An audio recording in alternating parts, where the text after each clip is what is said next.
Good morning. My name is Councillor Jennifer McKelvey. I am Chair of the Infrastructure and Environment Committee. The clerk has confirmed that we have quorum, so I'd like to now call meeting 28 to order. Welcome, everyone. Today's meeting is being held with members of council and city staff participating by both video conference and in person at City Hall in the council chambers. City Hall is once again open to the public, and anyone is welcome to attend the meeting in the council chamber at City Hall today. The public may continue to participate electronically by video conference.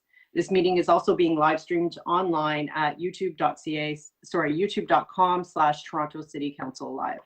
The clerk staff have connected remote public speakers to the meeting by video conference, and there are public speakers in the room with us today. The list of speakers can be viewed online by visiting the Infrastructure and Environment Committee's page at toronto.ca/council and clicking the speakers box for today's meeting. I ask for everyone's patience if we experience any delays or technical problems during the meeting. Members, the clerk has provided all agenda material on toronto.ca/council and on CMP, the clerk's meeting portal. Clerk's IT staff will be available to members in the chamber and remotely if you need help with your services, with your devices. As part of each agenda item, I will ask members to raise their hand or unmute their mic if they wish to question staff or speak. I'll then create a speakers list and we'll call on members when it is their turn to speak. When voting on an item or motion, I ask members to ensure that they keep their video on and raise their hand to indicate their vote. Members, this is a paperless meeting, and I want to remind you that you must still submit and approve your motions by email. Staff are available at iec@toronto.ca to help with motions. Although we are meeting in different locations and meeting remotely today, the committee would like to acknowledge that the land we are meeting on is the traditional territory of many nations, including the Mississaugas of the Credit, the Anishinaabe, the Chippewa, the Haudenosaunee, and the Wendat peoples, and is now home to many diverse First Nations, Inuit, and Métis people. We also acknowledge that Toronto is covered by Treaty 13 with the Mississaugas of the Credit. Are there any declarations of interest under the Municipal Conflict of Interest Act? If you have an interest, please raise your hand and unmute your mic and indicate the item number and the nature of the interest. Seeing/hearing none, I'd like, may I have a motion to confirm the minutes of our meeting on January 11th, 2022. Deputy Mayor Min Wong, all those in favor? All those opposed? That item carries. We have 13 items listed on the agenda today. We'll now do the run through. Item EX 31.1, sorry, I'm on tomorrow's agenda. So let's start with EX 28.1. Amendment of Purchase Order 6048934 to GHD Limited for the provision of professional services for Humber Treatment Plant Rehabilitation and Upgrades. Would anyone like to hold this item? Seeing none, can we have somebody move the item? Councillor Layton, all those in favor? All those opposed? That item carries. The next item is IE 28.2, Amendment of Purchase Order 6048844 to ME Andrews and Associates Limited for provision of professional services for local and trunk sewer asset condition assessment. Would anybody like to hold the item? Somebody like to move the item? Deputy Mayor Min Wong, all those in favor? All those opposed? That item carries. IE 28.3 Amendment to Purchase Order number 6046595 for engineering services for construction contract administration for the Effluent Disinfection System Upgrades Project at the Ashbridges Bay Treatment Plant. Would anyone like to hold this item? Okay, somebody like to move the item? I'll move it. Councillor Deputy Mayor, all those in favor? That item carries. I'm hearing people in the room now, so we'll move to you on the next ones. IE 28.4 Amendments to Purchase Order numbers 6051690 and 6037171 for the reconstruction of Toronto Transit Commission track allowance, street lighting, installation, and landscaping work on Wellington Street East. Would anyone like to hold this item? I'll move the staff recommendations. Okay, Councillor Layton is moving the recommendations. All those in favor? All those opposed? That item carries. IE 28.5 non-competitive contract with Alfa, Laval Incorporated, Aqua Incorporated, and Veolia Water Technologies Canada Incorporated for the purchase of proprietary essential parts for maintenance of process equipment at various wastewater and water treatment plants for Toronto Water. Would anyone like to hold this item? I'll move the staff recommendations. Councillor Layton's moving staff recommendations. All those in favor? All those opposed? That item carries. IE 28.6 donation from the Garden Club of Toronto for Allan Gardens Children's Conservatory Teaching Garden Renovations. Would anyone like to hold this item? I'll move the I'd staff be happy to move recommendations it. with thanks. Okay, we'll let the room take one this time, Councilor Layton. Okay, Councilor, I believe that was Councilor Pasternak speaking through the microphone there. Yes, no, All those in I'm favor? very excited, yes. All those opposed? That item carries. IE 28.7 Cycling Network Plan 2022 Cycling Infrastructure Installation First Quarter and 2021 ActiveTO Cycling Network Expansion Project Updates. I will hold this item as there are deputations. IE 28.8 Developing a Parking Strategy for Toronto. Would anyone like to hold this item? I'd like to. I'd like to hold. I have one question. Oh, perfect. Okay, so we'll hold for, in Councilor Pasternak's name, it sounds like Councilor Layton may also have a question. IE 28.9, Chapter 918, Parking on Residential Front Yards and Boulevards Technical Amendment. Would anyone like to hold this item? Okay, would someone like to move this item?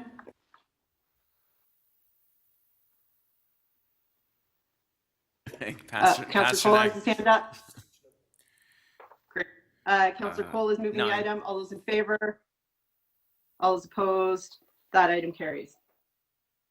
IE 28.10 Parking Amendments, Victoria Park Avenue. Would anyone like to hold this item? Someone like to move the item? Deputy Mayor is moving the item. All those in favor? All those opposed? That item carries. IE 28.11 January 16 and 17, 2022 Major Snow Event Post-Operational Report. I will hold as there are deputants on this item. IE 28.12 Promoting Safe Operation of Fleet Vehicles on City Streets. Would anyone like to hold this item? Deputy Mayor would like to hold it? Okay. IE 28.13 Request to accelerate the ditch and culvert repair and maintenance program. Would anybody like to hold this item? Would somebody like to move the item? Councilor Layton's moving the item. All those in favor? All those opposed? That item carries. Okay, I think we will now move to, I have a motion for speakers, if the clerk could display that.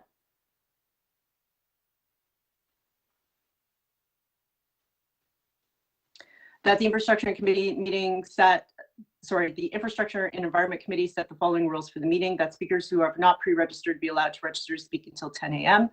on March 29th, 2022, after which no further registration is allowed and the speakers list will be closed. And two, that the length of public presentations be limited to 3 minutes. All those in favor? Any opposed? That carries. Okay. At this time, we will now return back to item 28.7, the Cycling Network Plan 2022 Cycling Infrastructure Installation First Quarter and 2021 ActiveTO Cycling Network Expansion Project. We can see the timer here. Have we worked that out in the room, Matthew? Okay, great. So we will Our run the first timer for now. deputant is, okay, perfect. Our first deputant is James Andrews. James, you have 3 minutes. Thank you. James Andrews, 32 Summerhill. Everybody hear me okay? I'll begin by reminding everybody, I got a bit of a unique take here. The residents of this area, it is not about bike lanes. Councillor Layton, you heard us the other night on the Zoom call. It's about these bike lanes. And quite frankly, I'd be pushing for their removal even if I didn't own a car. It's vital that we keep this in mind. I had a look at the docket. I think you're going to hear from about 8 hours of us, so I feel your pain. You know, otherwise this is going to immediately and repeatedly become about bike lanes versus cars. And this issue here on Yonge Street in this area specifically is not about that. The discussion will tend to go toward, gravitate toward the merits of bike lanes. I will agree in principle. All of the people, my friends and neighbors who are speaking in support, I'll be right there with you. You're my people. Except I'll be joining you at every other meeting of this nation, be right there with you. Bike lanes, 100%, but not these ones. And as a resident, I feel like qualified, you know, to speak to why, and people who are not living in this area, you can't know. And I get that. But You know, we've got 6,000 people east of between Price and Jake's that are landlocked. And I understand if you're in support of the bike lanes, you have a right to, wherever you live in the city, to get where you're going safely. And you have a right to use a bicycle to do that. However, we have a right to not worry about transit and not worry about emergencies. There are seniors in this area that are scared to death. And quite frankly, the EMS is saying that response has not been impacted. I know there have been traffic studies that there hasn't been anything shown that's a problem yet. But this is the difference between, and I'm gonna, very quickly because my time's already almost up. Councillor Layton, the other night, you made a remark that gave me pause, and that was you were talking about when it comes down to making your decision, you're going to be looking at concrete data sets only. That was your remark. And concrete data sets, I'm a stats guy. I have a master's of science, and I've done a lot of work in stats. So the problem is, in doing so, you've dismissed anecdotal evidence. And if anecdotal evidence isn't crucial, then why are we here today? Anecdotal evidence is essential. And that's what we're all here for, to gather anecdotal evidence and to get the community's take on this, because it is not about bike lanes. It's about these bike lanes that need to be moved. Thank you. Thank you. Are there questions for Jepiton? Okay, thank you, James. Our next speaker is Matthias Schlachter. We have Matthias. To the chair, yes, we do. Matthias is now unmuted. Okay, thank you, Matthias. And sorry if I pronounced your last name wrong. Please do correct me. Can you hear me? We can hear you. You have 3 minutes. Okay. Thank you. As a lifelong cyclist and as a planner, I recognize the benefits of properly planned cycling networks and the need for cities to adapt to climate change. Reconfiguring streets to prioritize public transit in active modes makes sense. Not, however, in this case, where cycle tracks block surface transit. Toronto's gap to sustainability is huge in international comparison, and its net zero carbon goals cannot be reached by simply making some pop-up pandemic installations permanent. A more systemic change and central reliance on an efficient regional transit system is imperative. This Yonge Street segment has neither undergone a multimodal transportation analysis like Yonge Tomorrow or Transform Yonge, nor the urgent midtown coordination of priority surface transit routes with bicycle lanes. This pilot was set up on the fly with no serious analysis. The spine of Toronto's transit system remains the overcrowded Line 1, propped up by the 97 and 320 bus services. TTC predicts that the ultimate capacity was reached by 2026 after completing automatic train controls, long before the Yonge Bloor Station expansion to reduce train dwell times is completed in 2033. Metrolinx projects that the interior line, designed for relief south of Bloor after 2030, will lower the ridership at Eglinton by only 5,000 AM peak period, but at the Yonge North extension to Richmond Hill will add up to 8,500 new passengers, causing even more overcrowding. Unlike many central cities with static or declining populations like Paris, here we have more than 33,000 residential units in the current development pipeline in the Yonge Sinclair and Yonge Eglinton secondary plan areas alone. The cumulative effect of this massive intensification creates new travel demands that cannot be met by Line 1 and cycle tracks. Metrolinx, in its 2015 Yonge Relief Network study, advocated the use of express bus services to downtown as a cost-effective relief intervention, even before the 2017 growth plan mandated higher minimum density targets for major transit station areas.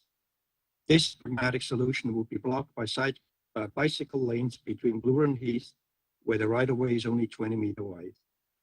No new data is needed to confirm that cycle tracks have no place on a 12.8 meter wide pavement of a main artery where a minimum of 4 travel lanes are needed to run day and night buses shuttle buses during frequent planned and unplanned subway closures, and soon express buses as subway relief. The travel mode share of cycling in Toronto represents around 3% now, and is not likely to exceed 5% in major Thank you. cities Final thoughts. by 2030. This means that we cannot fight climate change with installing barely used cycle tracks that block surface transit. Please remove the bike lanes now. Thank you. Are there any questions for Matthias? Okay, seeing none, thank you for your deputation. Our next deputant is Michael Black with the Toronto Community Bikeways Coalition.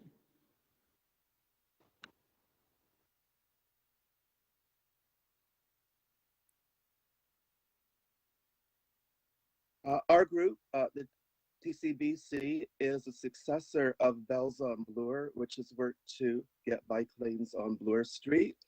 I have been active with Bells on Young in the past, and now I would like to recommend that the bike lanes and the ActiveTO project be made permanent as soon as possible.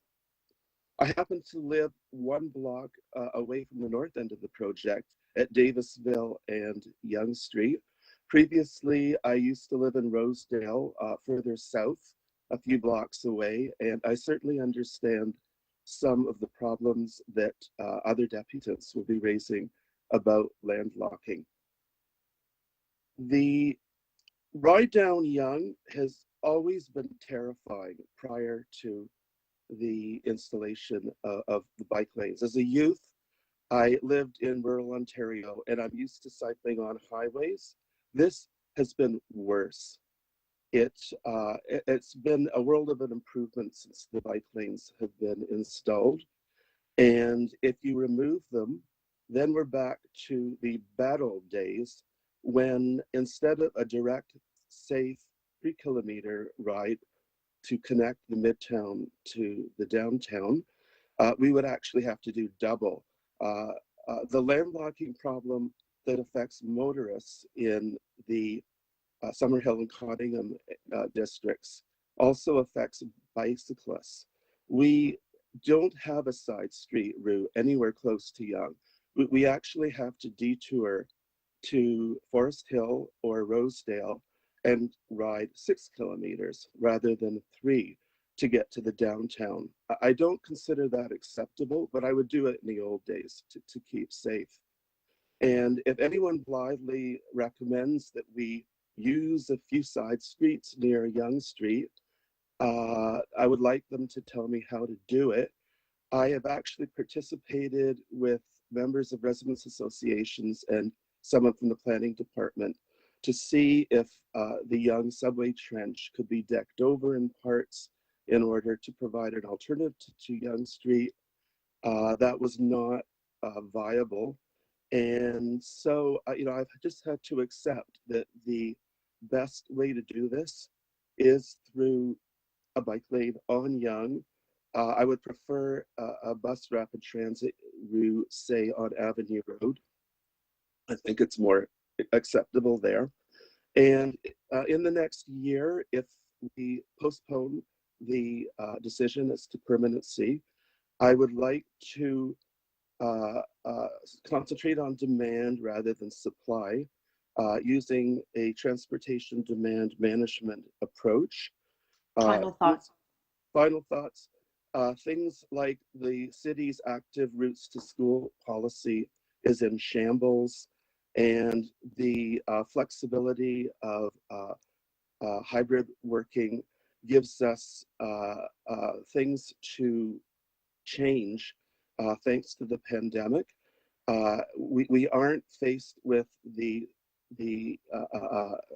rigid circumstances pre-pandemic. There's a lot of potential, and we should be moving forward. So I would welcome collaborating with other groups, including residents associations who might be in opposition to the continuation of the project. Thank you very much. Thank you. Thank you for your deputation. Are there questions for Michael?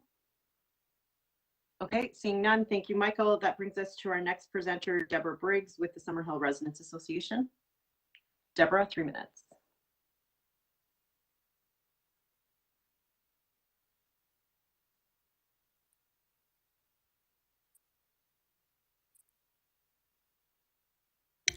To the chair, one moment, please.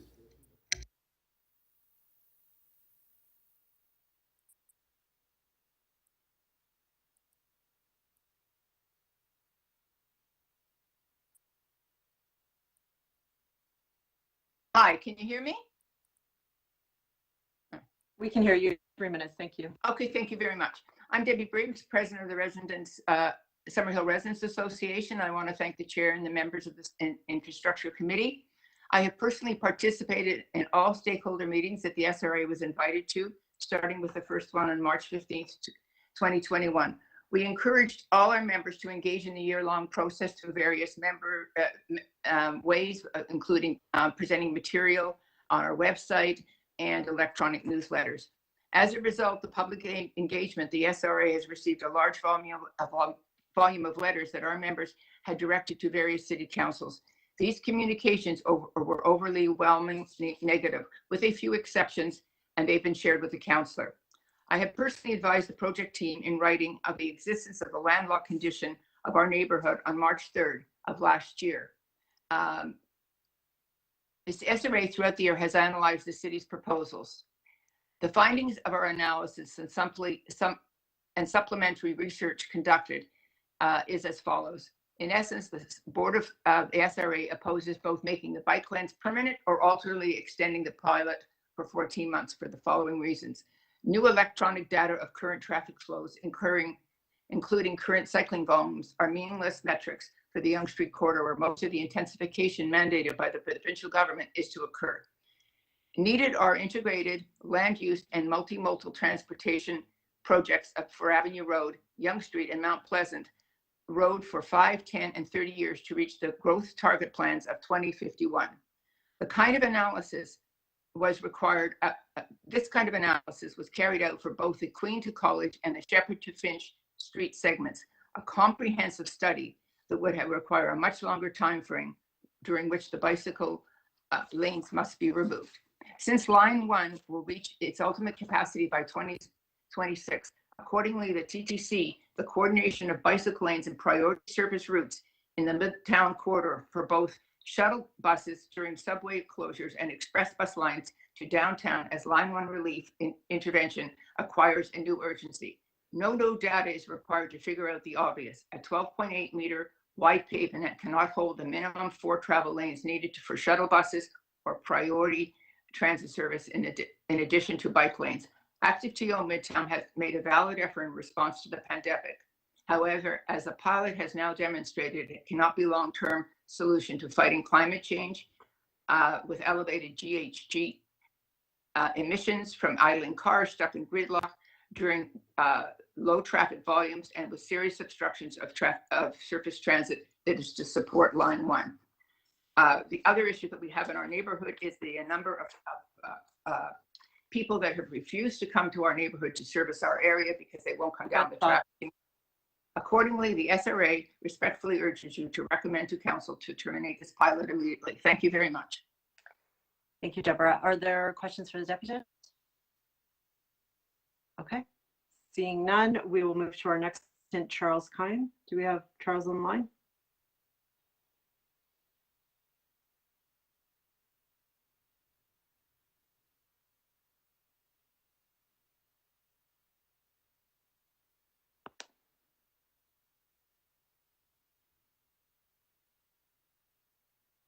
Can you hear me? We can hear you. You have 3 minutes. Thank you, Charles. Thanks. Good morning, councillors. I'm speaking today as a resident of Birch Avenue, which can only be accessed by EMS, rideshare, taxis, and vehicles via Yonge Street. What I'm concerned about this morning is that the data being presented by ActiveTO and the transportation services is ignoring available data the city has for EMS response times, Toronto Fire Service operational performance, and TTC bus headway times. That data has been requested. It's been requested via citizens groups, BIAs, through WebEx calls with councillors Layton and Matlow last week, and through various emails to the city. So far, we've been rejected in our requests for specific data. I'd like to share a chart. I can't seem to share it. It won't allow me to do it. But from a Toronto Open Data request, I looked at the emergency response times pre-hospital arrival for life-threatening situations. And that data showed that there was a 1 minute increase or an 8% increase in 2011. Now, intuitively, streets should have been less occupied during 2011 when there were full lockdowns.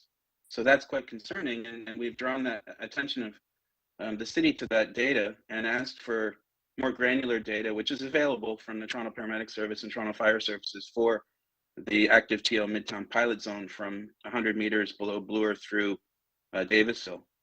Again, we've requested the data. It has not been provided to us. So my concern here is that the IEC and the City Council is looking at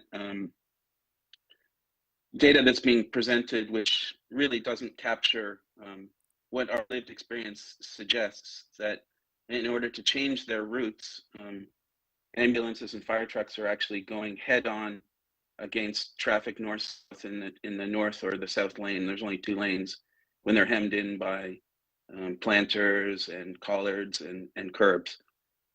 We all see that on a daily basis.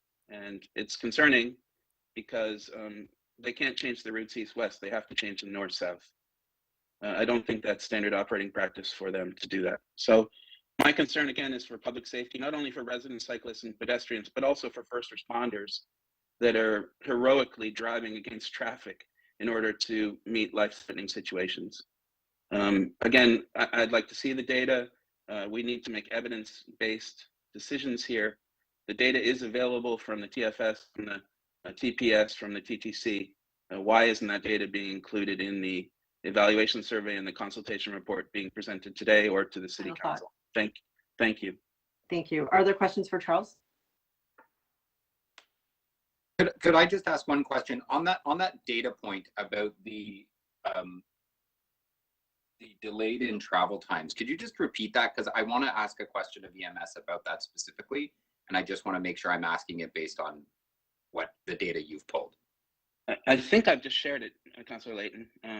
I can forward it to you. It's so Toronto Open Data. If you type in pre-hospital here, sorry, there it is.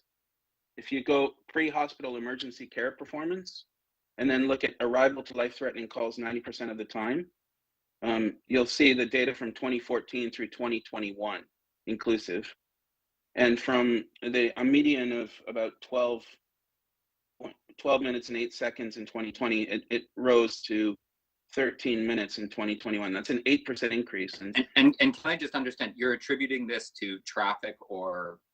I don't know what the answer is.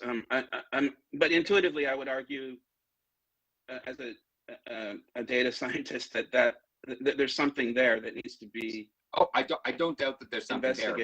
We're in a pandemic with lots of missing EMS workers, but there may have been something else contributing.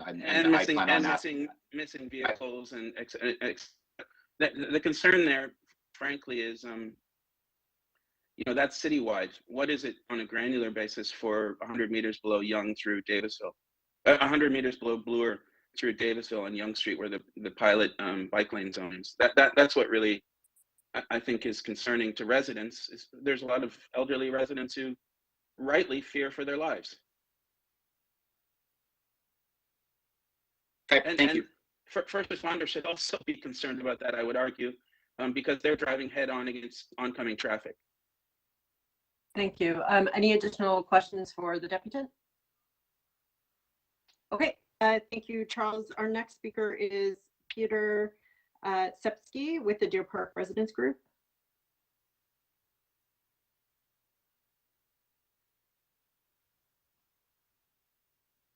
To the chair, one moment, please.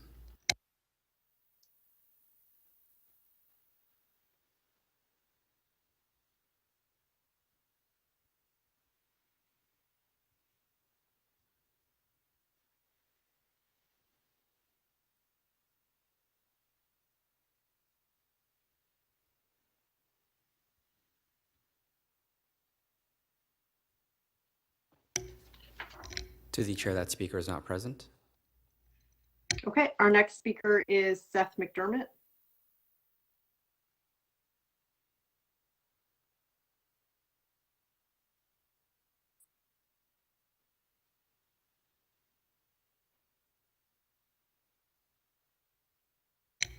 To the chair, that speaker is present and unmuted. All right, Seth, you have 3 minutes. Great, can you hear me? Yes. Great, okay. So hi, I'm Seth McDermott. I've lived on Yonge Street in Councillor Matlow's ward for 10 years at the north end of the pilot area.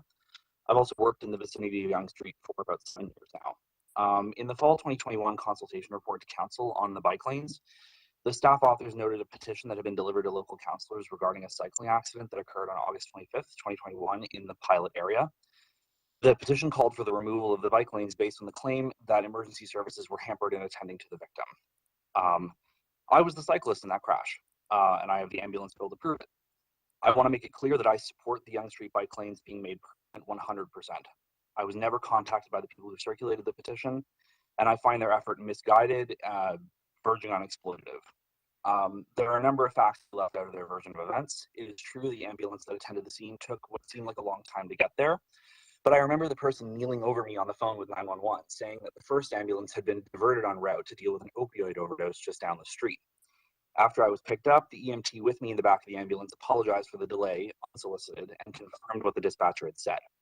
As this conversation was happening, I was watching at the back window. We were traveling northbound on Yonge Street, right along the bike lane pilot route, and not encountering any noticeable traffic holdup despite it being around 6 p.m. on a weekday. Based on all those observations, I'm confident that the delay in reaching me had nothing to do with the bike lanes. Let me give you some more background on my experience with the pilot project. For most of the time I lived in Toronto, I hadn't been much of a cyclist. Despite being willing and able to bike and having frequent need to travel downtown for work, I never cycled on Yonge Street because the aggressive drivers posed too much danger. One specific danger spot was the valley next to Mount Pleasant Cemetery, where drivers took advantage of the wide lanes, lack of driveways or cross streets as a chance to just floor it. Another dangerous area was the uphill stretch going northbound between Summerhill and St. Clair. The few times I attempted to bike there, I was deliberately tailgated, honked at, and or yelled at by drivers because I wasn't able to pedal a bike uphill as fast as they could press their gas pedals. Clearly, they saw the delay of a few seconds as a gross violation of their rights to the road and thought it was appropriate to physically intimidate me. If I want to look for a different street to use, there weren't many good options. The next north-south streets on either side, either Avenue or Mount Pleasant, are even more hostile and prone to high-speed driving. So there really wasn't much of a way to bike downtown quickly and safely. With this in mind, I eagerly watched construction progress on the bike lanes, and as soon as the paint dried on day one, I became an instant avid user of the pilot. I even bought my own bike for the first time since living in this city because it finally made practical sense. Unfortunately, I had my accident about 3 weeks after buying that bike, but thankfully it survived. My accident was really just dumb luck. I hit a deep crack in the road, I lost my steering for a second, and I clipped the curb. But this doesn't reflect my overall experience of safety in the bike lanes. I have to say, the improvement in safety provided by the bike lanes has been nothing short of amazing. I finally feel safe biking on my own street, which I never thought I'd be able to say about Yonge. Are the lanes perfect? No. There may be a few spots where the geometry could be improved or additional safety features added. But on the whole, the lanes have been fantastic, and I have full confidence that those wrinkles will be ironed out as further evaluation is done over the next year. Thank you. Thank you. Are there any questions for the deputant? Okay, seeing none, thank you for coming today. Our next deputant is Tom Worrell.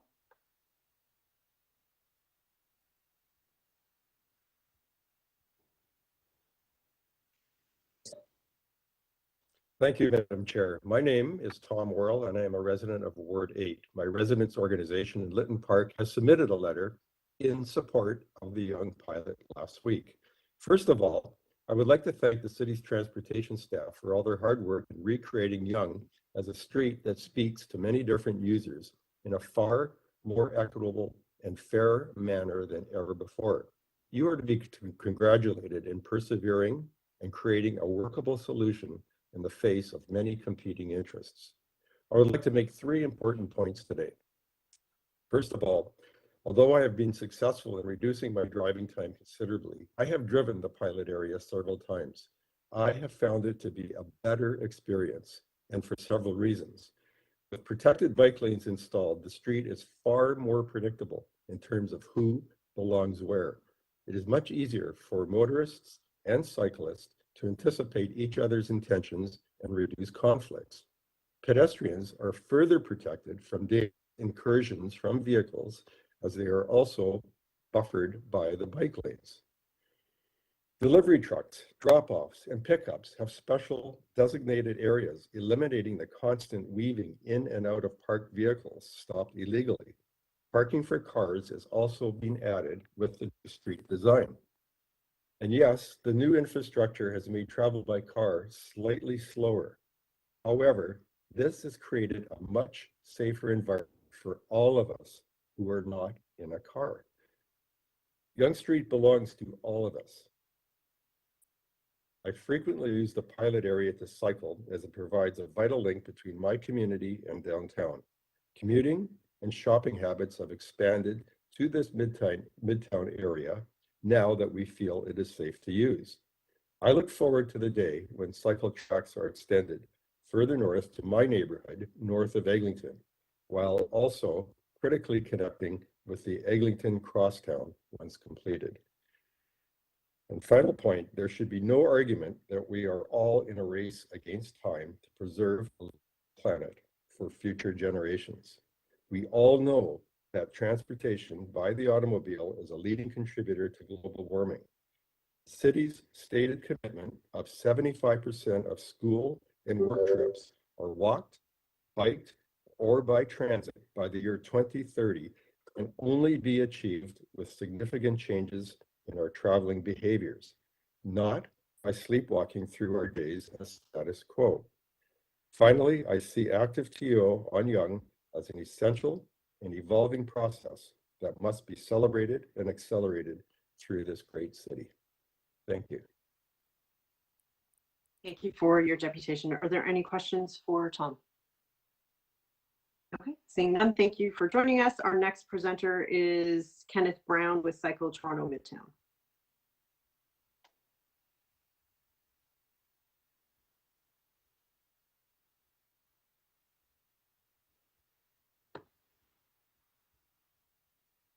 Do we have Kenneth? I'm here, but okay. Can you hear me now? I was trying to unmute myself.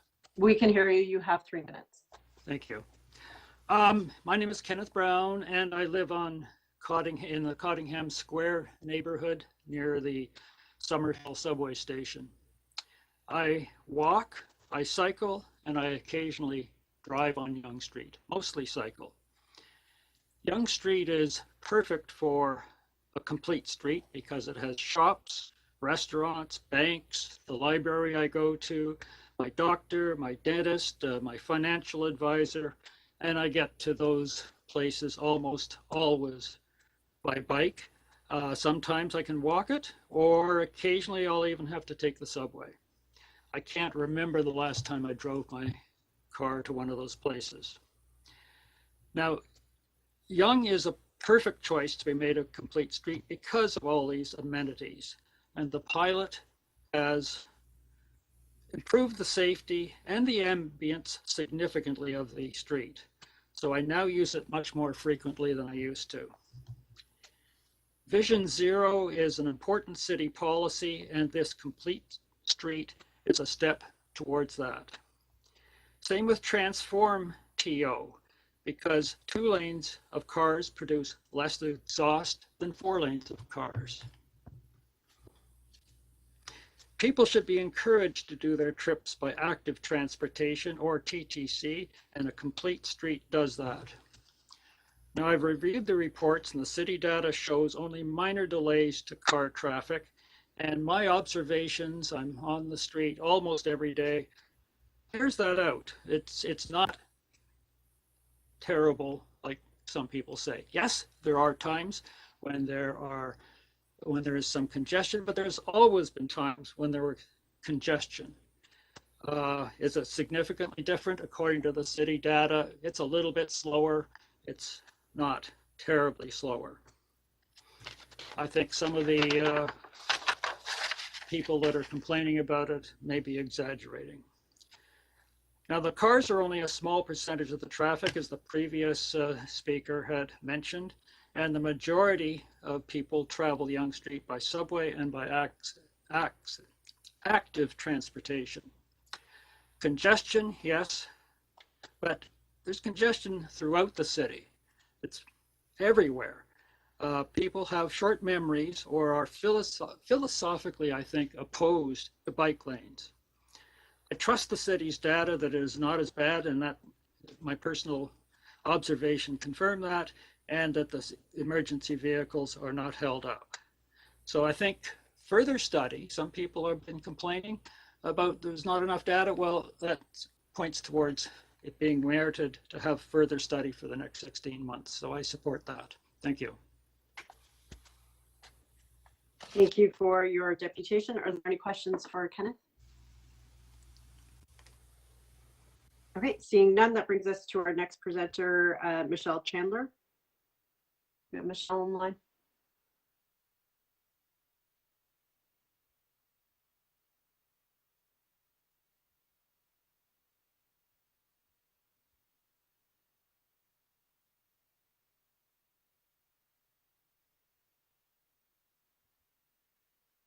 Morning, can you hear me? We can hear you. You have 3 minutes. Thank you. Thank you, Madam Chair and the members of the committee. I'm Michelle Chandler, resident of Alcorn Avenue in Midtown Toronto. Alcorn is a landlocked street with its only access in and out by a Yonge. I'm speaking today on behalf of my family and their concerns around the pilot project on Yonge Street with respect to ActiveTO. Our issues with respect to the pilot include the lack of transparency, community engagement that has been missing through this process, and of course, safety for all users. Late March of 2021, Alcan was informed that the ActiveTO pilot for bike lanes was going to be installed on Yonge by a community distributed flyer. I questioned the process, and a policy advisor stated that he was not aware that our Cottingham Square was still an active organization, and that he had been advised to the contrary, that Cottingham actually no longer existed. At this point, pilot decisions have been made without any community consultation from Cottingham Square, an almost exclusively landlocked area that relies on Yonge Street for its egress.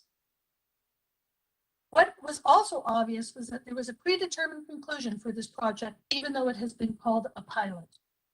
I bring to your attention materials that I submitted last night of a recently installed parking meter on the west side of Yonge between Balmoral and St. Clair.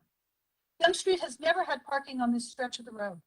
If this is a pilot, why would the city spend money on a permanent capital expense for a nominal amount of revenue from a meter? To further enforce that this isn't a pilot, I am including images which you should have received last night of the Toronto cycling map, dated 2021. The published date is June 2021, but the map was most likely in the works at least for a few months prior. I'm providing an image of the Yonge Street section which denotes permanent cycle tracks on our Yonge Street corridor. With these facts, we have never had a voice in this biased, predetermined process, and we do not feel that the city, the mayor, nor the councillors are listening to our very real issues. Which brings me to our primary concern, which is safety. We've been asking for time-sensitive, pre and during pilot quantitative data about multiple facets of this project. And we've been asking for the sources of said data and the raw data sets for validity of collection. Our primary concerns include specific responses from Toronto Fire and Toronto Paramedic. These asks over the past 2 months include signing off of the adequate passable space for emergency vehicles, management comments on what has been the cumulative impact to emergency response times, and asking senior personnel if these first responders have formally signed off on all installations on this corridor for compliance.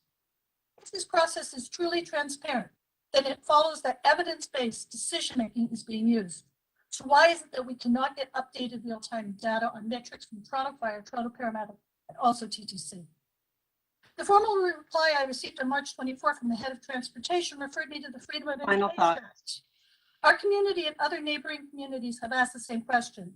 The pushback to force a Freedom of Information request gives us pause to ask, why is the data not forthcoming?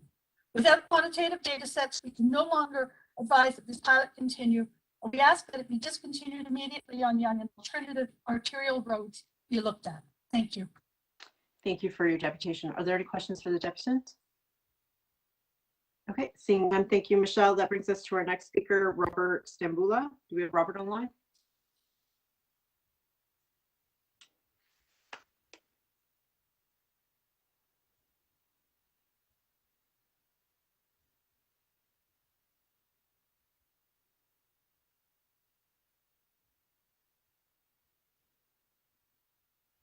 Good morning, committee. Hi, Robert. We can hear you. 3 minutes, please. Thanks so much. Good morning. I'm here for the Harvard Village Residents Association. We're in Bloor College, Bathurst, and Spadina. And I'm deputing on the college upgrade section, which is Manning to Spadina. HVRA is very invested in our High Street, College Street.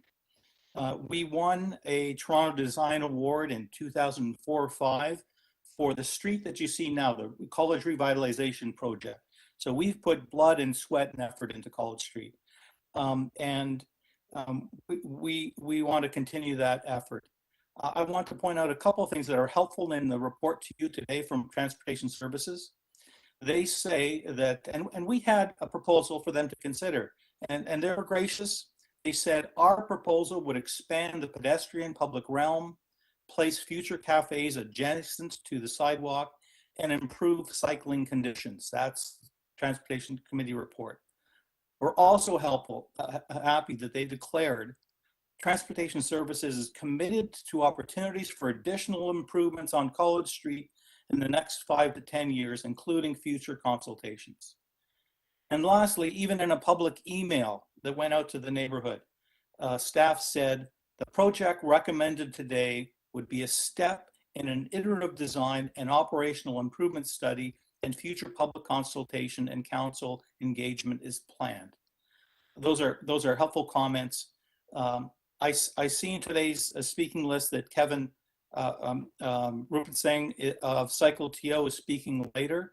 I'd like to acknowledge, and with thanks, his wonderful comments and accommodations on the proposal we submitted to the city, and for his help. We also look forward to working collaboratively with ActiveTO as College Street unfolds in the future. Also, PARA, our neighborhood section, our resident association, also supported our proposal. But the city has their ideas, and despite the positive comments on our report, they're proceeding.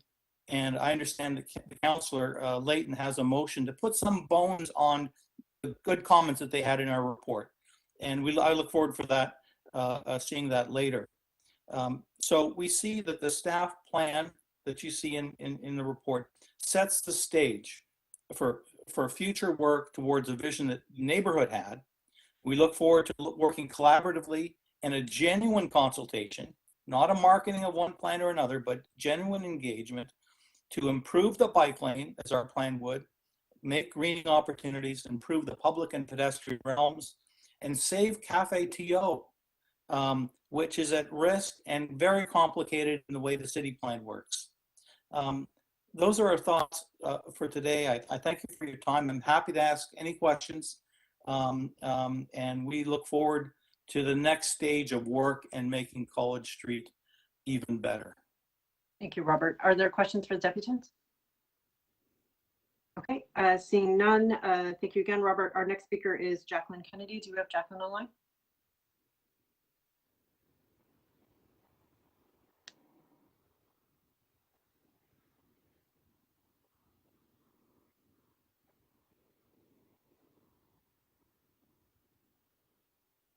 Hi, you have 3 minutes. Okay, good. Sorry. That's okay, we can hear you. It's the technology, sorry. I'm Jacqueline Kennedy, and as an active senior, I'm making a passionate plea to members of the Infrastructure and Environment Committee in favor of the Young Complete Street. My husband and I have lived in several Midtown neighborhoods for about 40 years, always within 1 block of Yonge Street. We raised our kids here, and Yonge has always been our main street. You'll find us pretty much every day somewhere on Yonge, from Lawrence, where we live, all the way down to Bloor. Yonge is where we do most of our shopping, meet our friends for walks, frequent the libraries, visit doctors and other medical professionals, and enjoy all the cafe life along the way. Yonge is our connection to the rest of the city, especially downtown. We own a car, but we're avid walkers. We take transit often, and we ride our bikes. Midtown is an extremely walkable part of the city, but I'd say it's one of the most unbikeable. In all the 40 years we've lived here and paid our property taxes, we've never felt comfortable enough to ride our bikes along Yonge until now.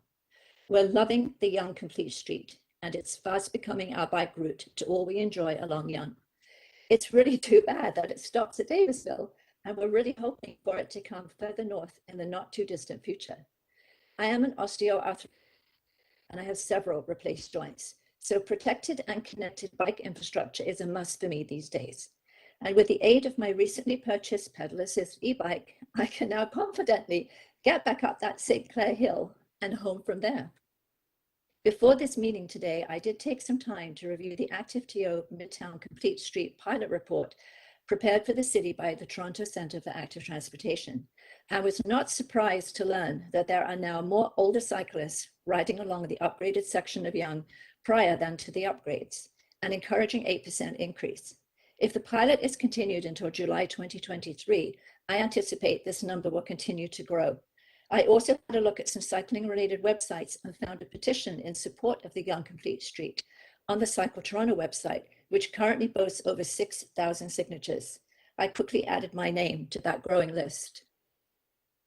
I do want to mention that until the Davisville to Bloor section was completed, Yonge felt more like a highway rather than a series of connected neighborhoods where people live, work, go to school, shop, eat, and entertain.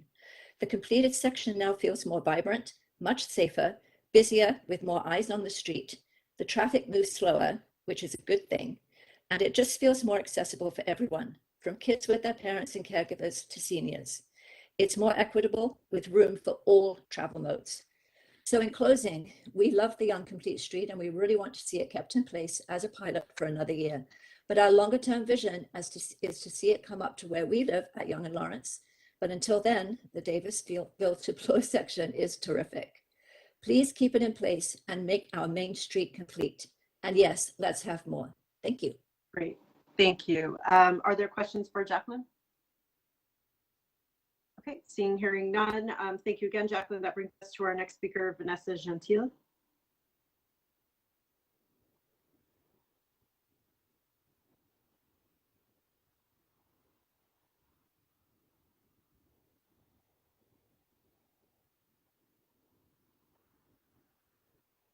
Oh.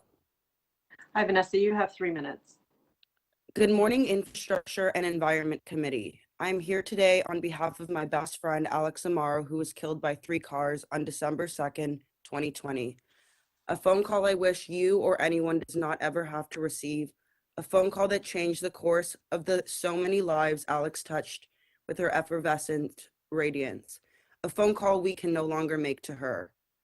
What I've come to understand is that this is what grief is. All the love you simply cannot give. All the yearning for a person who isn't physically here. Alex was not the only life that has been taken on Toronto streets. Far from.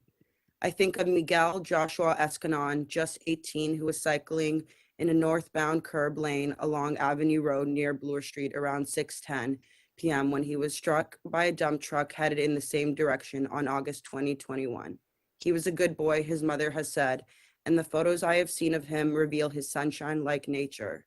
I'm here for Alex, MJ, and the so many others who have been unnecessarily killed cycling. We can avoid deaths, we can save lives, we can spend less time yearning in our grief, we can live in the moment the way Alex always did and feel free and safe getting home. I'm also here to share my support for the Cycling Network Plan 2022 Cycling Infrastructure Installation First Quarter and 2021 ActiveTO Cycling Network Expansion Project updates. Specifically, I'm most moved by the Bartlett, Havlick, Gladstone cycling connections. The most significant changes to the corridor are proposed on Havlick Street, south of Dewson Street. There's a strong cycling demand in this section traveling north side and east-west, along with motor vehicle volumes above share lane thresholds. Ultimately, this project improves safety for people walking, cycling, and driving, and allows cycling by connecting and improving bikeways and creating an alternative to north-south travel on Dufferin Street, where Alex was robbed of her life. I want to leave you with a text message Alex sent me regarding my late father on his death anniversary, the last year she was here for me. I reread this text message in all seasons. Everything you're feeling is valid, so feel it all. I know you're not angry, you're upset. Earlier, I was thinking about how lucky we are to have this lifetime with genuine, beautiful people. It's not fair that we lose those people. I haven't lost a parent, so on a day like this, I don't know if it's harder to remember or harder to forget, but I know it's not fair. You don't deserve it. I'm here for you. You know that. I love you. You are loved. Counselors, I hope that in any form, Alex's message can summarize the pain of grief and move you to further save lives through the Cycling Network plan. No one deserves to feel the pangs of grief so many of us have unnecessarily faced. It is time to save lives. Thank you. Thank you for your deputation. Are there questions for the deputants? Okay, seeing none, thank you, Vanessa. And that brings us to our next speaker, Ronald Birkin. Do we have Ronald online?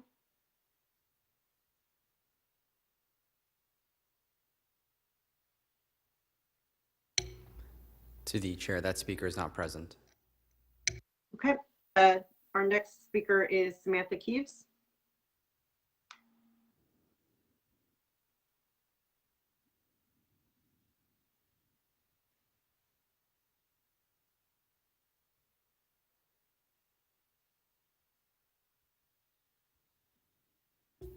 To the chair, that speaker is not present.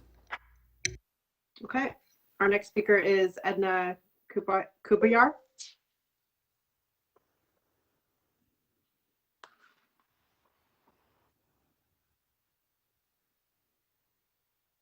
Hello. Hi, you have 3 minutes, Edna. Okay, good. Okay. I believe that I live on Lindsay Avenue in the Dufferin Grove neighborhood. I believe that all the residents on Lindsay and Gladstone are not aware of the major changes that are being proposed at the corner of Lindsay and Gladstone. 4 of my neighbors I spoke to on Saturday, the 26th of March, did not have information. I was in another meeting on March 1st, and I stated that most of these people are seniors with English as a second language. They don't have access to the internet. One gentleman named Jack, who owns homes at the corner of Gladstone and Lindsay, had no idea that a diverter was going to be installed at his corner. He was upset, and Anna, he told me he was going to head over to your office in person. I was a participant on February 10th in a conversation regarding Lindsay, Gladstone, Havelock. The proposal will cause issues for us that own homes on Lindsay. The changes accommodate bicycles at the present time because Lindsay, Havelock, Dewson, and College all have bike lanes. Installing the diverter at Gladstone and Lindsay for the bicycles will make it impossible for me and my neighbors to get to our lane to get to our parking off Gladstone. Rather than putting a diverter to barricade us on our short street, why not paint the bike lanes on Gladstone between College and Sylvan, paint the bike lanes on Sylvan from Dufferin to Havelock, and then add them to Havelock north of Dewson. These are short streets.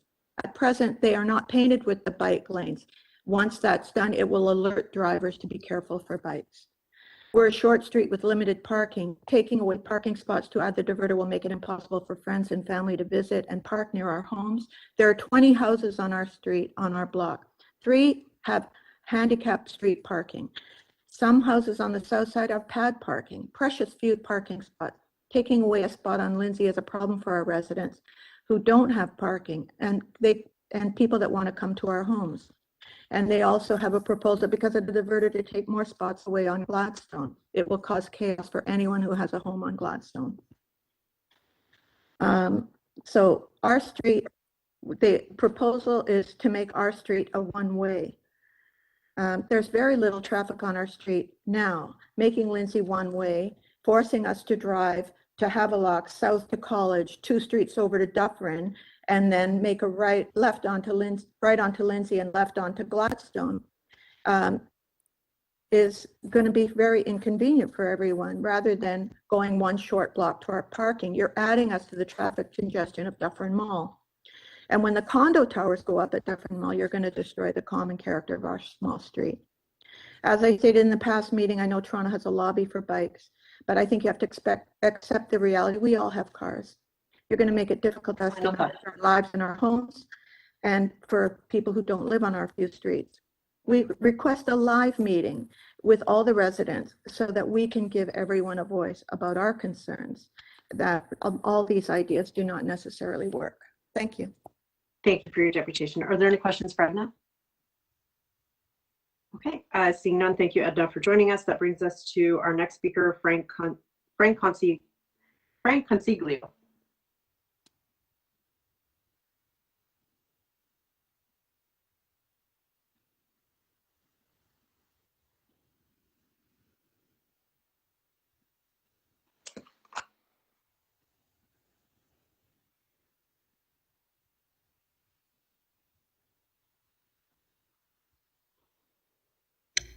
To the chair, that speaker is present and they've been promoted to panelist. Frank, if you can hear us, if you could please unmute yourself. Good morning. Sorry, I guess I'll start over. I thought you guys had me. My name is Frank Consiglio, resident from Lindsay Avenue since 1987.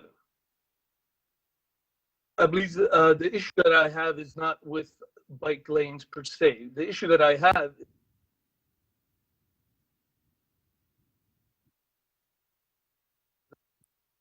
the way notice was given. We only received notice January 19th. Some residents were lucky enough to go on a call with Adam Popper, project manager. We could only ask questions for 30 minutes. I was lucky enough to ask one of the questions as time was running out.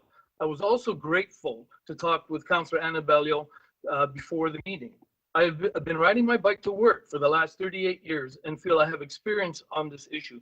In regards to the proposal, I would like to discuss the area covered from Havelock, just south of Deucin to College Street, west to Dufferin Street, and then north to Sylvan. I don't have enough time to talk about all the rest, and it's a shame that it's such a big project, and Yonge Street is a whole different ballgame. So what I want to talk about is specifically that one area. We have not had any input, and that is the problem that I have. The proposal has recommended diverters to prevent northbound cars on Gladstone onto Lindsay instead of continuing northbound to Sylvan. This area already has bike lanes, which I use every day. The reason for all the needed changes, I believe, is due to the proposal to stop the Havelock bike lanes at Lindsay Avenue instead of continuing south to College Street at the traffic light, as is the case presently, allowing bikes to turn to go east and west onto the existing bike lanes. I asked Adam Popper to consider this amendment to the plan, but don't see any amendments, so therefore assume he's not going to amend the proposal. This is why we need public consultation in order not to miss the great opportunity we have to make things better. We all want the same thing, to make Toronto a safe, great city to ride our bikes. Please postpone this project till it has public consultation that it deserves. I wrote Anna an email, and I addressed it also to the members of the committee. I thought I had 5 minutes, but I only have 3, so I'll go really quick. That's why I'm speaking so fast. I'm writing to you directly. I'm very disappointed that we cannot have a public meeting to discuss major changes proposed by the Cycling Committee. There has been a mass mailing in the area. I have included it, and it's titled Havelock, Lindsay, and Gladstone Neighbors. All of you should have a copy of that. And in it, it's in regard to the changes proposed by the Cycling Committee, and the community is upset with the lack of public meetings. COVID is not an excuse not to have meetings. You sent out a notice that you will be in the park for an Easter egg hunt, April 19th, which is great, and I attend that every year, and I love that, and I'm a full supporter. You know that. Why not have a meeting for the major changes being proposed by the Cycling Committee? Let the residents have a voice. We were first made aware of these plans on January 19th, 2020. It is now before the committee, March 29th. Even if we agree with everything, I will say the procedure has been disappointing. Thank you for your deputation. Are there any questions of the deputant? Okay, thank you for joining us, Frank. That brings us to our next deputant, Ian Maringer.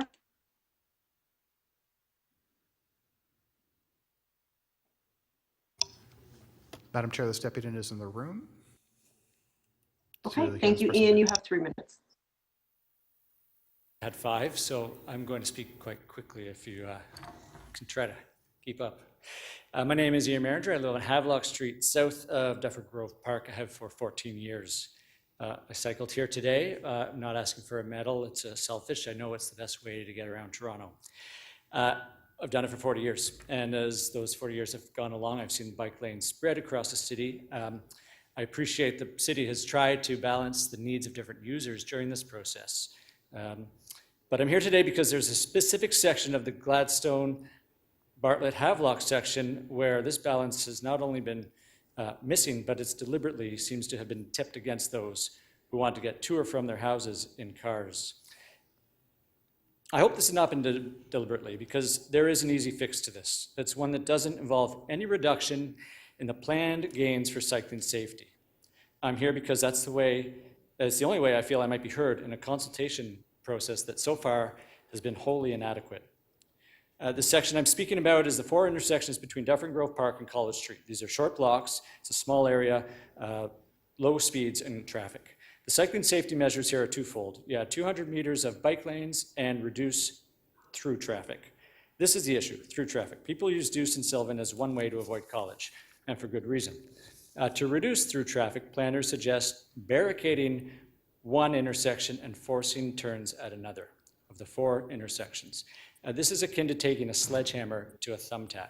It will send locals in totally unnecessary detours, adding to the chronic congestion on at College and Dufferin and at College and Bloor intersections they will have to go through now to get to their houses. This is not helping anyone, and it's totally unnecessary. There are other ways to reduce through traffic that don't involve pouring concrete to compel locals to drive around in slow circles. All the while, these diverters and barricades would impede ambulances, fire trucks, police garbage trucks, and snowplows.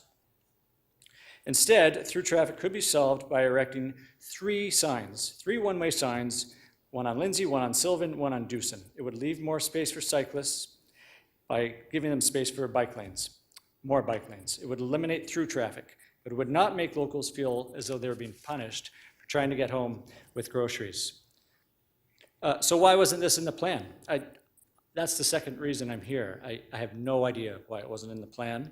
I don't have a clue. The consultation for this section, the local involvement, has been totally inadequate.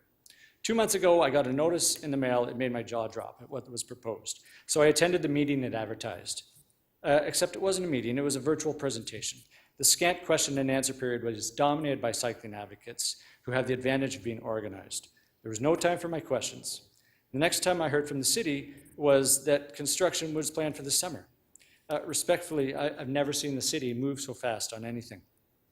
So you councillors have your report in front of you that says the consultation came out in favor of these changes. Well, of course it did. This tells us little. The city sent out 13,000 flyers. We know Cycle Toronto was good at outreach, at communicating, at lobbying, and we know people support bike lanes in general. That's all these numbers tell us. They don't tell us that this is the right design for the people who live south of the park, because the ones who were by and large responding have nothing to lose south of the park, and those who do have something to lose were barely asked. After the meeting, I canvassed my neighbors, and most were oblivious. This is a good project, but there's a terrible section, and I will sum up by recalling what Councillor Bailao said at the beginning of the meeting. She said, we have a duty to work together to find a solution. I'm here because this is true. I'm here because south of the park, we have not worked together. This is not a solution. And I'm here to ask you to please send the report back to staff to have another look at this one area south of the park, which has not had proper consultation yet. And I do appreciate, Councillor Bailao, you being present in the meeting today. Thank you. Thank you. Are there questions for the deputant? Okay, thank you, Ian. Thank you, Ian. That brings us to our next deputant, Ron Hart.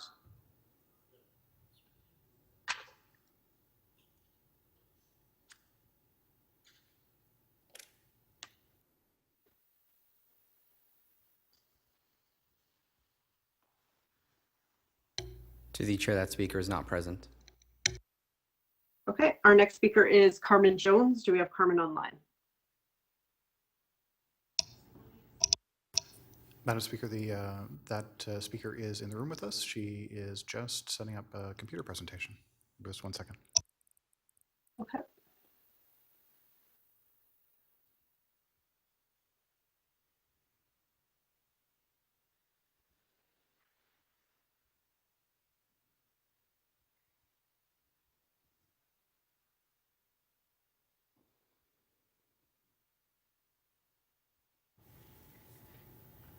I just wanted this. Is that possible? Possible. Do you mind if I? No, go right ahead.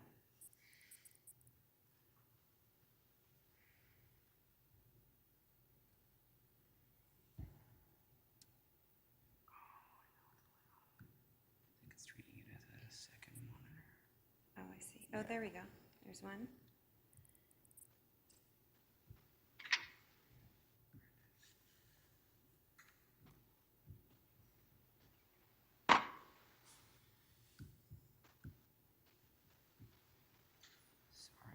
No worries. It's fine. Thank you. Is that it? Yeah, that's it. Two members who are participating online, we are just setting up a video image in the room, and we'll try to share that into the WebEx as soon as possible.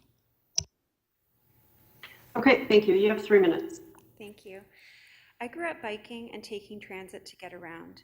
My mother is blind in one eye and as a result is a terrible driver. So we mostly biked or took transit to get places. I moved to Toronto at the age of 22 when I started working as a nurse at Sick Kids. I worked as a pediatric cancer nurse for 16 years and now work at Princess Margaret Cancer Centre. My family owns a car, but we share it and I don't drive to work. I mostly ride my bike to get to work. I find biking helps me clear my mind of the sadness and grief that comes with this work. Some of the doctors I work with also ride to work. The best part about the bike lanes is having separation from drivers. Since the bike lanes on Yonge, Bloor, and University Avenue have been installed, I find my ride safer and more enjoyable. When you ride your bike, you're vulnerable in so many ways. It's not only about physical safety. The emotional toll of having to constantly be vigilant and interact with aggressive drivers is huge. I will tell you about 2 incidents that happened before the bike lanes to help you understand. I was biking to work and was stopped at a red light. A driver pulled up beside me very close and rolled down their window. The 2 men inside started talking loudly about how much they hate bikers. They said they would like to rape me and run me over. I was frozen and afraid. As soon as the light turned green, I waited for them to move ahead and then went another way. I was worried that they would follow me or run me over. I arrived at work shaking and crying. Another time, I was riding slowly on the sidewalk because the road was very busy and I was scared of being hit. I don't like riding on the sidewalk, but I sometimes do it when it's dangerous on the road. I came to a complete stop to let a woman walk past me with her dog. She yelled and cursed at me. I apologized for being on the sidewalk and said I was there because I was scared of being run over. She said she didn't care if I was run over. This was on my way to work, to look after people with cancer. I kept thinking, why does my life not matter? I'm a mother, I'm a nurse, I have a dog. I will be missed if I die. The bike lanes make it safer for me and send a message that my life matters. Thank you for installing them, and I hope that you will install even more. And the pictures you saw a minute ago were pictures of my mom, who is 79 years old, soon to be 80. Is there some way of sharing it again, or? Anyway, she's 79, soon to be 80. She still rides her bike, and she rode with me to Yonge Street to go out to dinner once the bike lanes were installed. That's me on my bike, and that's my 17-year-old son, who's the same age as Miguel, who was run over on Avenue Road, and he was extremely impacted when Miguel died because he said, "Mom, it could be me." So I hope that these separated bike lanes will remain. I hope you will add more separated bike lanes and consider the lives of all the young people and the seniors and those people like me who matter in this city who want to ride. Thank you. Thank you for your deputation. Are there any questions of the deputants? Thank you for joining us, Carmen. That brings us to our next speaker, Gideon Foreman with the David Suzuki Foundation.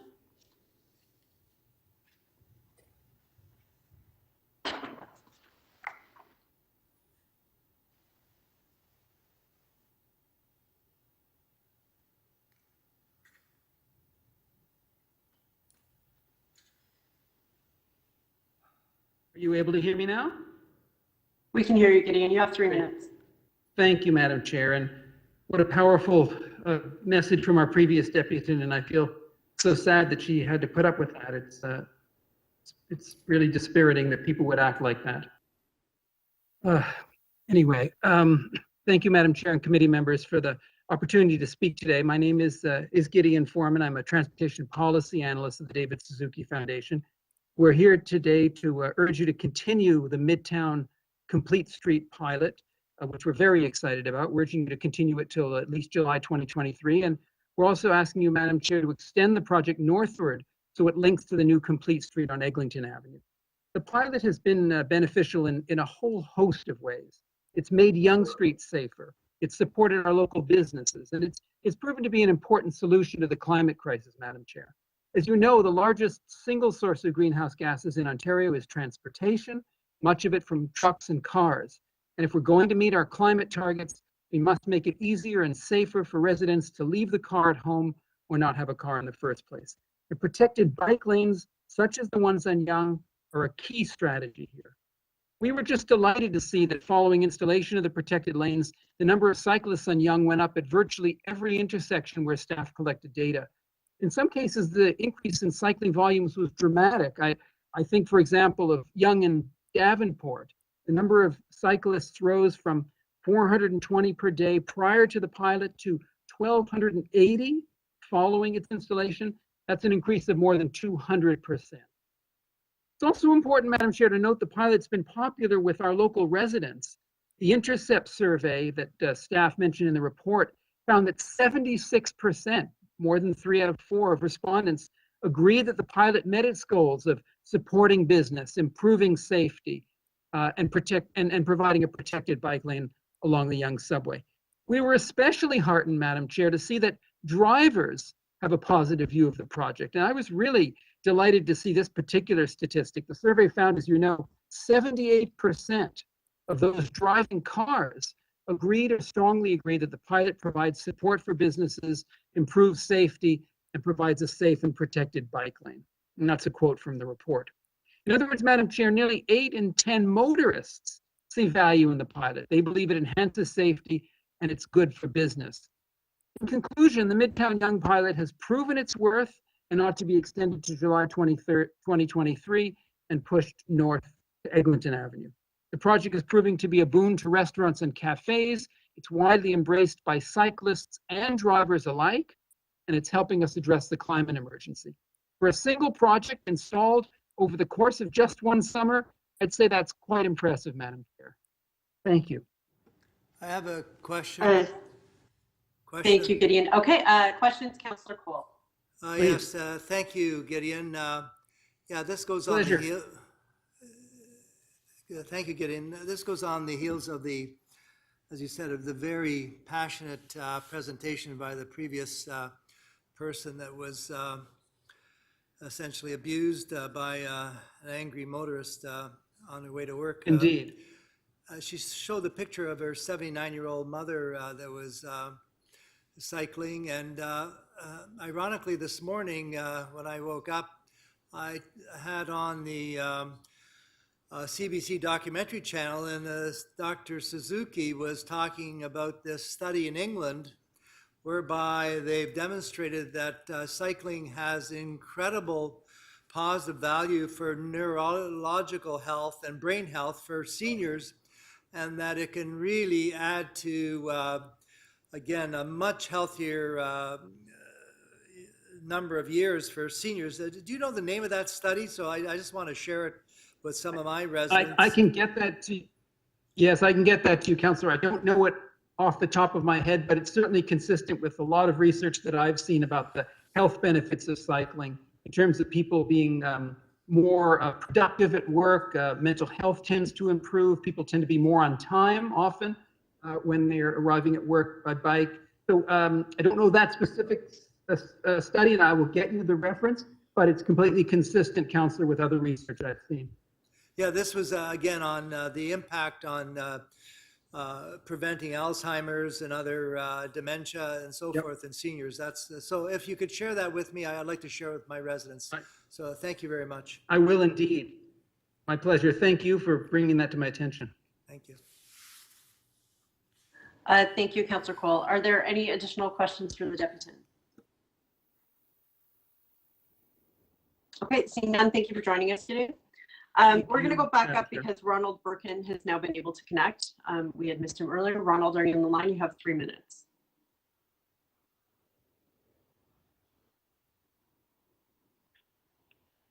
Am I connected in? Yes, we can hear you. 3 minutes. Oh, thank you. I'm sorry I missed before. I'm not very technologically adept. I have had the benefit, however, might you hear me now? Yes, we Hello? can hear you. Thank you. I've had the benefit of listening to many of the people before, and I'll slightly tailor my comments to that. As you know from our position, when I wrote to you on behalf of the condominium where I'm president of 33 Jacks, we are entirely opposed to the bike lanes for reasons that aren't in conflict with what I've heard before. We are mostly in this building, we are senior citizens mostly, and I swept entirely. And of the members in our building, we sent a form saying with signatures of 21 of the 28 ownership residents all opposed to the bike lanes, and there's none in favor. This is an area of primarily, in our building as an example of senior citizens in this quadrant. For us, bicycles are not an option to get around the city. We are in a series of landlocked streets between Yonge and Mount Pleasant and Roxborough and Yonge. We have no alternative to get around than by vehicle. The subway stations not only are overcrowded, but they don't have accessibility for seniors. I am not against, in fact, in my younger days, I rode bicycles regularly. I'm not against bicycles, nor am I against the idea that bicycles should be able to drive in safe lanes. None of those are an issue, nor do I question the health benefits for younger people and most people to bicycle. I don't question any of that. The question is where. And this is the worst possible place to put bike lanes, because it is an area that is not only overcrowded, it is not only very much overcrowded with no real accessibility for other use for senior citizens. There is going to be a huge number of additional buildings being built north on Yonge Street, whereas there are viable, sensible, reasonable alternatives for safe use of bicycles to the benefit of everyone. Mount Pleasant is an area that is wide and doesn't have the future development of condos and cars. Similarly, Avenue Road is a wider street. Both of these streets would be far, far preferable to Yonge Street than having bicycle lanes. Nobody objects to it. I put in my written letter. We don't object to it. In fact, we welcome the restaurants on the curb. All of that is helpful to the area. But none of this requires designated bike lanes, which in my experience have been very, very little used, particularly during the winter, almost not at all, whereas they take up a lane of traffic and unduly block traffic for no good reason, really, whereas there are very good, viable alternatives elsewhere. And lastly, I would say this. I know from my years that sometimes when you make a mistake, it is hard to admit the mistake and move forward. The bicycle lanes in Yonge Street were and remain a mistake. They should be elsewhere for the benefit of everyone, including the safety of cyclists. Great, thank Thank you. you. Okay, questions for Ronald? Okay, thank you, Ronald. Our next speaker is Bradley Lee. Bradley, you have 3 minutes.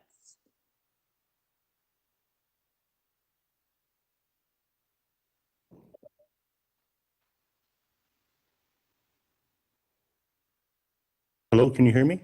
We can hear you. 3 minutes, Bradley. Okay, thanks. I had a bunch of things prepared to focus about mostly on public consultation and the lack thereof. I've written a letter into the ISC, fairly lengthy, with a very long email trail of correspondence between myself and my local ward councillor, Mr. Josh Atlow. I will focus on public consultation, but I've been hearing everybody here, and I just want to be a little bit more reflective on the process that we're going through, and to think a little bit about the situation that City Hall and councillors had to deal with going through the pandemic, and trying to, I think, at the reasonable best to have some sort of public consultation. But I believe on this particular issue, it's fallen far short of the standard. And I would actually even go farther to say that because of the exigencies of the pandemic, public consultation should be at the forefront of every councillor's mind when reaching out to stakeholders on this issue. So I'm a resident on Birch Avenue, which is a dead-end street off of Yonge, directly opposite the entranceway of the big Summerhill LCBO. I can only get into my street from Yonge Street. I can only get out via Yonge Street. Within my neighborhood, which is, I think, roughly covered by the Cottingham Square Community Association on the west side, and on the east side, the Summerhill Residents Association, from Woodlawn down to the CNR tracks, there's something like a dozen or so landlocked streets where we all rely on absolutely single point of access to Yonge Street. I live in a neighborhood, I've been here 20 years, and yet I'm a youngster in the neighborhood. My neighbors have been here 30, 40, 50 years. We have all been locked down for the past couple of years.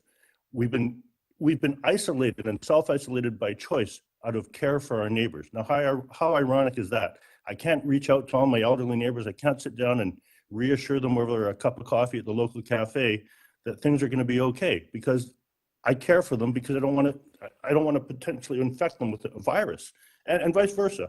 We care about each other in this neighborhood. And so the consultation process has been very, very close to many people in the neighborhood. I know I'm fairly savvy. I can navigate the internet. I can figure out what's being said. I've been able to engage the counselor to a certain extent, but as you'll see from my letter, I was given delayed responses. I asked for back in October 26th last year. I asked 6 questions on the consultation process because I didn't see any evidence of it. I didn't get a response until 3 months after the fact, February the 2nd, from the senior public consultant in charge of stakeholder relations. My final thoughts are this: there are so many people in my neighborhood who are elderly, as the previous speaker said, that don't have an opportunity to engage. I think I'm not really for the congestion and the overcrowding and the convergence of all these projects in the Midtown pilot, but I would settle for an extension so that we can actually have proper public consultation. And I would like to reach out to the previous speaker, I think it was Carmen Jones, who talked about working at Princess Margaret. Thank you. My family has people who are struggling with cancer in it currently. It's a long, hard, arduous journey. Thank you for your service. I am sorry, very sorry that you had those bad experiences. But I would like more time for all of us to get together as a neighborhood, and neighbors, cyclists, pedestrians, drivers, whatever, to talk. So thank you for your time. Okay, thank you, Bradley. Any additional questions any questions for the deputant? Okay, thank you, Robin Richardson. 3 minutes.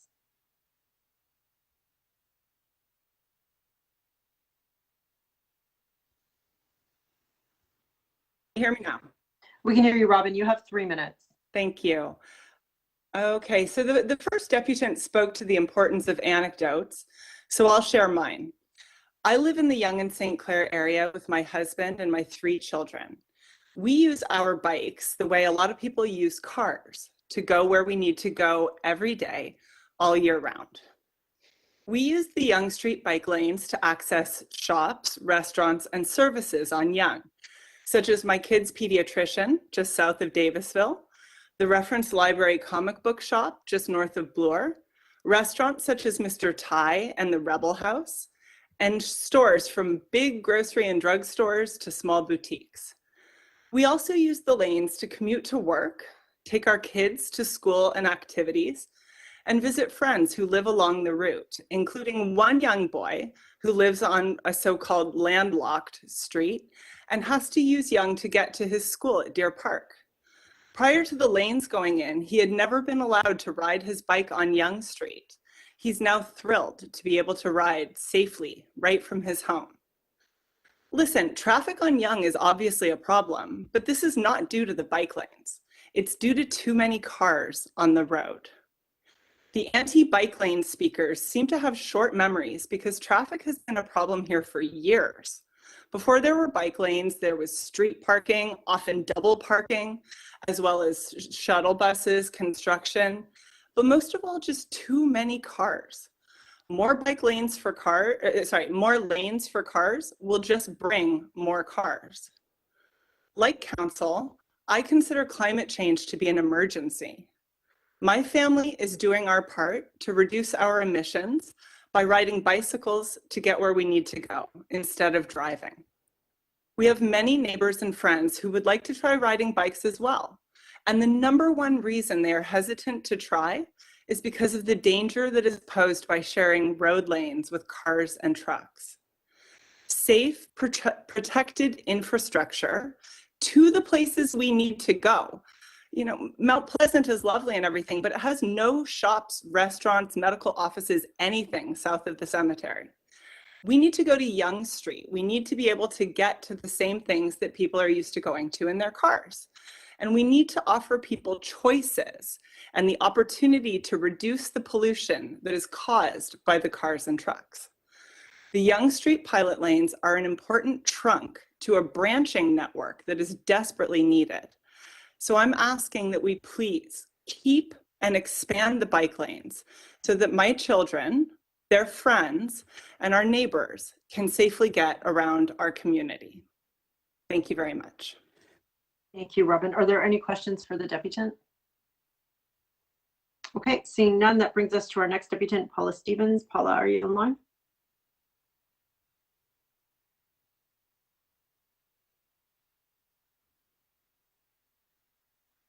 To the chair, that speaker is not present. Okay, that brings us to our next speaker, Lynn Francis.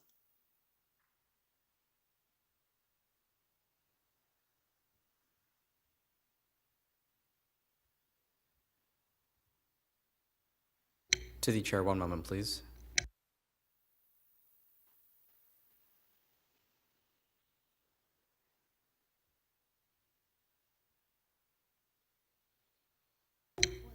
To the chair, that speaker is not present.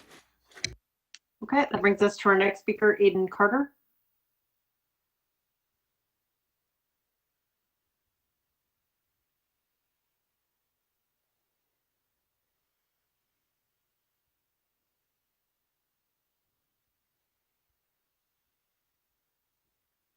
Thank you very much, Madam Chair. Can you hear me?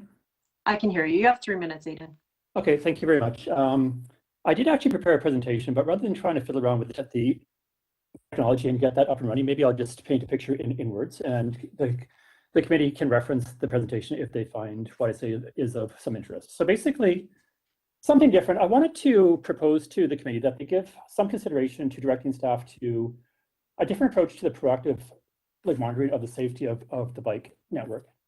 And in particular, I think there is a potential solution to leverage the photographs that residents take, and that can be mapped out and turned into a powerful sort of a real-time tool.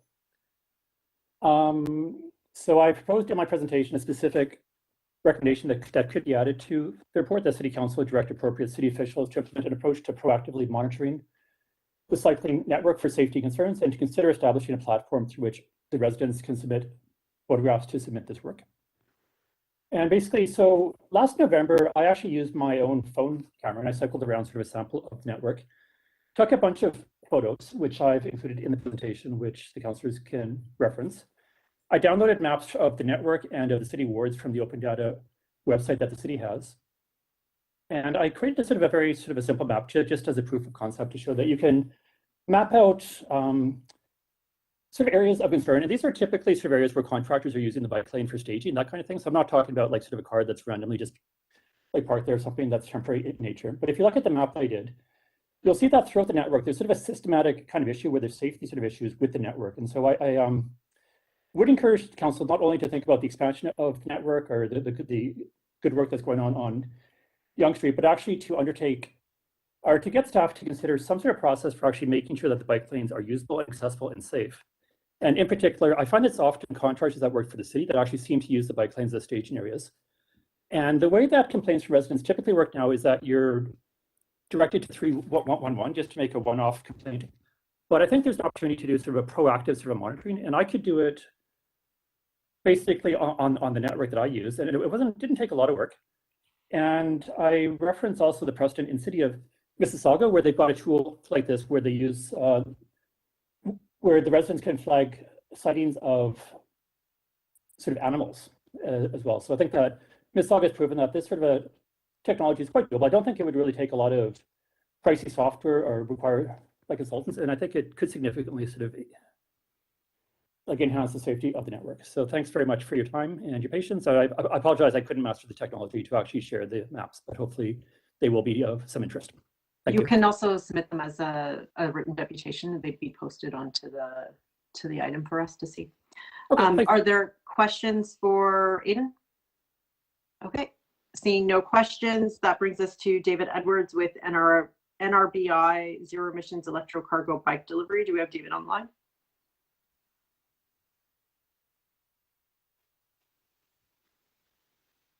To the chair, one moment, please.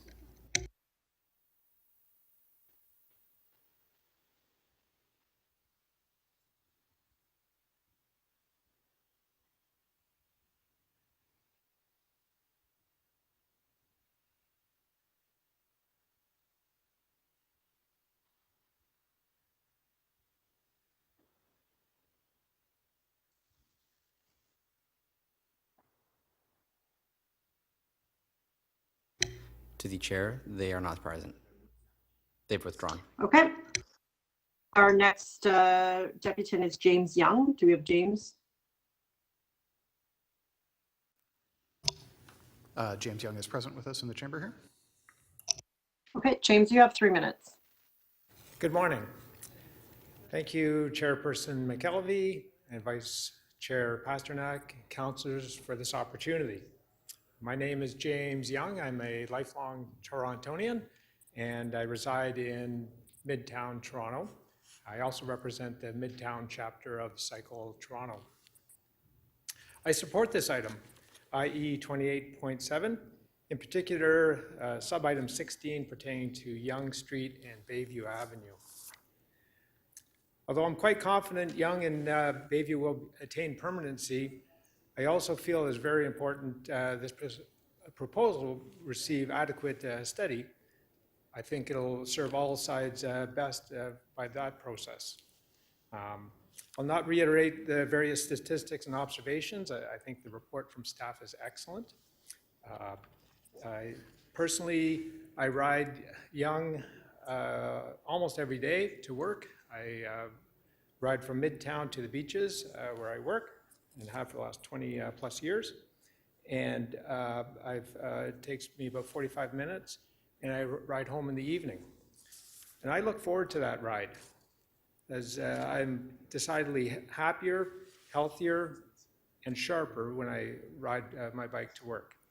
As Councillor Cole had alluded to, there are multiple health studies, cardiovascular, and not least to mention mental health benefits of being able to ride your bicycle, let alone I have the privilege of riding now safely to work.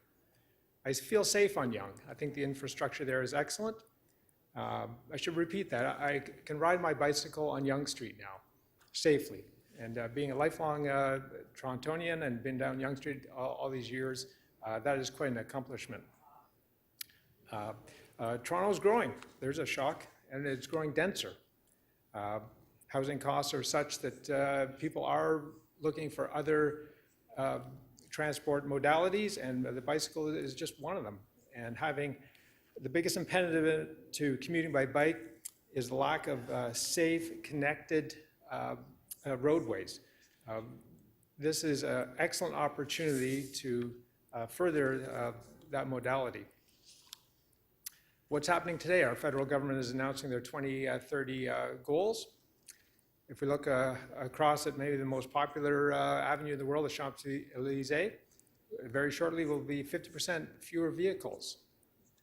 This is Yonge Street. maybe the most popular street, or at least most famous street in our city. And it is very pleasing on the retina. In the nicer weather, I hear conversation, I hear laughter, I hear dishes clinking. And it's a far more inviting road.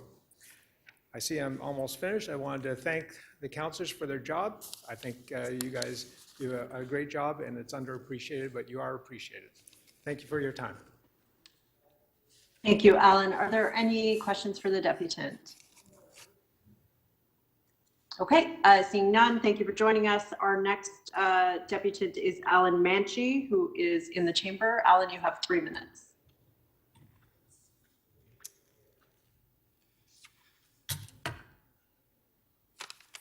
Thank you. I'm reading a quick note on behalf of the president of the South Rosedale Residents Association, and following that, I'd like to give a personal comment of my own. So this is from Michael Lebec, South Rosedale Residents Association president. I'm writing you on behalf of the RRA, the members, and the board of directors. Many concerns have been brought to our attention regarding the bike lanes pilot project on Yonge between Bloor and St. Clair. It is clear and obvious that traffic flow has become blocked and safety issues have arisen. This is a fact that any regular commuter of this main throughway would confirm. We've noticed some Toronto studies that have suggested the added commute delay to be only 90 seconds. In many emergency situations, 90 seconds could be the difference between life or death. Regardless of a 90-second delay, it has not been our residents' experience. We have received many complaints that confirm a typical 3-minute commute time has been increased to more than 10 minutes. It is in our opinion that this added congestion has compromised the safety and accessibility of the residents of South Rosedale. Further, the once flowing but now idling traffic is a great cause of destruction to our environment, as the slower moving traffic is emitting more CO2. Toronto has a goal to be an accessible city. Many of our residents have certain physical needs, and accessibility is of great concern. Many people and families just don't have the physical ability to bike, jog, or even walk, especially for great distances. Unfortunately, these bike lanes have created added barriers and obstacles. They prevent many of our residents from moving freely and with dignity in their own neighborhood and the city.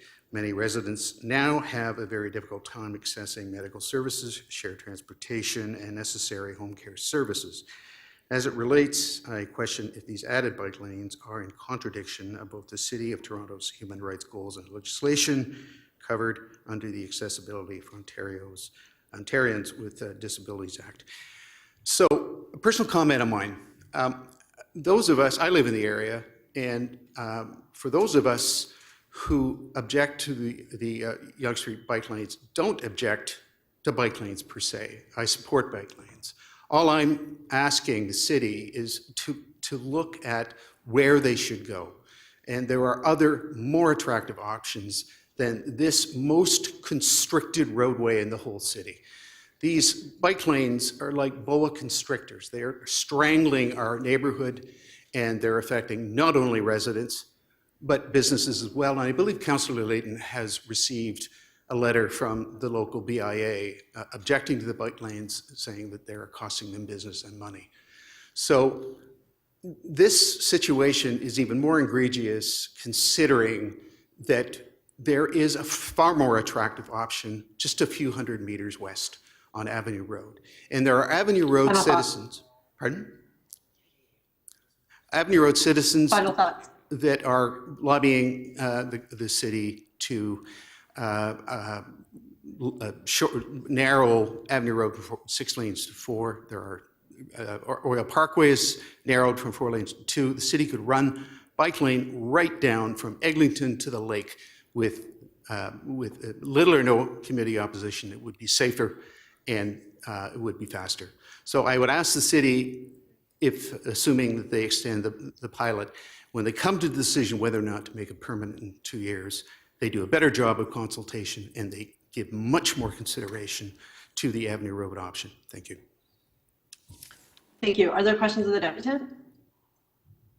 Okay, seeing none, thank you, Alan, for your presentation. That brings us to Anna Line.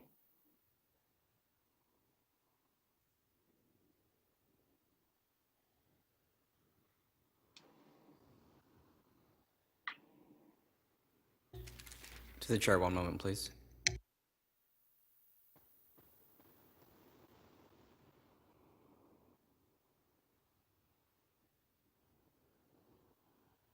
That speaker is not present. Okay, Susan Weckett with Pleasant View Association. Do we have Susan online?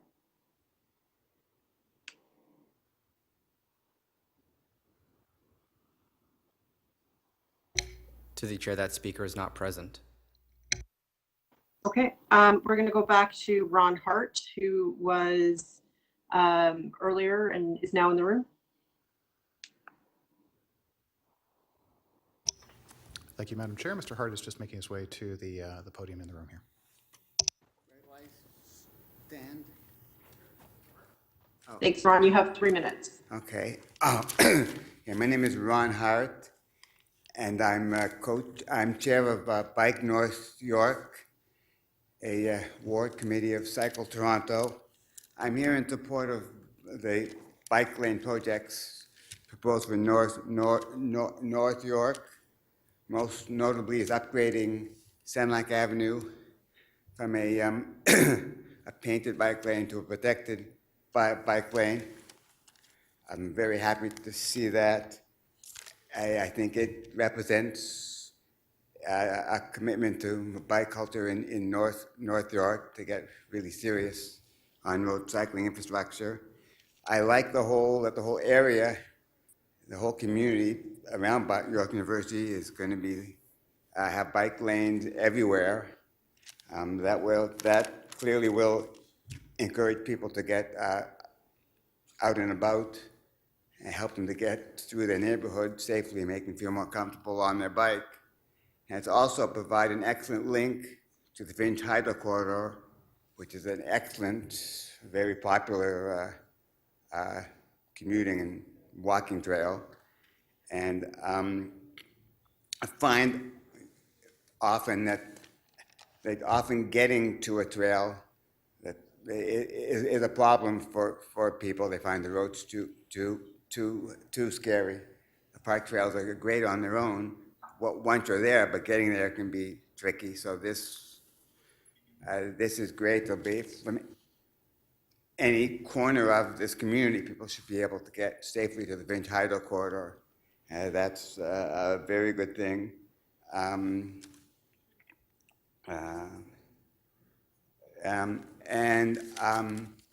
So that, excuse me. So I'm very happy to see that happening, and that brings me to another major corridor, which I've been talking about a lot. I'm sure the Yonge Street, the Midtown bike lanes. I'm absolutely here to support the Midtown bike lanes. That project will link up with future projects north Yonge Street and south Yonge Street. Yonge Street is Toronto's major street.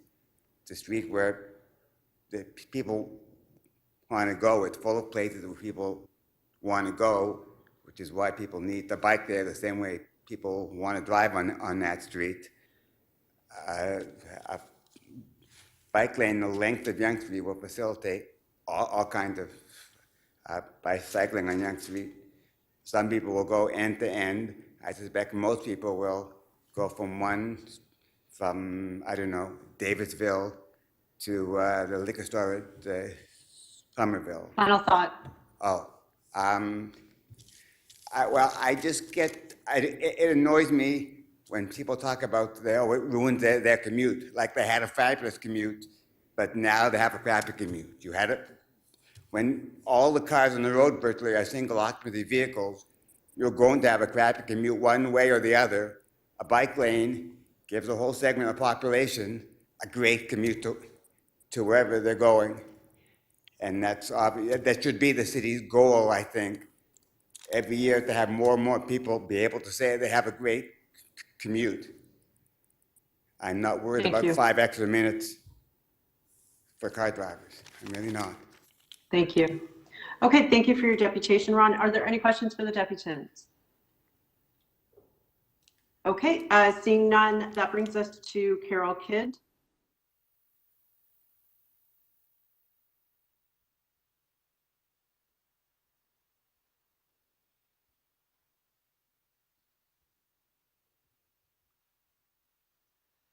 To the chair, one moment, please.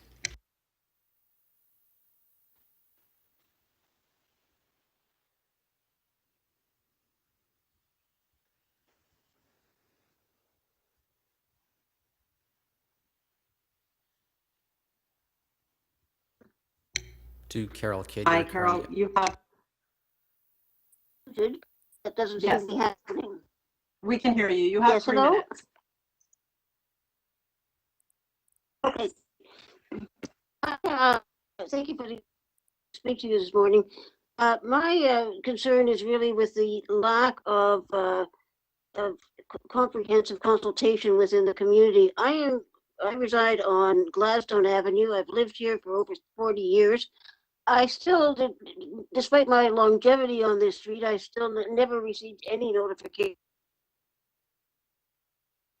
until a neighbor pointed out to me. I've since talked to other neighbors on Gladstone, and I'm on the portion of the street that will be badly affected, directly affected by this proposal, because we will lose all of our parking spaces on the street.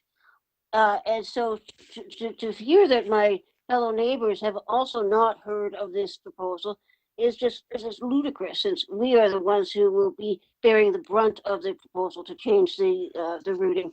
I don't understand why our street selected, because if we went slightly east, we could have chosen a street that is wider and could actually accommodate a cycle lane as well as traffic. I'm not against cycle lanes at all. I actually ran a bicycle helmet safety program when I worked for the Ontario Medical Association back in the 90s. I commuted to work myself. What I have a problem with is that now I'm a senior citizen. I can't ride a bike because of mobility problems and balance problems. In fact, I've loaned my bike to somebody I don't even know just to keep it in the neighborhood. But I will have a problem if I have to park from blocks away from my home and then have to trudge back carrying groceries, whatever, back to get access to my own home.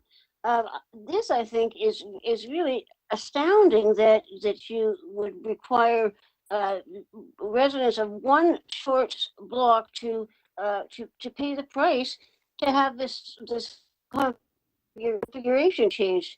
As I say, the lack of consultation plus the short timeline for both consideration and implementation of this project is far too is far unwieldy for the community to deal with. And so I think that we should look at slowing down the process, make sure that the neighborhood is adequately informed about these changes. Many of as has been noted previously, many of the neighbors are older or may not speak, may not be privy to technology. But either way, there is a problem in simply communicating to residents if they don't even get any notice of it. So if we could have a final thoughts, at least if we have proper distribution of notices in regard to this proposal, and then seek input from the community, I think we would be far better served. Thank you very much. You. Great. Thank you for your deputation, Carol. Are there any questions to the deputant? Okay, seeing none, that brings us to our next deputant, Evelyn Shore.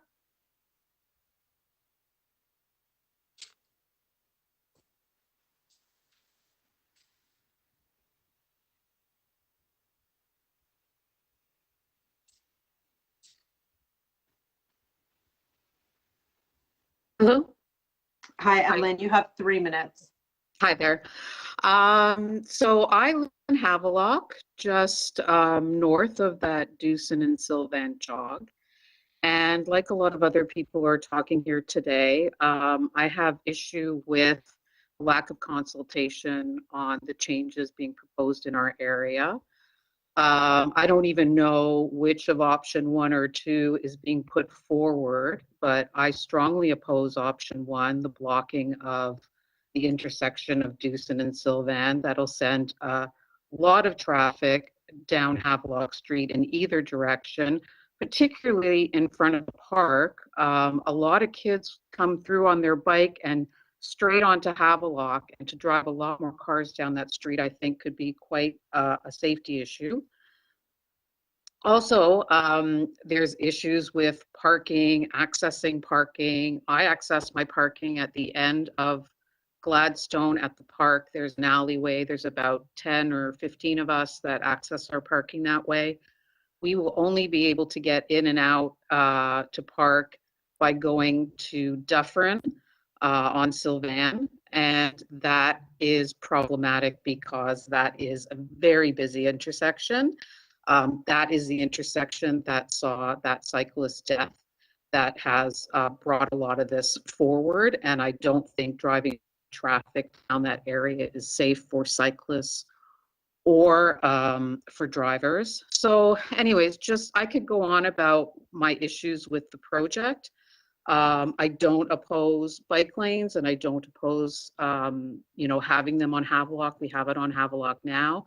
I just think there needs to be more consultation. None of our voices have been heard in this process, and it's being pushed very quickly through. And I think all of the residents in this area deserve the chance to be involved in this consultation process. We're the ones that drive here and cycle here and actually park here and see what these changes could mean. And so I think our voices should be heard. Thank you.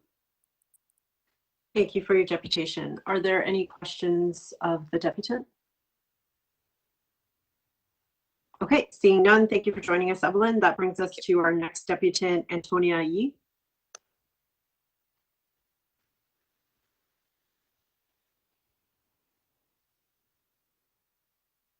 Oh, hello?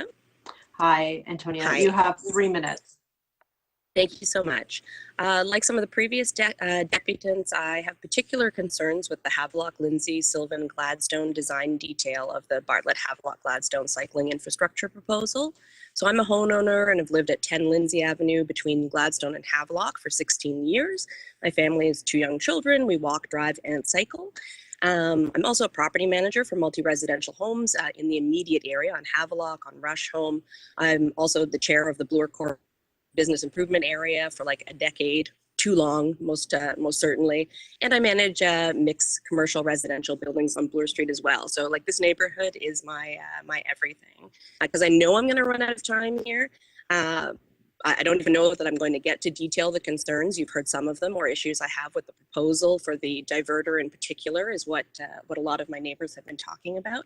But what I am going to do is I'm going to give you my ask first. And so what I'm asking this committee to do is to delay the approval of the proposal as presented until the team responsible for this project is engaged in meaningful community consultation on this design detail and seriously considered alternate community ideas and proposals in a community working group. So a public presentation for this proposal was held electronically on February 10th. And based on this public meeting, I sent detailed comments, photos, alternative suggestions for this design portion on February 23rd to the project team lead, Alyssa Serbu, to Adam Popper, and also to local councillors' offices, which is within the time window for comments. My email specifically asked the team to consider some of the alternate proposals, provide constructive feedback, and to convene a working group for immediately impacted residents. This communication was intended as a conversation opener.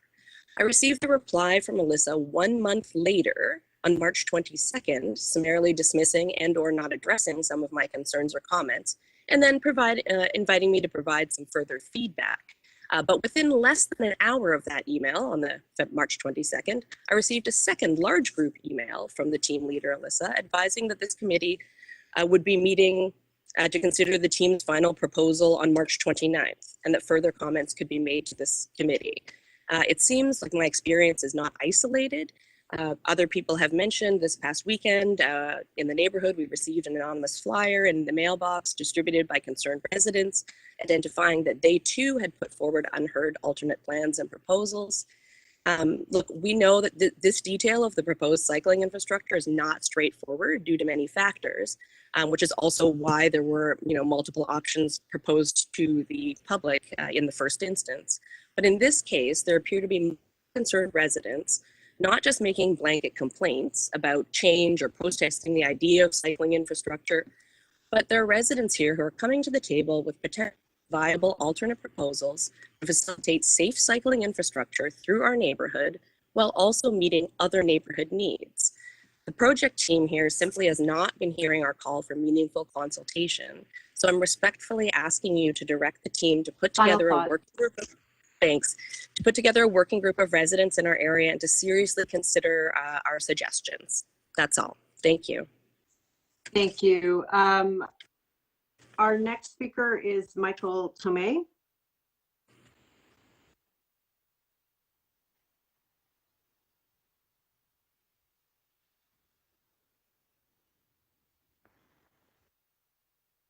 Hello? Hello? Hi, you have 3 minutes.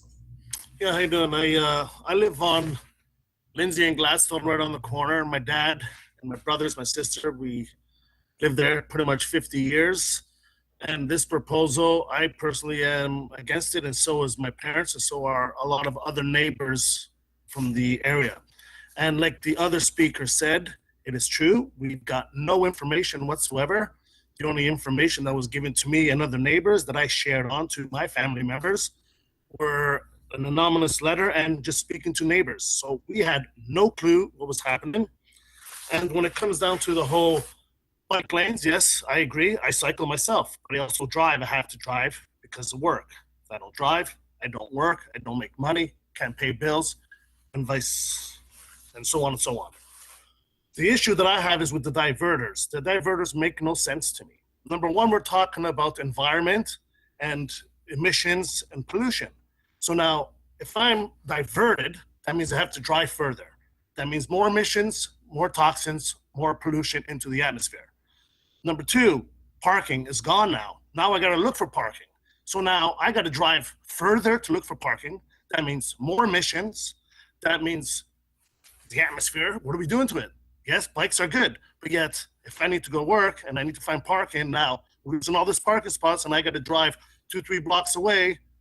That means more emissions getting emitted into the air. And another issue that I have is Bloor and Dufferin, they're taking down Bloor Collegiate to schools. They're going to be putting up 7 condos. The Galleria Mall, they're also putting up quite a few condos there. The Dufferin Mall, they're putting up condos. What is that going to do? It's going to add more traffic. The gridlock is going to be crazy. Can you imagine all of the emissions that are going to be emitted through that? And Dufferin College, forget about that. If we don't have these little ways where we can actually turn off and like avoid those traffic issues, then I don't know what's going to happen when that happens. We'll just talk about 10 years from now. But on the other note, it's all about the parking. College Street to Gladstone or Dufferin Park, all it is 2 blocks. Cyclists take that all the time. They have no issues. There's speed bumps. There's stop signs. They stop, they go, they slow down. The vehicles, I'm saying. Cyclists, they just go right through. No one talks about how the cyclists just go right through stop signs. But hey, that's their decision. That's what they decide to do. That's what they decide to do. But I'm totally against it. And like the other speakers spoke, I think we should actually prolong this a little longer so everyone can actually have their say. Thank you very much for your time. Thank you for your deputation. Are there any questions of the deputant? Okay, our next speaker is Marissa Aguchi.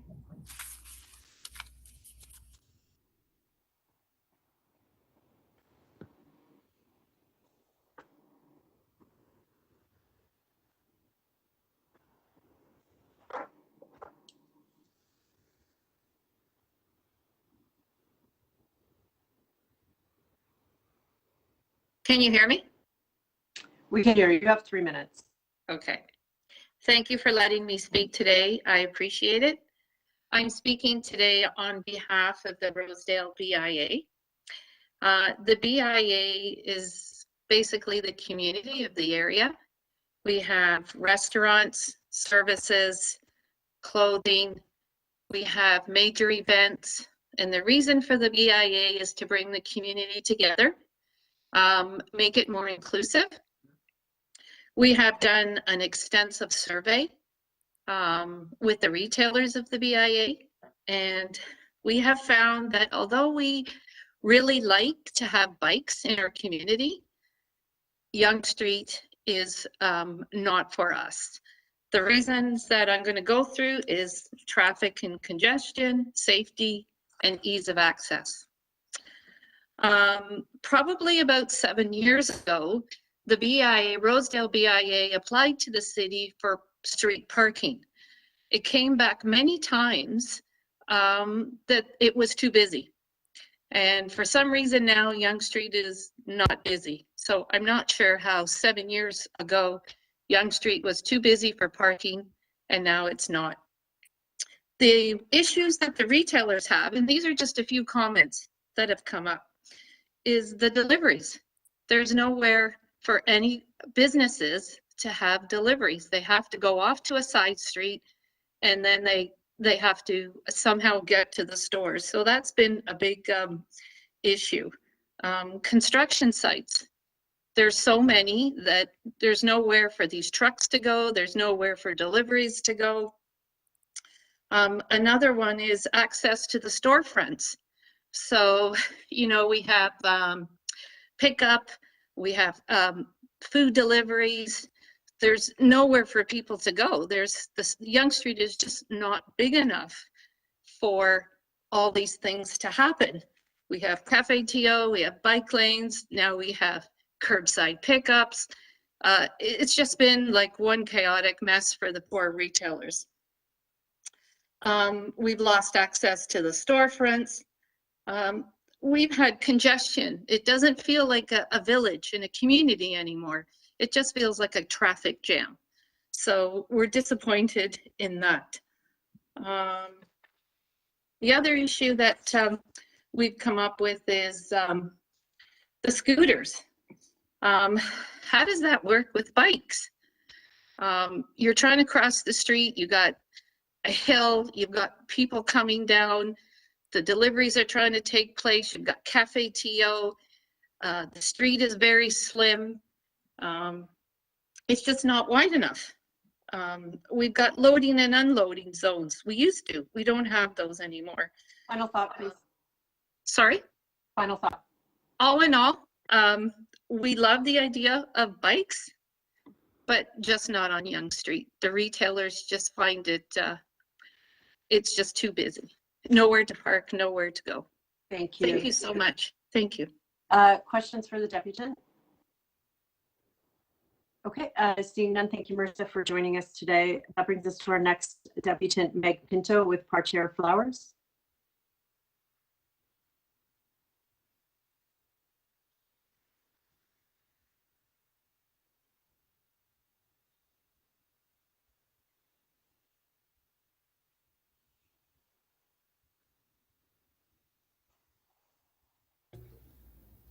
To the chair, this is the host.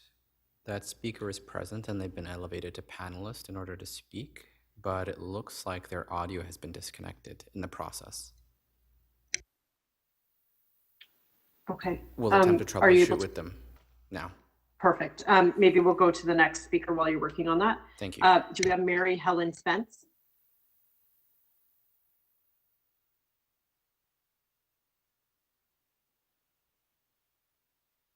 Okay, hello. Can you hear me now? We can hear you, Mary Helen. You have 3 minutes. Thank you. My name is Mary Helen Spence, and I'm an active board member of the ABC Residents Association, the Avenue Road Safety Coalition, and FONTRA. But today, I'm here to speak as a resident of a so-called landlocked street, but most of all, as a grandmother. I am saddened and disappointed in some of my neighbors who are opposing this initiative. But I'm heartened by the many that I have spoken to that in fact want it to continue. I am disappointed in the neighbors who feel that their priority still in 2022 is driving their very large and powerful vehicles to get home faster.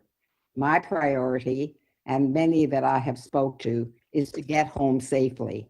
And certainly my priority is to ensure that my grandchildren and their friends can drive and bike and walk the city safely. My priority is also to do my part to leave this as a livable planet for future generations. It is time that we got out of our cars, particularly those who live close to everything, who live downtown, adjacent to a subway line and many bus routes. A particular disturbing aspect of the opposition from some of those so-called landlockers, and I, by the way, are one of them, on these streets west of Yonge Street, is such as Cottingham, is that these streets were closed to through traffic at the request of the residents who live there. Now, some of them, and I must stress, not all of them, want unfettered access to 4 lanes of public space on Yonge Street. This is, my view, is not reasonable, not equitable, and certainly not neighborly. Yonge Street is a precious stretch of public space. It belongs to all of us, and it must be shared equitably. I hope that this pilot will continue and that the city will gather real data as they may. I'm confident that data will find the many advantages of the transforming of Yonge Street into a truly complete street. I'd also like, as Paris have done, for the city to assess the percentage of public space occupied by roads and parking that is given up to cars. In Paris, this research found that 50% of the public space in Paris was occupied by cars. This must change. And I would like to see this space and understand that we cannot no longer have 4 lanes of traffic occupying it. My hope is that this pilot will continue. Thank you, Mary Helen, for your deputation. Are there any questions for the deputant? Okay, seeing none, that brings us to our next speaker, Meg Pinto, hopefully connected now. Are you there? Do you have me? Yes, we can hear you, Meg. You have 3 minutes. Sorry about that. What I want to say is, as a member of the Summerhill neighborhood and a current owner of Proprietary Flowers, which is on Yonge Street, located between Roxborough and McPherson, I want to share my thoughts and concerns regarding the extension. After a 30-year career in the broadcast industry, I pursued, after careful research and evaluation, I pursued a dream of mine to have a beautiful flower shop in the heart of the city.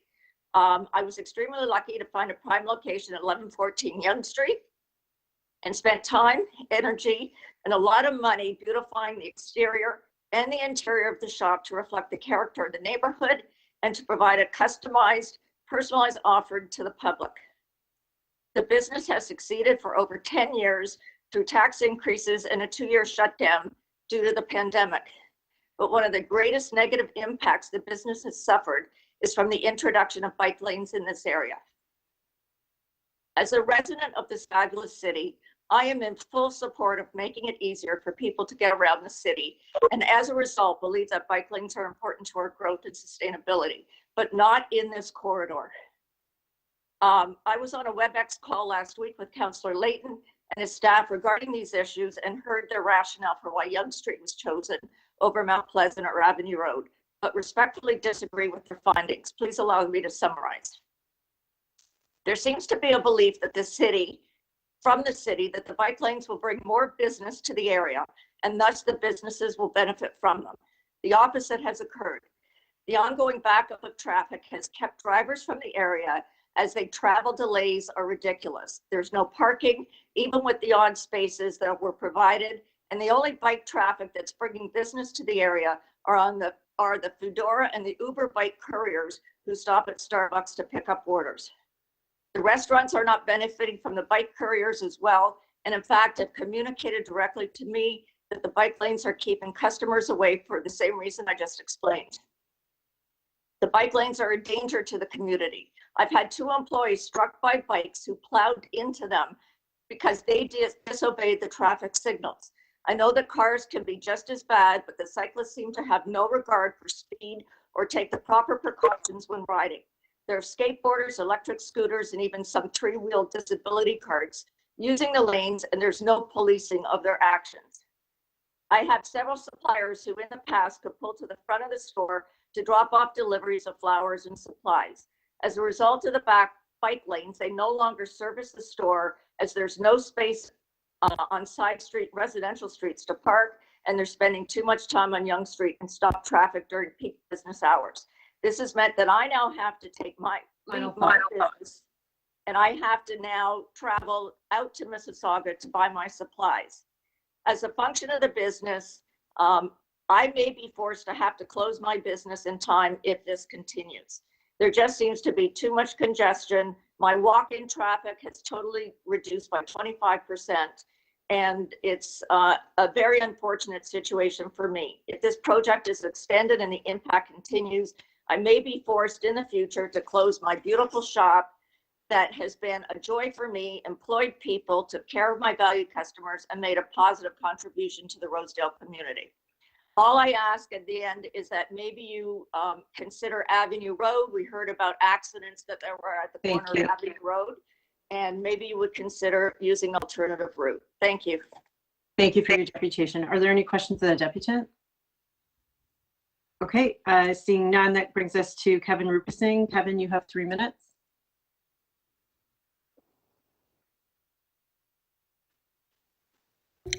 To the chair that speakers in the room, 1 moment, please.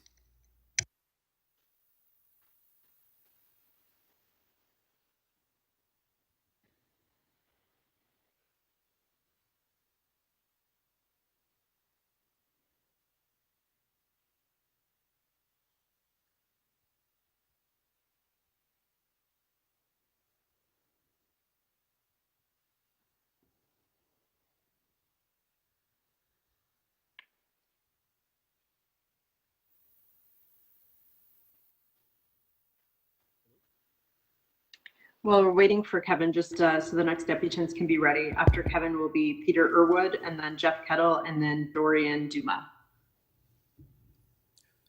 I think it's working now. Yeah. Okay, go ahead, Kevin. You have 3 minutes. Thank you. Sure. Good morning, everyone, and thank you for your time today and for the progress the city's made on providing healthy and affordable and zero-emission transport options during the pandemic.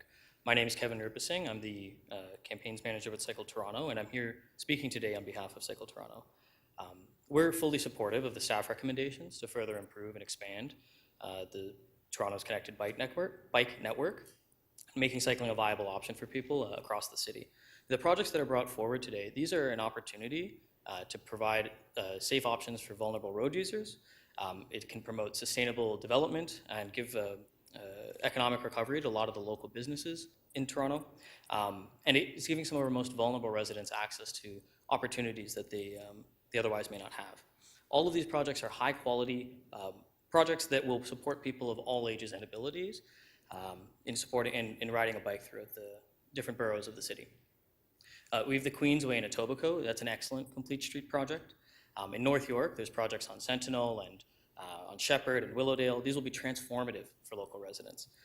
Steeles East in North Scarborough is going to connect the Milliken GO station with the Milliken District Park, which will be transformative as well for people around there.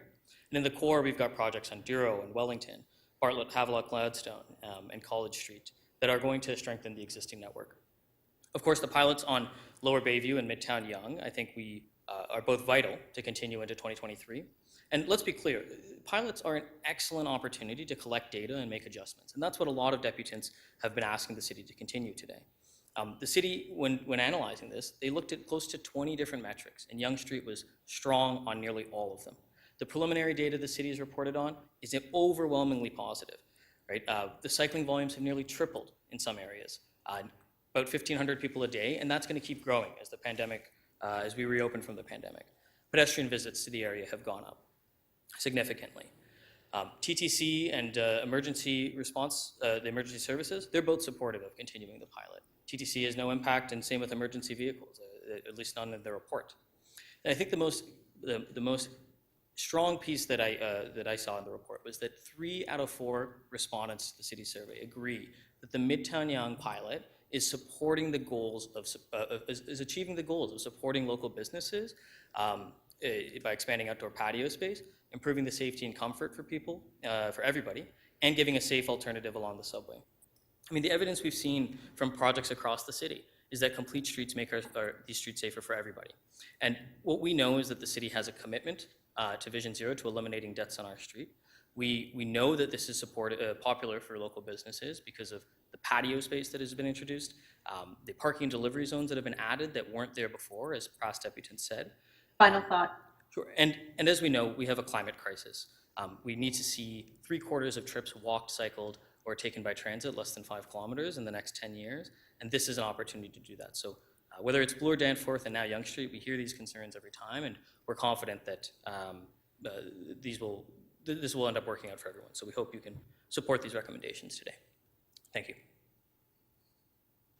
Thank you, Kevin. Are there any questions of the deputant? Okay, seeing none, our next speaker is Peter Irwood with the Henry Farm Community Association. Peter, you have 3 minutes.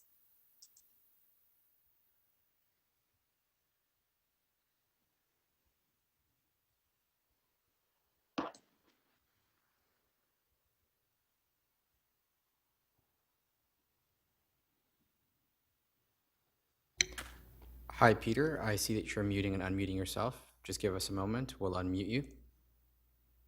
You are currently unmuted, Peter. If you could say a few words. Hi, my name is Peter Irwood. I represent the Henry Farm Community Association for Municipal Affairs. Our community is concerned that the introduction of bike lanes on Shepherd Avenue East are coming at the expense of removing existing turn lanes and will have reductions in vehicle lanes along the Shepherd Avenue corridor. This area is undergoing massive new and, well, has undergone massive intensification with multi-residential construction. This has added additional traffic to an already congested traffic condition on Shepherd Avenue, and has and will increase the slower traffic movement times. The proposals that the city has made don't fully take advantage of the metro class road allowance that exists in this corridor for the most part. The introduction and reduction of bike lanes should not be coming at the expense of existing traffic lanes, and there are alternatives. Our survey of our community shows some participants, less than 5%, are in favor of the bike lanes, as they are bikers and they travel along Shepherd Avenue at times. But they also make use of the Finch corridor, hydro corridor, because it is a safer alternative.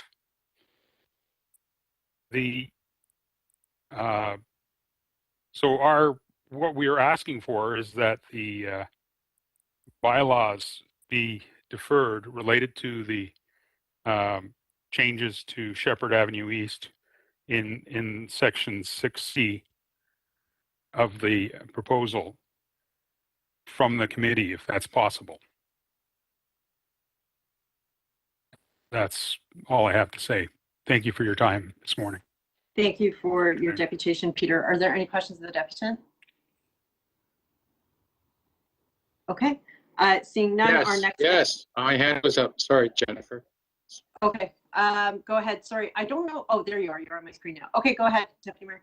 Oh, I've been listening to the whole entire conversation. My screen may not have been on, but yeah, just to the deputant. So you're telling us that in terms of this project and bike lanes on Shepherd, that all the communities there, the homeowners associations, they're pretty much opposed. Yes.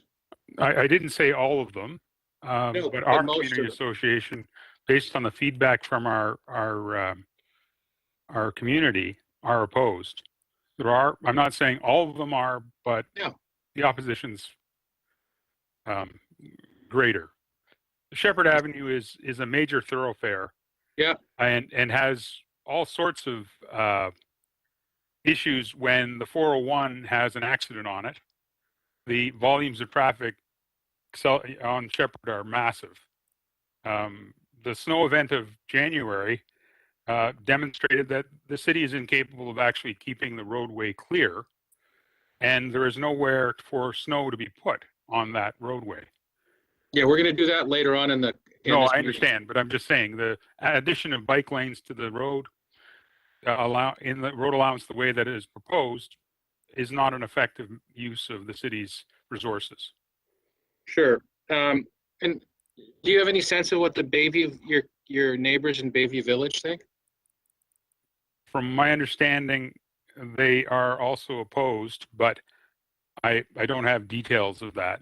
We are in discussions with them and try to coordinate with them. And is there concern from the new condos there over at Concord 8X? I'm not sure. That's a very new part of the organization of the community. It is a massive change. The number of new residential units between Bayview and Victoria Park, I think the number is 17,000 or something. That's a very large number of new residential units. We are lucky to have the subway here, but it's not. It's already being utilized at peak times fairly well. So that's going to add additional traffic on that stretch of road, right? It will, yes, and it has already. Sure, and I know that I drive there on the weekend, and especially around the Canadian Tire there, it's like, completely jammed during rush hour and on weekends and around the IKEA. Don't try to go to the IKEA. Sure, but this proposal is only going to. Is it going to Leslie? How far is it going? It goes to Leslie. Goes to Leslie. But if they do that, they're not going to finish, right? They're going to use. Don't you feel that that's their argument? We've already started, so we're going to march for. They're going to continue past up along Shepherd to at least Consumers Road, probably Victoria Park. So you think the city should listen to the residents, right? I would hope the city listens to the residents. Right. Okay. Thank you. Thank you. Thank you. Are there any additional questions of Deputant? Okay, seeing none, thank you, Peter. Our next speaker is Jeff Kettle with the Federation of North Toronto Residents Association, Fontra.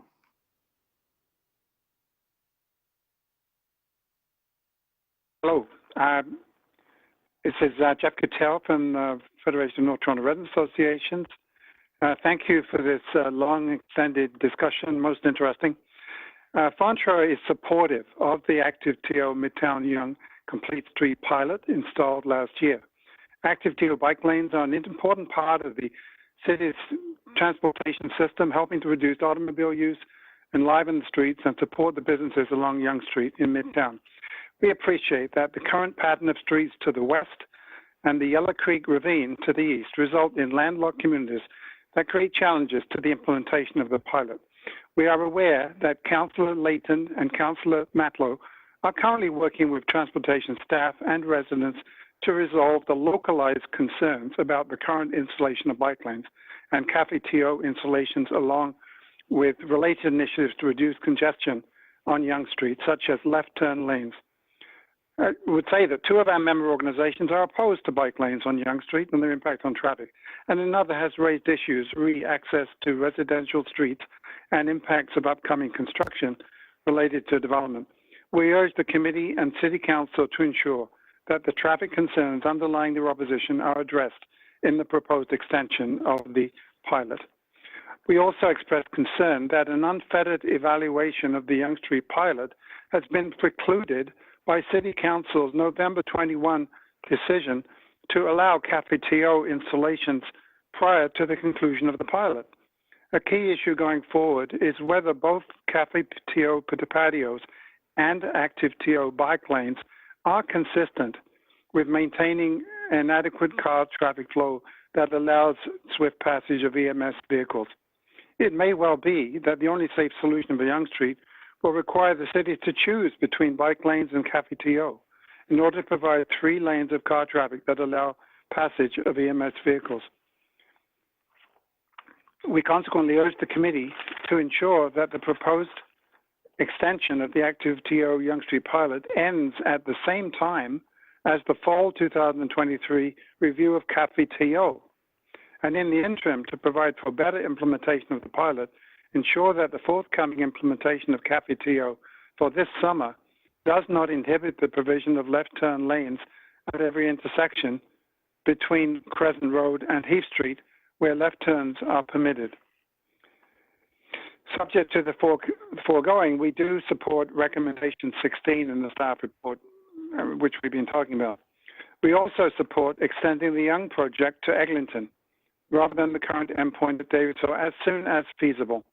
The network utility of the Young bike lane will become even more apparent when there is a connection to the Eglinton Avenue bike lanes. At that point, we will begin to have a truly connected network in all 4 directions for alternative transportation in the geographical center of the city. Thank you very much. Thank you. Are there any questions of the deputant? Okay, that brings us to our next deputant, Dorian Duma.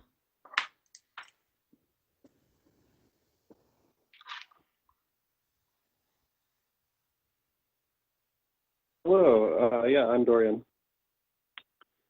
Hi, Dorian, you have 3 minutes. We can hear you. All right, thank you. Yeah, as a cyclist and a ex-driver, I totally endorse all these projects. I've looked through them, really happy to see what's on this list, especially the Queensway project. This is, like, I work in Swansea.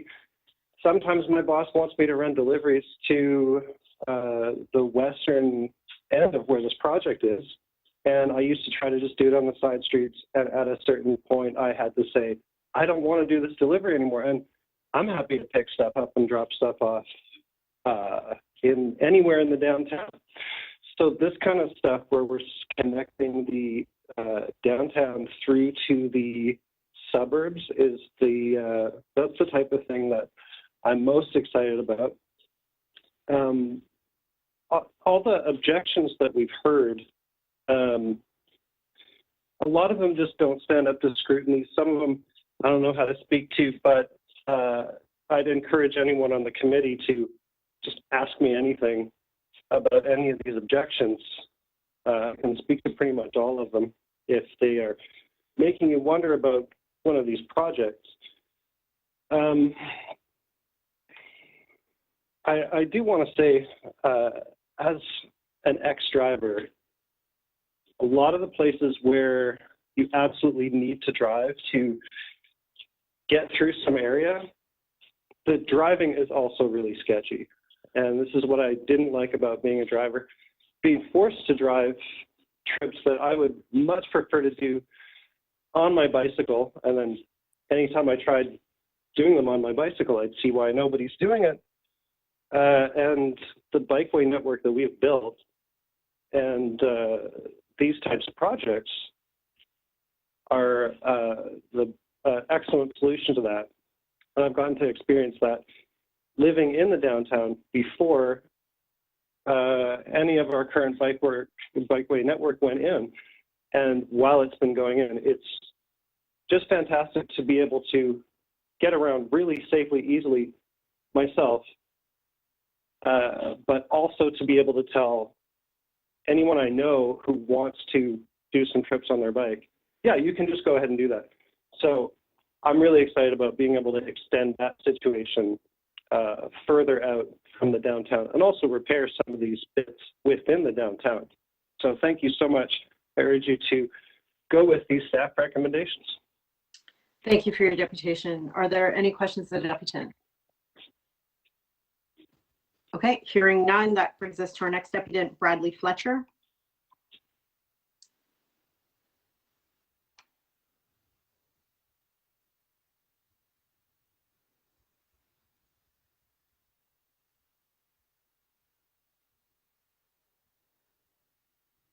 Very much for your time. Can you hear me fine?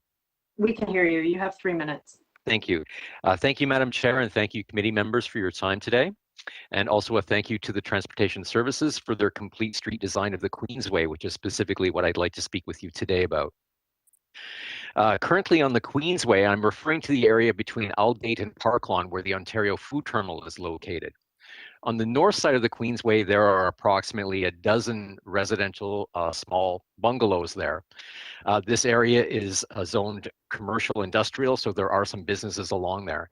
Very specifically, I would ask that there be a reconsideration for the safety of the cycling lane, as it's going to be placed adjacent to an easement in front of these houses.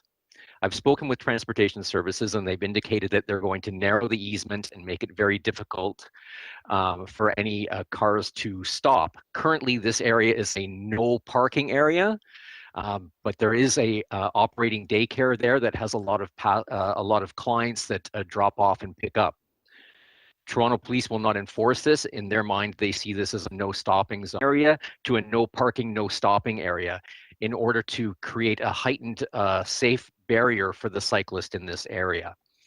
Thank you again for the opportunity to speak to you. Again, I would like there to be some consideration for further safety in this area. It's a great plan, and it's just missing this one little gap. They're intending to narrow the easement that's in front of these houses. I'd like to see it either eliminated and also a no stopping added to the no parking zone. Thank you again for your time. Great, thank you, Bradley. Any questions to Deputant?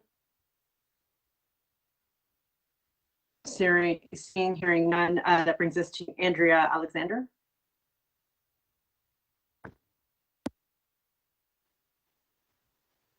To the chair, one moment, please.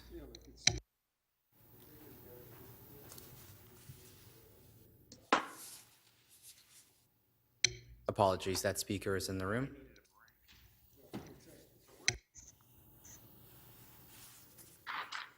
Okay, while they're getting set up, I'll just flag the next speakers will be Robert Wilson, then Maria Bella, Symphony Keeble, and our last speaker, Stephen Job.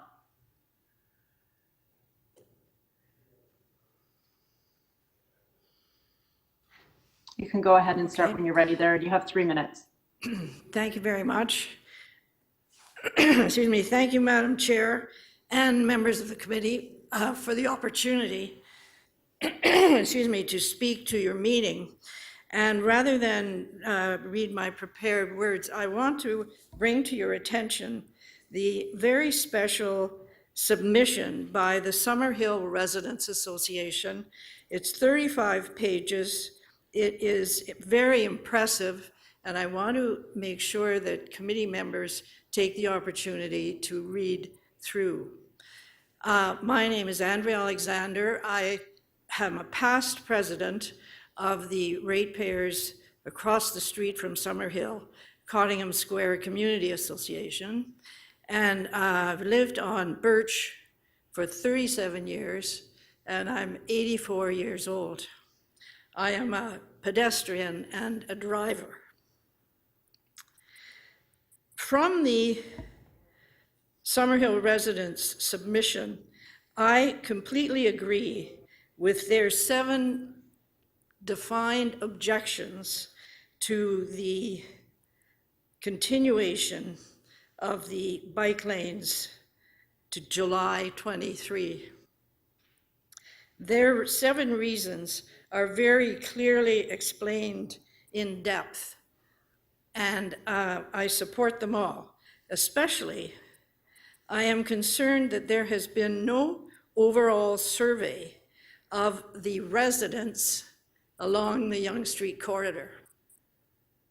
These are the people who live on the 16 landlocked streets and other cross streets that use Yonge as our main street.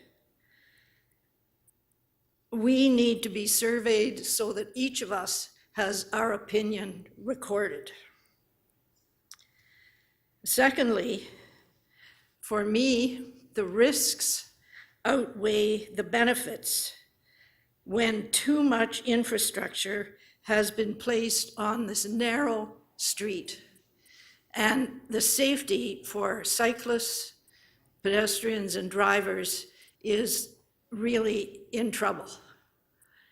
We need to look carefully at the options that are available for the bike lanes and make sure that they are seriously considered, because Yonge Street is too narrow to take all of this traffic.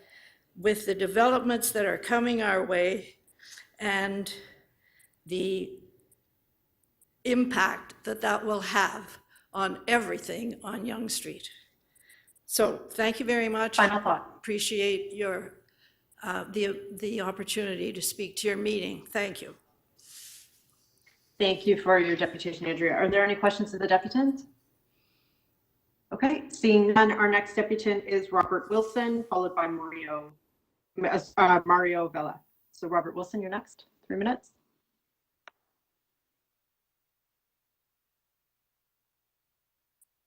And sorry, with apologies, before we take the next deputant, Matthew, I have a motion just to extend to finish the item. Yeah, Madam Speaker, why don't we put that up now? Okay. Oh.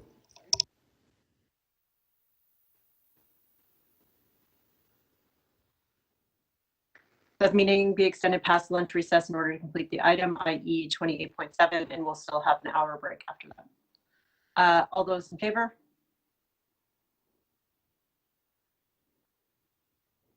All those opposed? That carries. I assume that carries. Matthew, you're in the room. You can see the people there for me. But based on my discussions with them, they were fine with that. Okay. The next speaker is Mario Vella. Or sorry, did I miss Robert? Robert Wilson? Robert Wilson, 3 minutes. Hi, Robert. You have 3 minutes. Good afternoon. Thank you very much. I'm a resident of the Bloor Court area, and I was pleased to hear a number of my fellow residents speaking on this proposed bike lane.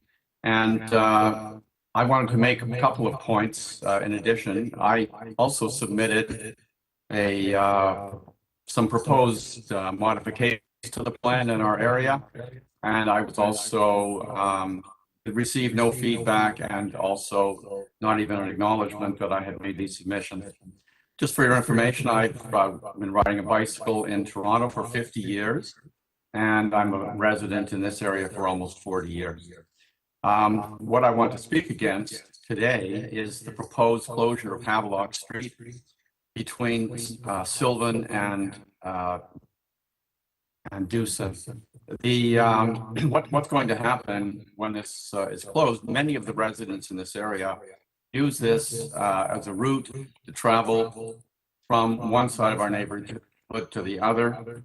And if it's eliminated, it's essentially cutting our neighborhood in half on an east-west basis.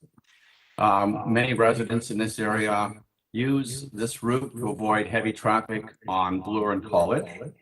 And it'll make it much more difficult for people who get to get around here. Most residents in this area are not cyclists. There are people who are not cycling for a variety of reasons. They are elderly, some have disabilities. Some simply are afraid to ride their bicycles, or they don't own bicycles and are not interested in doing so. I would also point out that when this particular section of Havelock is closed, it will increase the northbound traffic on Havelock because cars traveling across Dewson will have nowhere else to go except north of Bloor. It will also increase, I think, traffic on Hepburn Street, which is where I live. It's an east-west corridor used to get from Dovercourt or Arlington across to Dufferin. Final point I would make is that there are essentially no benefits to cyclists by this closure. As a cyclist, I often drive through here, and I would never drive down Havelock Street. There's a very, very excellent paved path through Dufferin Grove Park. That is the much preferred route. Virtually all cyclists use that to travel to Gladstone from the north or from Gladstone north to Bloor Steep. So I would put to you that no one is going to use Havelock if they have this option. So in summary, I think the proposal is ill-advised. It fails to take into account the needs of the residents of this area. I think it needs to be modified substantially. I would also be pleased to join any group that is looking into these modifications. Thank you. Okay, thank you for your deputation, Rob. Are there any questions to the deputant? Okay, that brings us to our next deputant, Mario Bella, and then that will be followed by Samantha Keeves.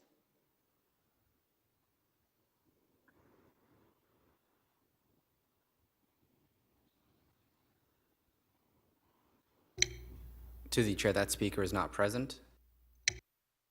Okay. Our next speaker is Samantha Keeves.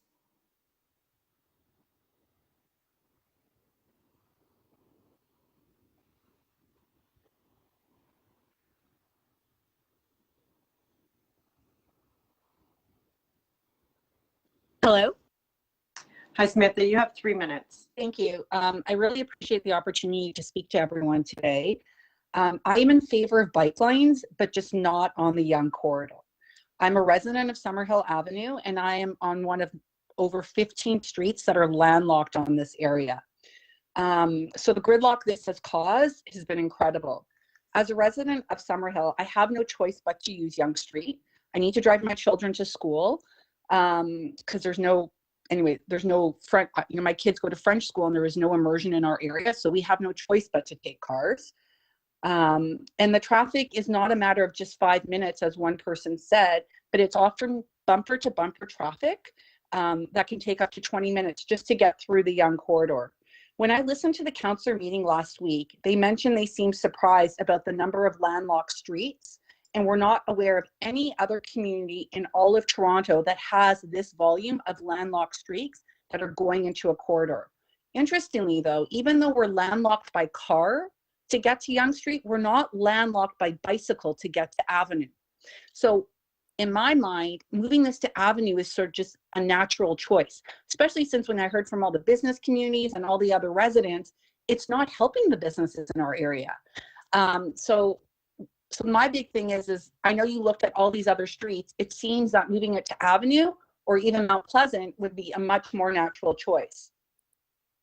And all of this gridlock this has caused, not only is it hurting the businesses, but everyone's talking about pollution. I find it really surprising that, since we're in bumper, the emissions that are coming from these cars are incredible. And I even submitted a couple of videos where I'm literally in bumper to bumper traffic. All of these cars emissions are going to the air, but there's no bicycles at all using the lanes. And from a safety perspective, I know people have spoken about the EMS, how that's going to affect. We have a lot of seniors and everything in our neighborhood. And also I have 4 kids. The bike lanes that we had, they're so narrow. I don't let my kids use those bike lanes anyways. I personally have not seen, a child using those bike lanes. And so for those many reasons, I really do feel that this is the wrong spot to have these bike lanes. And then, so the fact that the BIA is against this, all the residents associations are against this, and all the neighbors that I speak to, we all think it's kind of crazy. I really, really hope that the committee listens to the voices of the neighborhood. I listened to the majority of the call today, and most of the people that are in favor of this proposal, they don't live in this neighborhood, and this isn't they don't live here. So it's really, I feel like you need to take the voice of the people that actually live, reside, and have businesses in the area.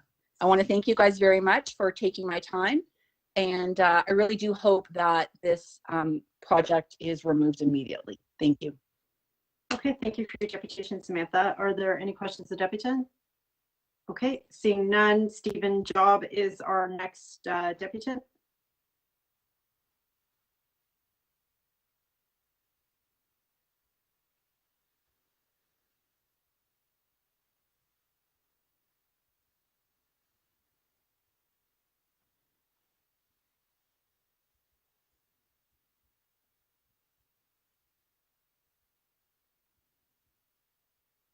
We have Stephen. Testing. We can hear you, Stephen. You have 3 minutes. Thank you. Thank you very much, and thanks for the opportunity to share my personal views. I'm not speaking on behalf of any organization today. I do live in the area. I live in the heart of Summerhill on a dead-end street, so Yonge Street is my only conduit to the rest of the city. And I have 5 points I want to share quickly. First, what the cycling lanes have done for me and my family Second is why I will stop cycling if the lanes are removed. Third is that mode shift takes time and patience is required. Fourth is that the traffic concerns are overstated and dramatic. And fifth is that the design needs to be optimized. So first point, starting last summer, I started cycling with my toddler daughter for the first time, and I cannot tell you what an incredible difference this made in our lives. We felt sun on our faces, wind in our hair, and a feeling of freedom. We burned fat instead of gasoline. We saved money, and we felt mental and physical health benefits, and my kid absolutely loves it. We also shopped and ate more locally than ever before. This small infrastructure change has made a truly profound difference in how we live our lives. The second point is quite simply, if the bike lanes are removed, I will stop cycling. When I was younger and had no option but to cycle everywhere because of financial constraints, I was hit by drivers 3 times and somehow miraculously escaped major injury or death. But now I'm a dad and my wife and daughter depend on me. I cannot take the risk of biking on a street like Yonge without bike lanes, and I won't put my daughter's life at risk either. So if the bike lanes are removed, I will go back to driving everywhere except the closest walkable locations, which will cost me more money, be less healthy for me, and continue to burn fossil fuels. My third point is that mode shift takes time. I completely understand people who are frustrated when they see sparsely used bike lanes in the winter. I did not bike this past winter. I wasn't ready for it. I didn't have the bike accessories or the routine or the clothing figured out. I'm already starting to prepare for next winter. When you install bike lanes, people don't instantly change their habits.